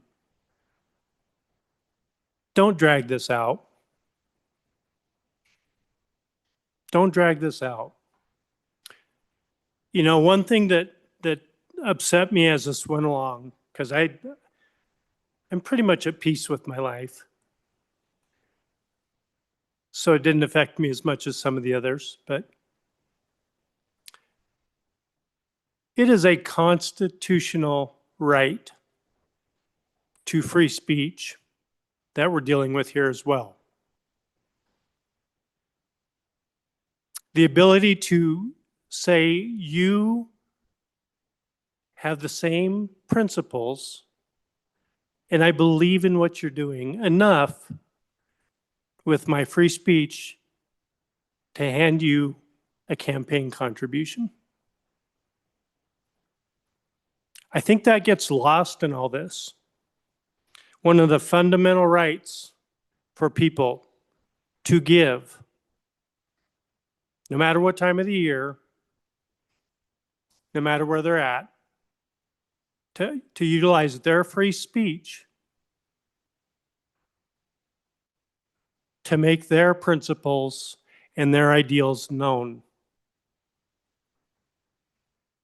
So as this has gone along, when I said before, this is bigger than all of us, I mean it. This institution, this country, the ideals, the principles that we say that we defend. Let's keep that in mind here.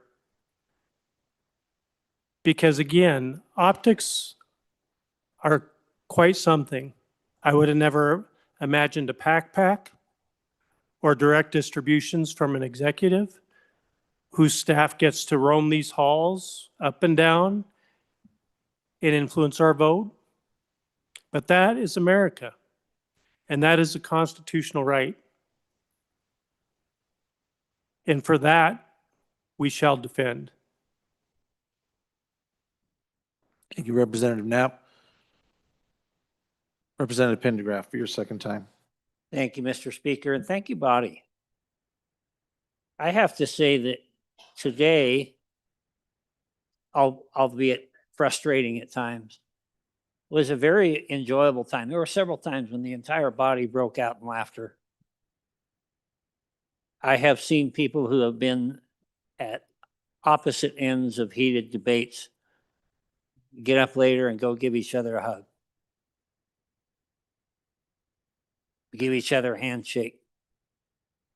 I would tell you that within the last probably 2 weeks, I have had to go deliver an apology. Not that anybody compelled me to do that necessarily, but I had to deliver apologies to people that in the heat of battle, so to speak, I may have said something or been, imagine me being a little brash. It's hard to figure, I know. I'm not in any kind of a frame of mind to ask or compel anybody to get up and make an apology. My mom used to do that to me. You apologize to your sister. I didn't mean it. But as we go on through the next few days and the next few weeks, think about the interactions that we've had with each other. And I would just ask you as a Christian brother, if you know you stepped on it, would you just go shake somebody's hand and say, I'm sorry? Representative Chairman Washington, please, sir. Thank you, Mr. Speaker. I'd be remiss if I didn't take some time and thank the members of the committee and the members of our staff, LSO folks, for putting in a lot of hours, documenting a lot of things, keeping that web page forward facing for the public. And while none of the members of this committee asked, I do believe that it's a distinct honor to have been asked to act on behalf of this body, to be entrusted with a matter of this gravity. I felt very privileged. Didn't enjoy it at all. I felt very privileged to have been in that chair, taking forth the responsibility of this body. And I'd just like to conclude, Mr. Speaker, that tomorrow morning there's going to be an ecumenical prayer breakfast at the Episcopal Church. You all got one of these flyers the other day. And given all this transpired, I would hope that we have a massive turnout. I think if ever this body could benefit from a little bit of time and prayer and fellowship, be tomorrow morning. So I hope a lot of you can come and that we can recognize what we've been through together. Some have been through more than others. But I think if we can come together as a body tomorrow morning, thank the good Lord for the blessings, and there are blessings of this session, I think it would be really a good idea, Mr. Speaker. Agreed, Mr. Chairman. Any others for the second time? Lean, Yin, Larson JT, Larson Lloyd, Lucas, Campbell, Alyssa, McCann, Ottman, Provenza, Guggenmoss, Bear, and then Chairman Washington. Seeing none, then I will, Representative McCann. All right, pity party's over. Let's vote and get the hell out of here. Representative McCann, no eat you double toothpicks on the floor. I got in trouble for saying CRAP once. You're not getting away with that. Considering what I've been through, Yep. duly noted. I understand. Well, body, before we take this vote, I do want to relay some of my thoughts on this, and I will not take much of your time. Chairman Washit, if there was anybody that I was going to be tasked with to provide a fair and just and balanced appraisal of this situation and throw somebody into a meat grinder, I was glad it was you, because I knew you were up to the task. And you've done a wonderful job, sir, and I appreciate all of your efforts. As to the rest of the committee, Representative Fornstrom, Representative Connolly, Representative McLawley, Representative Tarver, Representative Heiner. Did I miss anybody? No, I think that's all of you. Oh, Posey. Well, he's not here. I would have seen him, but he's not here. I chose all of you because I believe that you were fair, just people that did not carry an ought and were willing to go in and take and absorb all of the information that you were given and to act in a manner that was honorable and people of integrity. That is why I chose you. I didn't have a lot of time to think about this. So to me, I appreciate your willingness to be able to take up this responsibility. And you could have easily have said no, and I would have respected that. But you didn't. And you did what I asked you to do, and that was come back with a fair decision, weighing the facts, and I could count on you to do that. And so each one of you committee members, I thank you for the time that you've taken and for being placed in a very difficult position. I don't think anybody would have sought out this responsibility, but you did it, and you did a wonderful job. So for the body, all of us, I think we really do need to respect and appreciate what I put all of these people through by choosing them for this very, very heavy lift. And they did a wonderful job, in my opinion. So I have the greatest of respect for all of you members that operated and managed this committee, and especially my chairman for navigating and keeping this thing where it needed to be. Thank you, sir. As far as the rest of the body is concerned, I want you all to think about what we just went through. Soak on this tonight. And I think the admonition by our good chairman that we could find places of faith and to have introspection and think about what we can do to learn from our mistakes. I will challenge one thing that the one representative, former speaker said, you know, we're going to someday pull the scab off of this. My experience has been when you keep pulling the scab off, you have a scar. So I'm going to say leave the scab on and let it heal. And so when this thing comes off of its own volition, that the skin underneath there in this body is clean and it's new and it's healed. As I said the other day when I gave my dissertation on what happened, the only reason this body would have any reason to be ashamed of itself or to have cast shadow on this great facility and this chamber that we have the honor and the privilege of being in is if we don't do something about this. I believe we have, and I believe we will continue to. Ladies and gentlemen, this is how I look at this. Every single one of you are here for a reason. Every single one of you were elected for this time and for this hour. And I don't believe any of you have been put through anything more than the Lord knew you could handle. And I know it was a lot. For some, it was a great amount. But we can learn from this. We can be better people. The only reason we should be ashamed of ourselves is if we don't learn from this. This chamber, the 68th, was placed here to handle this the best way. So the 69th will be hopefully kept from dealing with what we were known that we were able to handle. I believe we will handle it, have handled it professionally. It wasn't easy, and it wasn't right. And I will say again, it could have been handled better. But that's water under the bridge. And now it's our responsibility to take this thing from where we have it now and to make it work and to make it better. So I charge all of us, myself included, to take this and move ahead and use it not as a stumbling block, but as a stepping stone for this body. And that we will rise above this and that we will be the example that God's called all of us to be for this state. So with that, thank you all.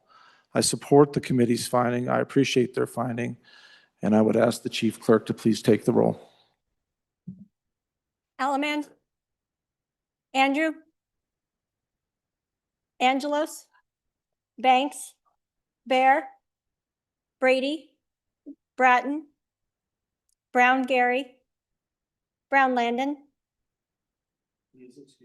Byron, Campbell Elisa, Campbell Kevin, Chestick, Clouston,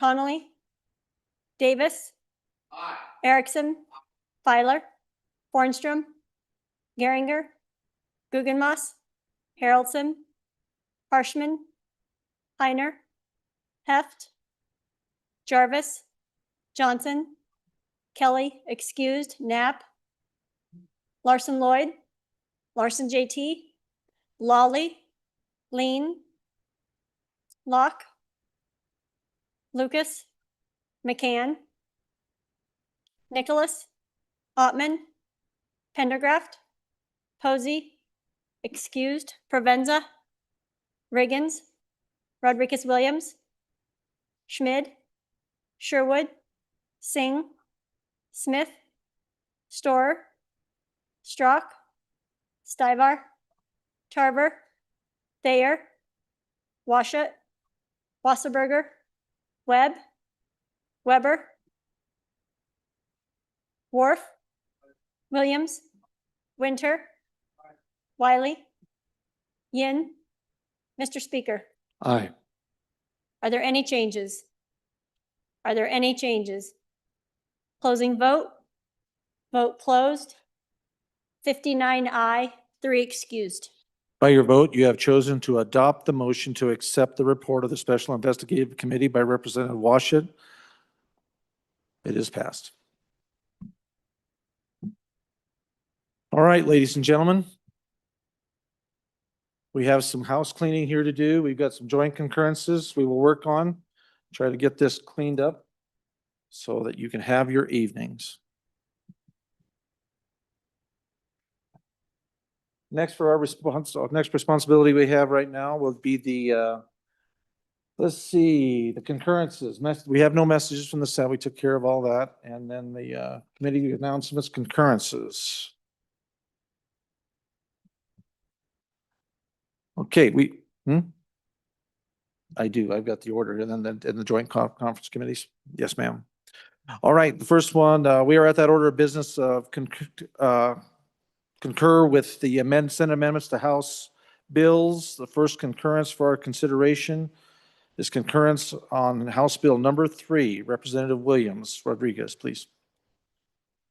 Thank you, Mr. Speaker. I move message number 248, concurrence requested, original House Bill 3, Wyoming Pregnancy Centers Autonomy and Rights, and ask for your favorable consideration on concurrence. Essentially, what the other body did was they deleted some terminology that was in the bill, such as pre-viability separation. And then they also removed the section that gave a right to intervention. And that, in a nutshell, is basically what they did. I would stand for any questions. And if there's not any, again, I would just encourage an aye vote. Any questions? Any discussion on the motion to concur? All right, ladies and gentlemen, we are voting on the motion to concur with Senate amendments to House Bill number 3. A majority of the elected members is required. The chief clerk will please call the roll. Allemand, Andrew, Angelos, Banks, Bear, Brady, Bratton, Brown Gary, Brown Landon, excused, Byron, Campbell Elisa, Campbell Kevin, Chestick, Clauston, Connolly, Davis,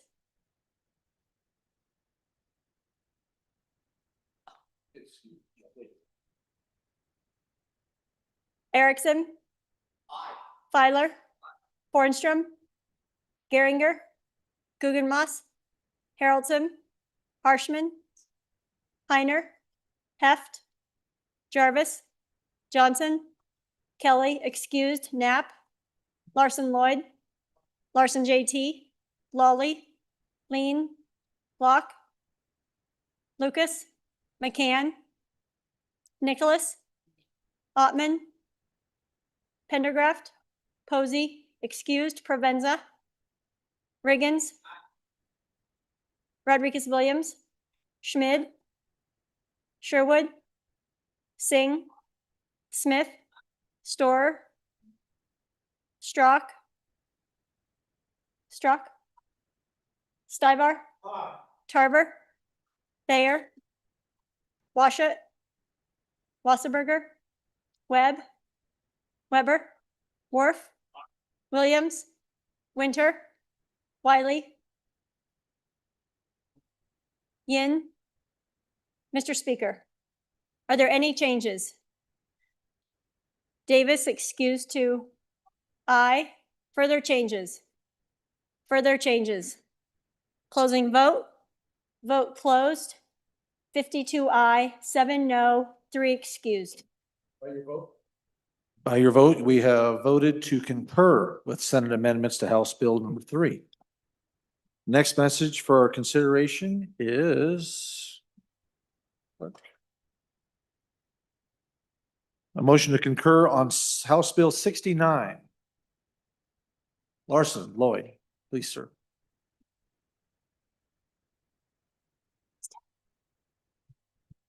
Thank you, Mr. Speaker. The good chairman of transportation had to leave and asked that I move this concurrence. And so I'd like to, Mr. Chairman, I'd like to move message 245 and ask for concurrence on the actions of the Senate on House Bill 69.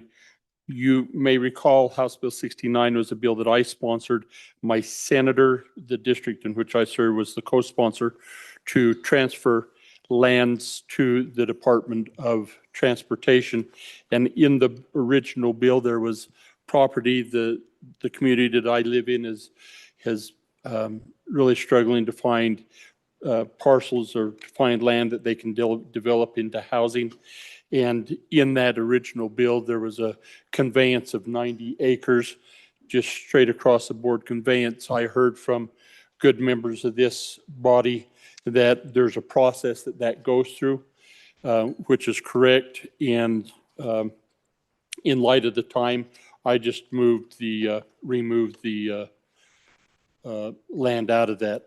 The Senate, in consultation with the agency that oversees those type of land transfers, help draft language that would require the conveyance of 90 acres that has to follow that the Department of Health, in consultation with the Board of Land Commissioners and Office of State Lands and Investment, is authorized and directed to convey its right, title, and interest to those.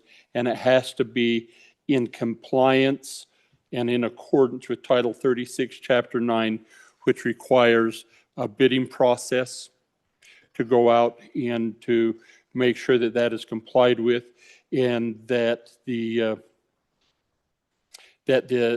conveyances would be made without impacting other rights or estates associated with the parcel or the owner, and that all costs associated with any necessary survey, title, insurance, and closing should be paid by the purchaser, and no conveyance shall be made under this section unless the purchaser of the parcel or any portion thereof agrees that the sole use of the parcel or any portion thereof shall be for residential housing.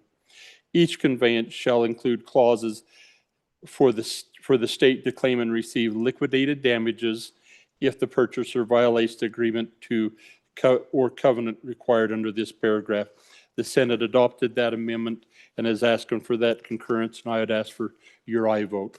Thank you, Representative. Any discussion? Representative Stivar, please, sir. Thank you, Mr. Speaker. We need to not concur with this, go to the Senate and find out, a little more information.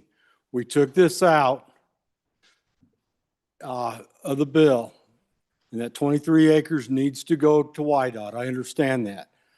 But doing this 90.87 acres, I think we need to have a further conversation with the Senate. So please vote no. Any further discussion? Any further discussion? Seeing none. Members, we are voting on a motion to concur with Senate amendments to House Bill 69. A majority of the elected members of those required. The chief clerk will call the roll.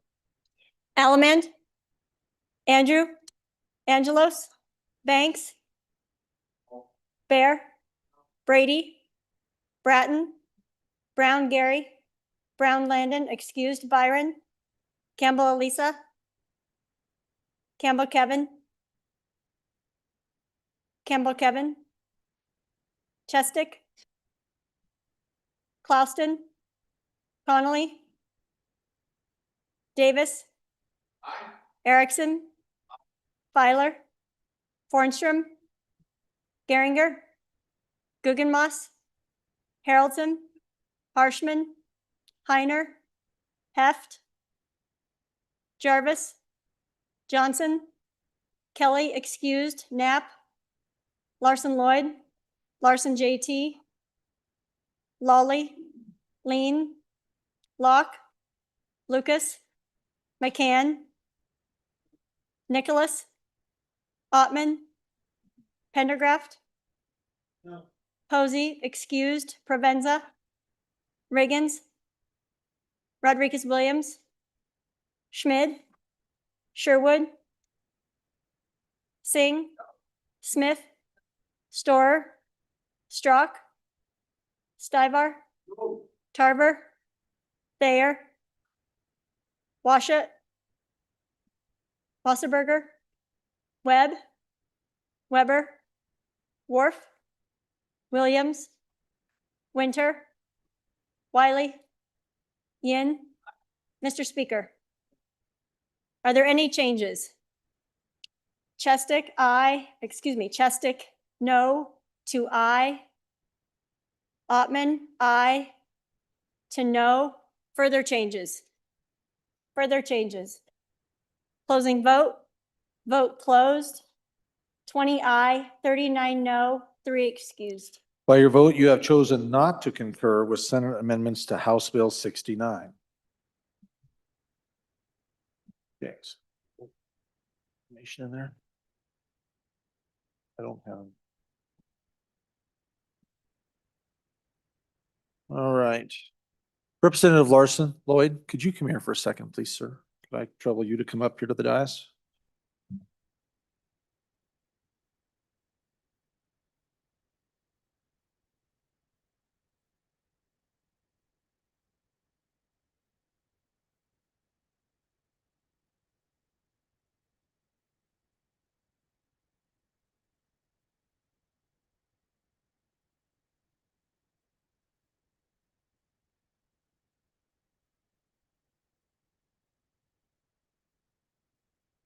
Okay, the committee on this concurrence will be Stivar, Heiner, and Lloyd Larson. Larson will be chair.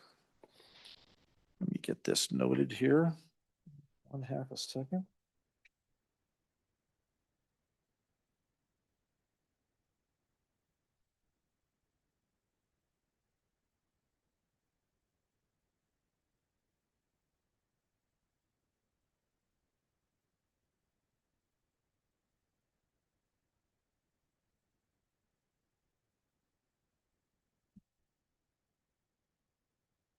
Okay. Next, for our consideration, concurrence number, let's see, message number 246. This is regarding concurrence on House Bill 78. Representative Banks, please, sir. Thank you, Mr. Speaker. I move message 246 to House Bill 78 and ask for your concurrence vote. So what the body down the hall did, let me go through the changes here. One of the things they did was make the bill effective immediately. Instead of July 1st, you know, that puts us already past the time when we can start doing some of these projects. So they made it effective immediately so they can get going this spring, summer, fall to get these projects going in the midst of the season. There was some language that made it double reviews for the AG. So the AG had to not only review each project, but they had to also review the contracts, which statutorily they already have the authority to review all the contracts. And so we wanted to match it up statutorily with other programs like this and just have them have the contract review and not the project review, because that already goes through the forestry division. Let's see here.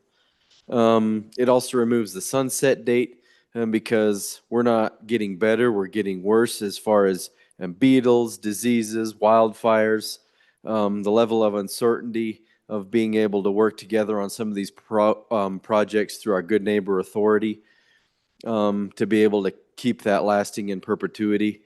So they got rid of the sunset date on this. Big change they made was they made it for nonprofits and government organizations only.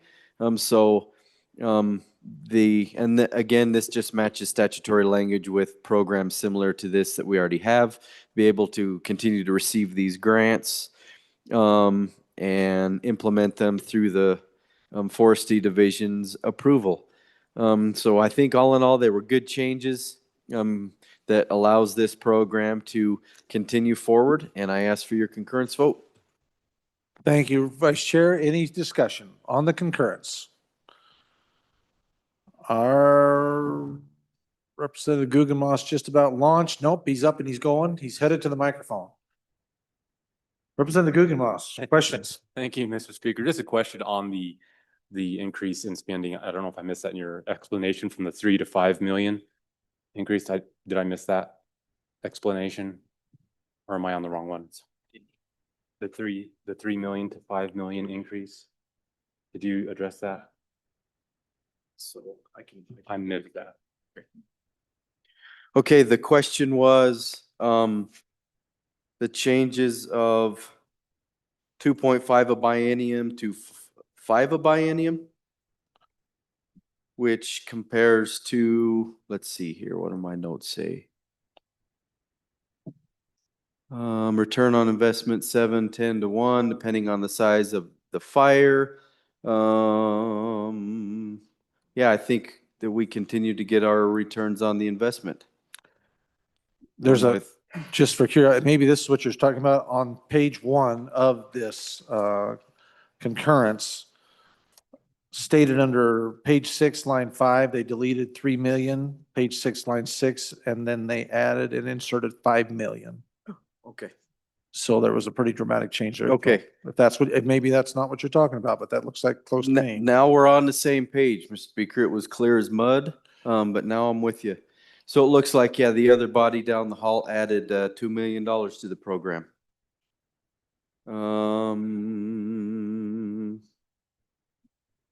And if I think that's the last of the changes.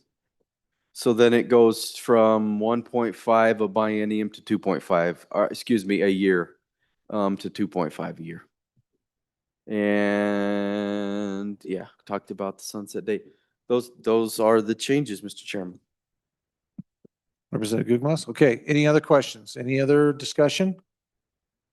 Okay, seeing none, we are voting on the motion to concur with Senate amendments to House Bill 78. Majority of elected members is required. Chief Clerk will please call the roll. Ellerman. Repeat. Andrew. Angelos. Banks. Bear. Brady. Bratton. Brown Gary. Brown Landon, excused. Byron. Campbell Lisa. Campbell Kevin. Chestick. Clouston. Connolly. Davis. Erickson. Filer. Fordstrom. Geringer. Guggenmoss. Haroldson. Harshman. Heiner. Heft. Jarvis. Johnson. Kelly, excused. Knapp. Larson Lloyd. Larson JT. Lawley. Lean. Locke. Lucas. McCann. Nicholas. Ottman. Pendergraft. Posey, excused. Provenza. Riggins. Rodriguez Williams. Schmid. Sherwood. Singh. Smith. Storer. Strock. Stivar. Tarver. Thayer. Washut. Wasserberger. Webb. Weber. Worf. Williams. Winter. Wiley. Yin. Mr. Speaker, are there any changes? Allemand, aye. To no. Andrew, aye. To no. Further changes? Further changes. Closing vote. Vote closed. 26 aye, 33 no, 3 excused. By your vote, you have chosen not to concur with Senate amendments to House Bill 78. The committee will be Angelos, Banks as chair, Strock.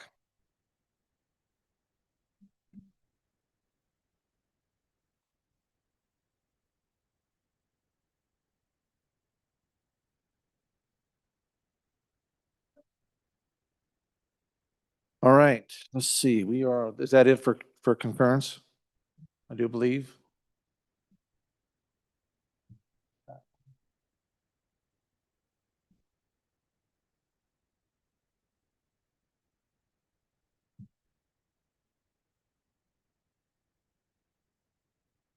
These are JCCs.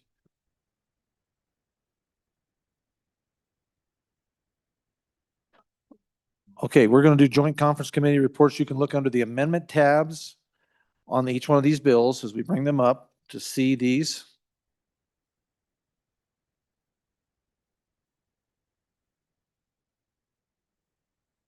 First one for our consideration. Oh, let's see, where's it at?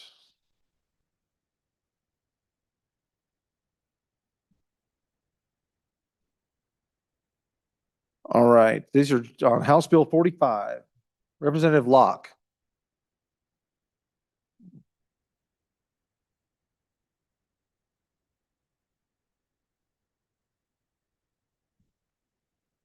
Yes, please, Representative Locke, please proceed. Thank you, Mr. Speaker. I move joint conference committee amendment number 1 to House Bill 45.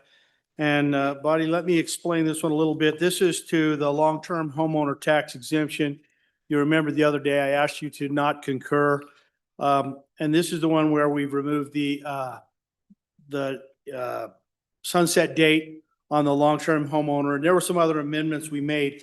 And if you recall, the only issue was that the Senate's amendment, what the Senate wanted to amend in was to make sure that the long-term homeowner, if the People's Initiative went through, they wanted to make sure that the two did not stack, basically is what they did.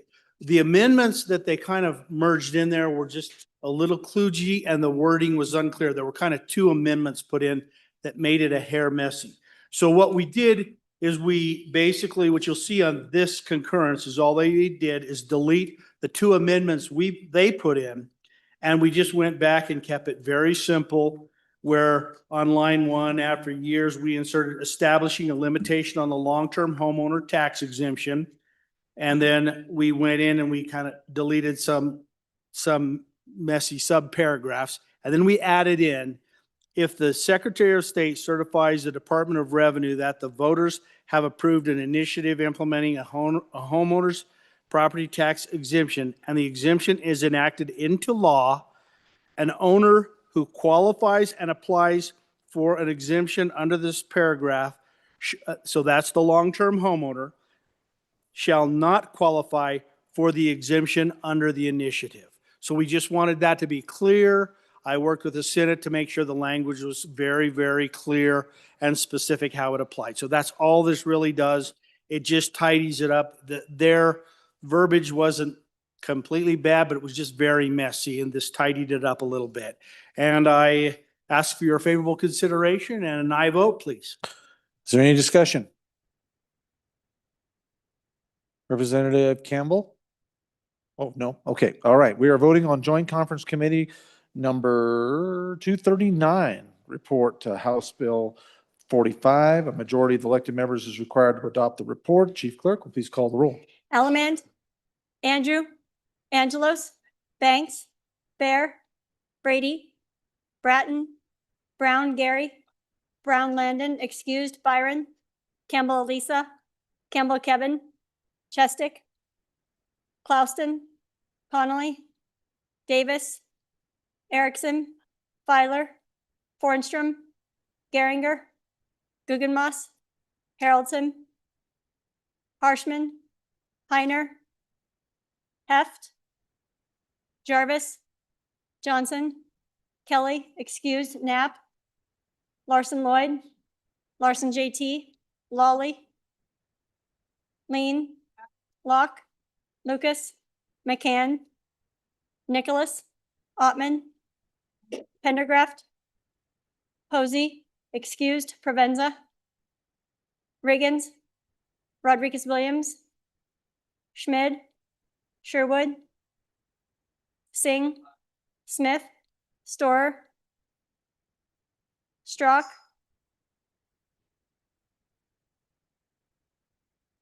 Stibar, Tarver, Thayer, Washut, Wasserberger, Webb, Weber, Wharf, Williams, Winter, Wiley, Yin. Mr. Speaker, are there any changes? Tarver? Aye. To no? No. Tarver? Aye.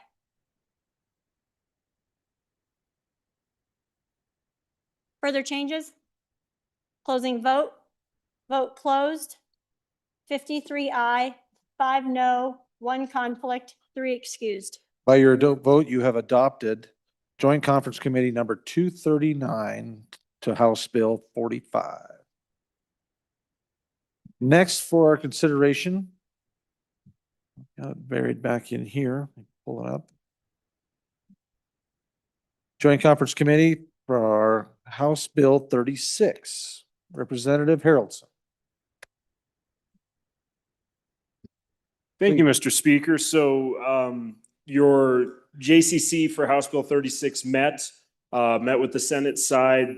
The concern that we had was they added an extra FTE into this, and that would have been for the position of, let me find it real quick. It would have been the Public Information Officer. After talking with State Forestry and asking the question, is this a need? They said, honestly, you guys have done so much. We need to kind of just find a level. And so at this point, no, it's not a need. And so we met with our Senate counterparts. I believe they probably heard the same thing, because when we walked in, they're like, honestly, we don't need the position. We're good. We'll go to House position on this. So we pulled that position out and went back to our original House position. So I would ask for an aye vote on concurrence. So any discussion on the concurrence? Seeing none. Body, we are voting on Joint Conference Committee Report number 230 on House Bill 36. Majority of the elected members is required to adopt the report. Chief Clerk will call the roll. Ellement, Andrew, Angelos, Banks, Bear, Brady, Bratton, Brown Gary, Brown Landon, excused, Byron, Campbell Elisa, Campbell Kevin, Chestick, Clouston, Connolly, Davis, Erickson, Filer, Fornstrom, Geringer, Guggenmoss, Haroldson,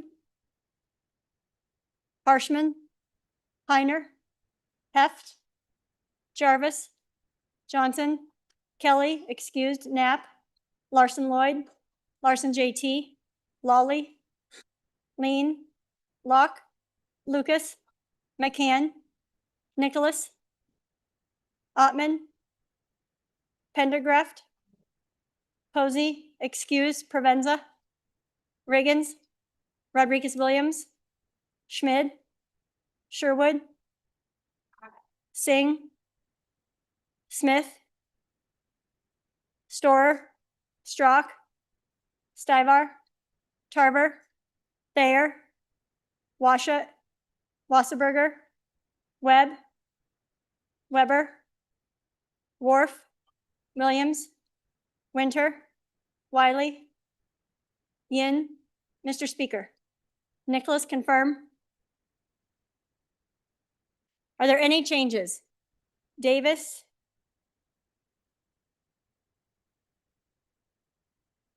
Are there any changes?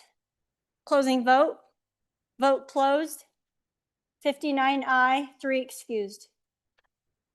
By your vote, you have adopted the Joint Conference Committee Report number 230 to House Bill number 36. Okay, next Conference Committee Report for consideration is number 111. Representative Pendergraft. Thank you, Mr. Speaker. I'm going to move the Joint Conference Committee report from Message 216 on House Bill 111. This was the state-funded capital construction bill. Frankly, we had a lot at stake here, and we met twice on 2 different days just to make sure that we got it right, and I think we did. And so I'm going to ask for your aye vote on concurrence. But let me tell you what we had. There were 4 amendments from the Senate. The first one was merely a cleanup of language, and that was pretty simple. The second one was there was a project finishing up for Central Wyoming College. They have a building in Jackson, and they needed a little bit more just to finish that off. That was $750,000 matching funds, and we agreed to that. There was a couple of, well, there was one deletion. There was some language change in a note about the University of Wyoming concerning the green space versus parking lot. That project is already underway, contractors there, so we corrected that. Everybody was amenable to that. And then we deleted and further amended on a project in Gillette. This was a project for the Enzi Center. They had originally asked us for 16 million general funds, 16 million other funds, for a total of 32. And we were able to negotiate that down $10 million on either side. So as it stands now, 6 million general funds, 6 million other funds, which is private funds raised, matching funds kind of deal, so that they can finish that one on a 1-to-1 match. The rest of the buildings there had been done on their own. It does have the provision in there that Campbell County must go to a 4 mills. And quite honestly, when you look down the road with them at Fort Mills, this is going to pay us back all across the state. So if there are any questions, I'd be glad to answer them, but I do ask for your aye vote on concurrence. Okay, body, any discussion? On message number 216 regarding House Bill 111. All right, we are voting on Joint Conference Committee number 216 report to House Bill number 111. A majority of the elected members is required to adopt the report. The chief clerk will call the roll. Ellerman, Andrew, Angelos, Banks, Bear, Brady, Bratton, Brown Gary, Brown Landon, Byron, Campbell Elisa, Campbell Kevin, Chestick, Plouston, Connolly, Davis, Erickson, Filer, Bornstrom, Geringer, Guggenmoss, Haroldson, Harshman, Heiner, Heft, Jarvis, Johnson, Kelly, excused, Knapp, Larson Lloyd, Larson JT, Lawley, Lean, Locke, Lucas, McCann, Nicholas, Ottman, Pendergraft, Posey, excused, Provenza, Riggins, Rodriguez Williams, Schmid, Sherwood, Singh, Smith, Storer, Strock, Stivar, Tarver, Thayer, Washut, Wasserberger, Webb, Weber, Wharf, Williams, Winter, Wiley, Yin. Mr. Speaker, Aye. are there any changes? Are there any changes? Closing vote. Vote closed. 58 aye, 2 no, 2 excused. By your vote, you have adopted Joint Conference Committee report number 216 on House Bill 111. Next for our consideration will be message number 266, Representative Lean. Thank you, Mr. Speaker. On Senate File 45, local approval for simulcasting, there were 2 amendments that we went to meet with the Senate over. And the first one we adopted, but we amended it and we added this amendment had to do with no monetary value for permitting for the local county, municipality, or town. And we just added the words, a renewal that does not exceed the actual cost of the issuing the permit, so that if a city or town needs to recoup cost for paperwork or for printing or for notice to the public, that they can do that. And then the second amendment was third reading amendment from the House, number 3, and it functionally did not work within the bill. And so we just removed it with the opportunity to be able to amend it next year. So I ask for your aye vote on this concurrence. Thank you, Representative Lean. Any discussion? Any discussion? Okay, we are voting on Joint Conference Committee report number 266 on Senate File number 45. A majority of the elected members is required to adopt. Chief Clerk, please call the roll. Ellerman, Andrew, Angelos, Banks, Bear, Brady, Bratton, Brown Gary, Brown Landon, Byron, Campbell Elisa, Campbell Kevin, Chestick, Clouston, Connolly, Davis, Erickson, Filer, Bornstrom, Geringer, Guggenmoss, Haroldson, Harshman, Heiner, Heft, Jarvis, Johnson, Kelly, excused, Knapp, Larson Lloyd, Larson JT, Lawley, Lean, Locke, Lucas, McCann, Nicholas, Ottman, Pendergraft, Posey, excused, Provenza, Riggins, Rodriguez Williams, Schmid, Sherwood, Singh, Smith, Storer, Strock, Stivar, Tarver, Thayer, Washut, Wasserberger, Webb, Weber, Wharf, Williams, Winter, Wiley, Yin. Mr. Speaker, are there any changes? Are there any changes? Closing vote. Vote closed. 60 aye, 2 excused. By your vote, you have chosen to adopt Joint Conference Committee number 266 to Senate File 45. Next and last Conference Committee report, Representative Washut. Report message number 267 regarding Senate File 88. Thank you, Mr. Speaker. I move Joint Conference Committee Report Message Number 267. Ask your favorable consideration. Members, this is the sex offenders living near child care facilities bill. You might remember we had 3 amendments on there. One dealt with having the licensing authority, the department that handles family services type stuff, and local authorities that they would have to be notified if someone were to try to open a child care facility within 1,000 feet of a registered sex offender who was already living there. The other one dealt with the possibility of someone having owned a home previously, a daycare then opens, and later the homeowner is convicted and forced to register on a sex offender registry. And the third one dealt with the property line question. Should we talk about the edge of the building or the property line?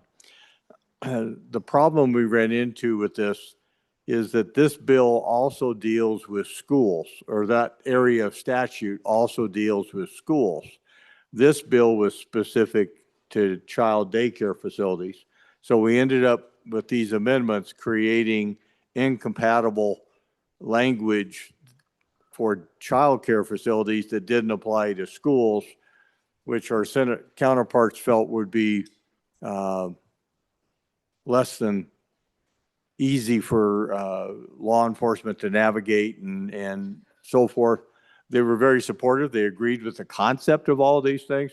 So we think we'll probably try to take these up in committee number 1 as an interim fix, so we can get that whole section of statute, both schools and child care facilities, to align with each other.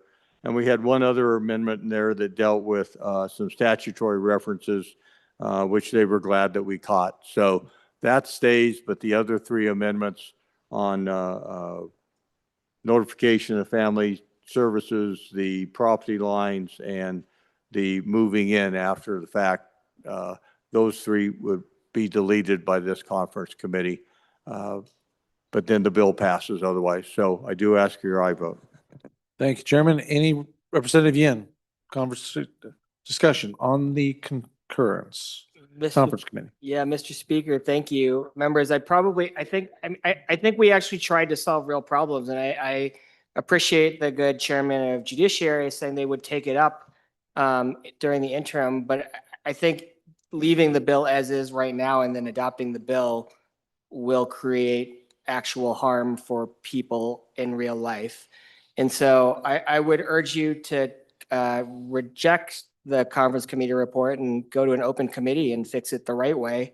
And if we can't fix it the right way, then we can do it during the interim. I'm happy to vote for the bill after it gets fixed properly in the next general session. Thank you, Mr. Speaker. So I ask you to vote no on the adoption of the conference committee report. Thank you. Any further discussion? Representative Washut, Chairman Washut, please. Thank you, Mr. Speaker. I'd urge you to resist that idea. If we had a situation as the good amendment where somebody were to move in and that sort of thing, there is due process. These folks do get notified and so forth. If you're a registered sex offender, the time you get placed on that registry, there's notice requirements. Typically, the law enforcement agencies will work with them for relocation if necessary. And further, given the timeline, we're going to be back in, 9 months? And the chances of people really suffering harm as a result of passage of this bill before we can attend to some of these other matters, relatively remote. I think the benefit of having the bill in place outweighs that remote risk. I'd still encourage you to have an aye vote. Thank you, Chairman Washington. Okay, body, you are voting on Joint Conference Committee Report number 267 on Senate File 88. A majority of the elected members is required to adopt the report. Chief Clerk will call the roll. Allemand, Andrew, Angelos, Banks, Bear, Brady, Bratton, Brown Gary, Brown Landon, Byron, Campbell Elisa, Campbell Kevin, Chestick, Clouston, sorry, Connolly, Davis, Erickson, Filer, Fornstrom, Geringer, Guggenmoss, Haroldson, Harshman, Heiner, Heft, Jarvis, Johnson, Kelly, excused, Knapp, Larson Lloyd, Larson JT, Lawley, Lean, Locke, Lucas, McCann, Nicholas, Ottman, Pendergraft, Posey, excused, Provenza, Reagans, Rodriguez-Williams, Schmid, Sherwood, Singh, Smith, Storer, Strock, Stivar, Tarver, Thayer, Washut, Wasserberger, Webb, Weber, Wharf, Williams, Winter, Wiley, Yin. Mr. Speaker, Aye. are there any changes? Bear, aye. To no further changes. Guggenmoss, aye. To no further changes. Brady, aye. To no further changes. Further changes. Closing vote. Vote closed. 41 aye, 19 no, 2 excused. By your vote, you have adopted message number 267, Joint Conference Committee Report to Senate File number 88. Right.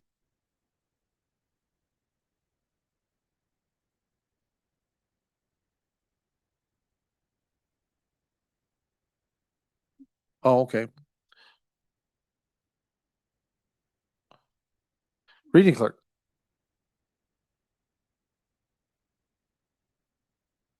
Message number 266. Mr. Speaker, Senate File 45, local approval for simulcasting. The Senate adopted the Joint Conference Committee number 1 report on the bill listed above by the vote indicated. Ayes 30, noes 1. Message 267. Mr. Speaker, Senate File 88, sex offenders, residents near child care facilities. The Senate adopted the Joint Conference Committee number 1 report on the bill listed above by the vote indicated. Ayes 29, noes 2. Sincerely, Ellen Thompson, Senate Chief Clerk. Thank you, Reading Clerk. I just want to remind everyone, if you had to select another committee for the one that failed, you have to get a hold of your Senate counterparts and make sure that they are, apprised of when and what you're going to do. And so that's our responsibility to go get a hold of them. So I'd be Representative Banks. When and if, yes, when and if the Senate appoints conference committees. So just be advised. All right, is there anything else? Are we good? Does that clear a deck? You good, Chief Clerk? We're good. Mr. Majority Floor Leader. Okay, Mr. Speaker, it's that time. I move that we adjourn until tomorrow, March 5th at 10 a.m. Okay, committee announcements. Anything left to be announced before we blast off out of here? Chairman Washington. Thank you, Mr. Speaker. Your members, your committee number 1 will meet at noon, recess tomorrow, take up interim topics in PMR 5. Thank you. Anyone else? Is that it? There's one last reminder. Yeah, are there any JCCs out there, joint conference committees out there? Anything coming that you know of, need to be notified? We're good? All right, just making sure. Hey, oh, Representative Angelos? Thank you, Mr. Speaker. Your committee for select school facilities will meet in down in the extension room number 5 tomorrow at 8 a.m. for interim topics. Okay. Representative Heft. Mr. Speaker, Majority Floor Leader adjourned us till March 10th.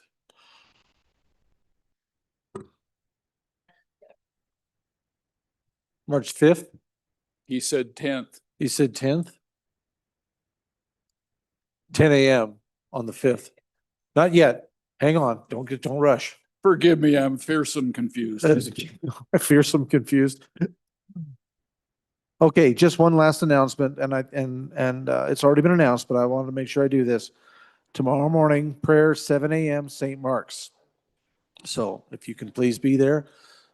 Address is 1908 Central Avenue.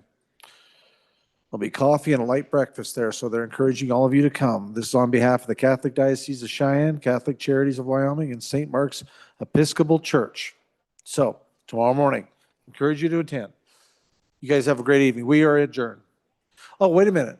All those in favor of the motion by the majority floor leader, say aye. All those opposed? Okay, you're adjourned. The motion passes.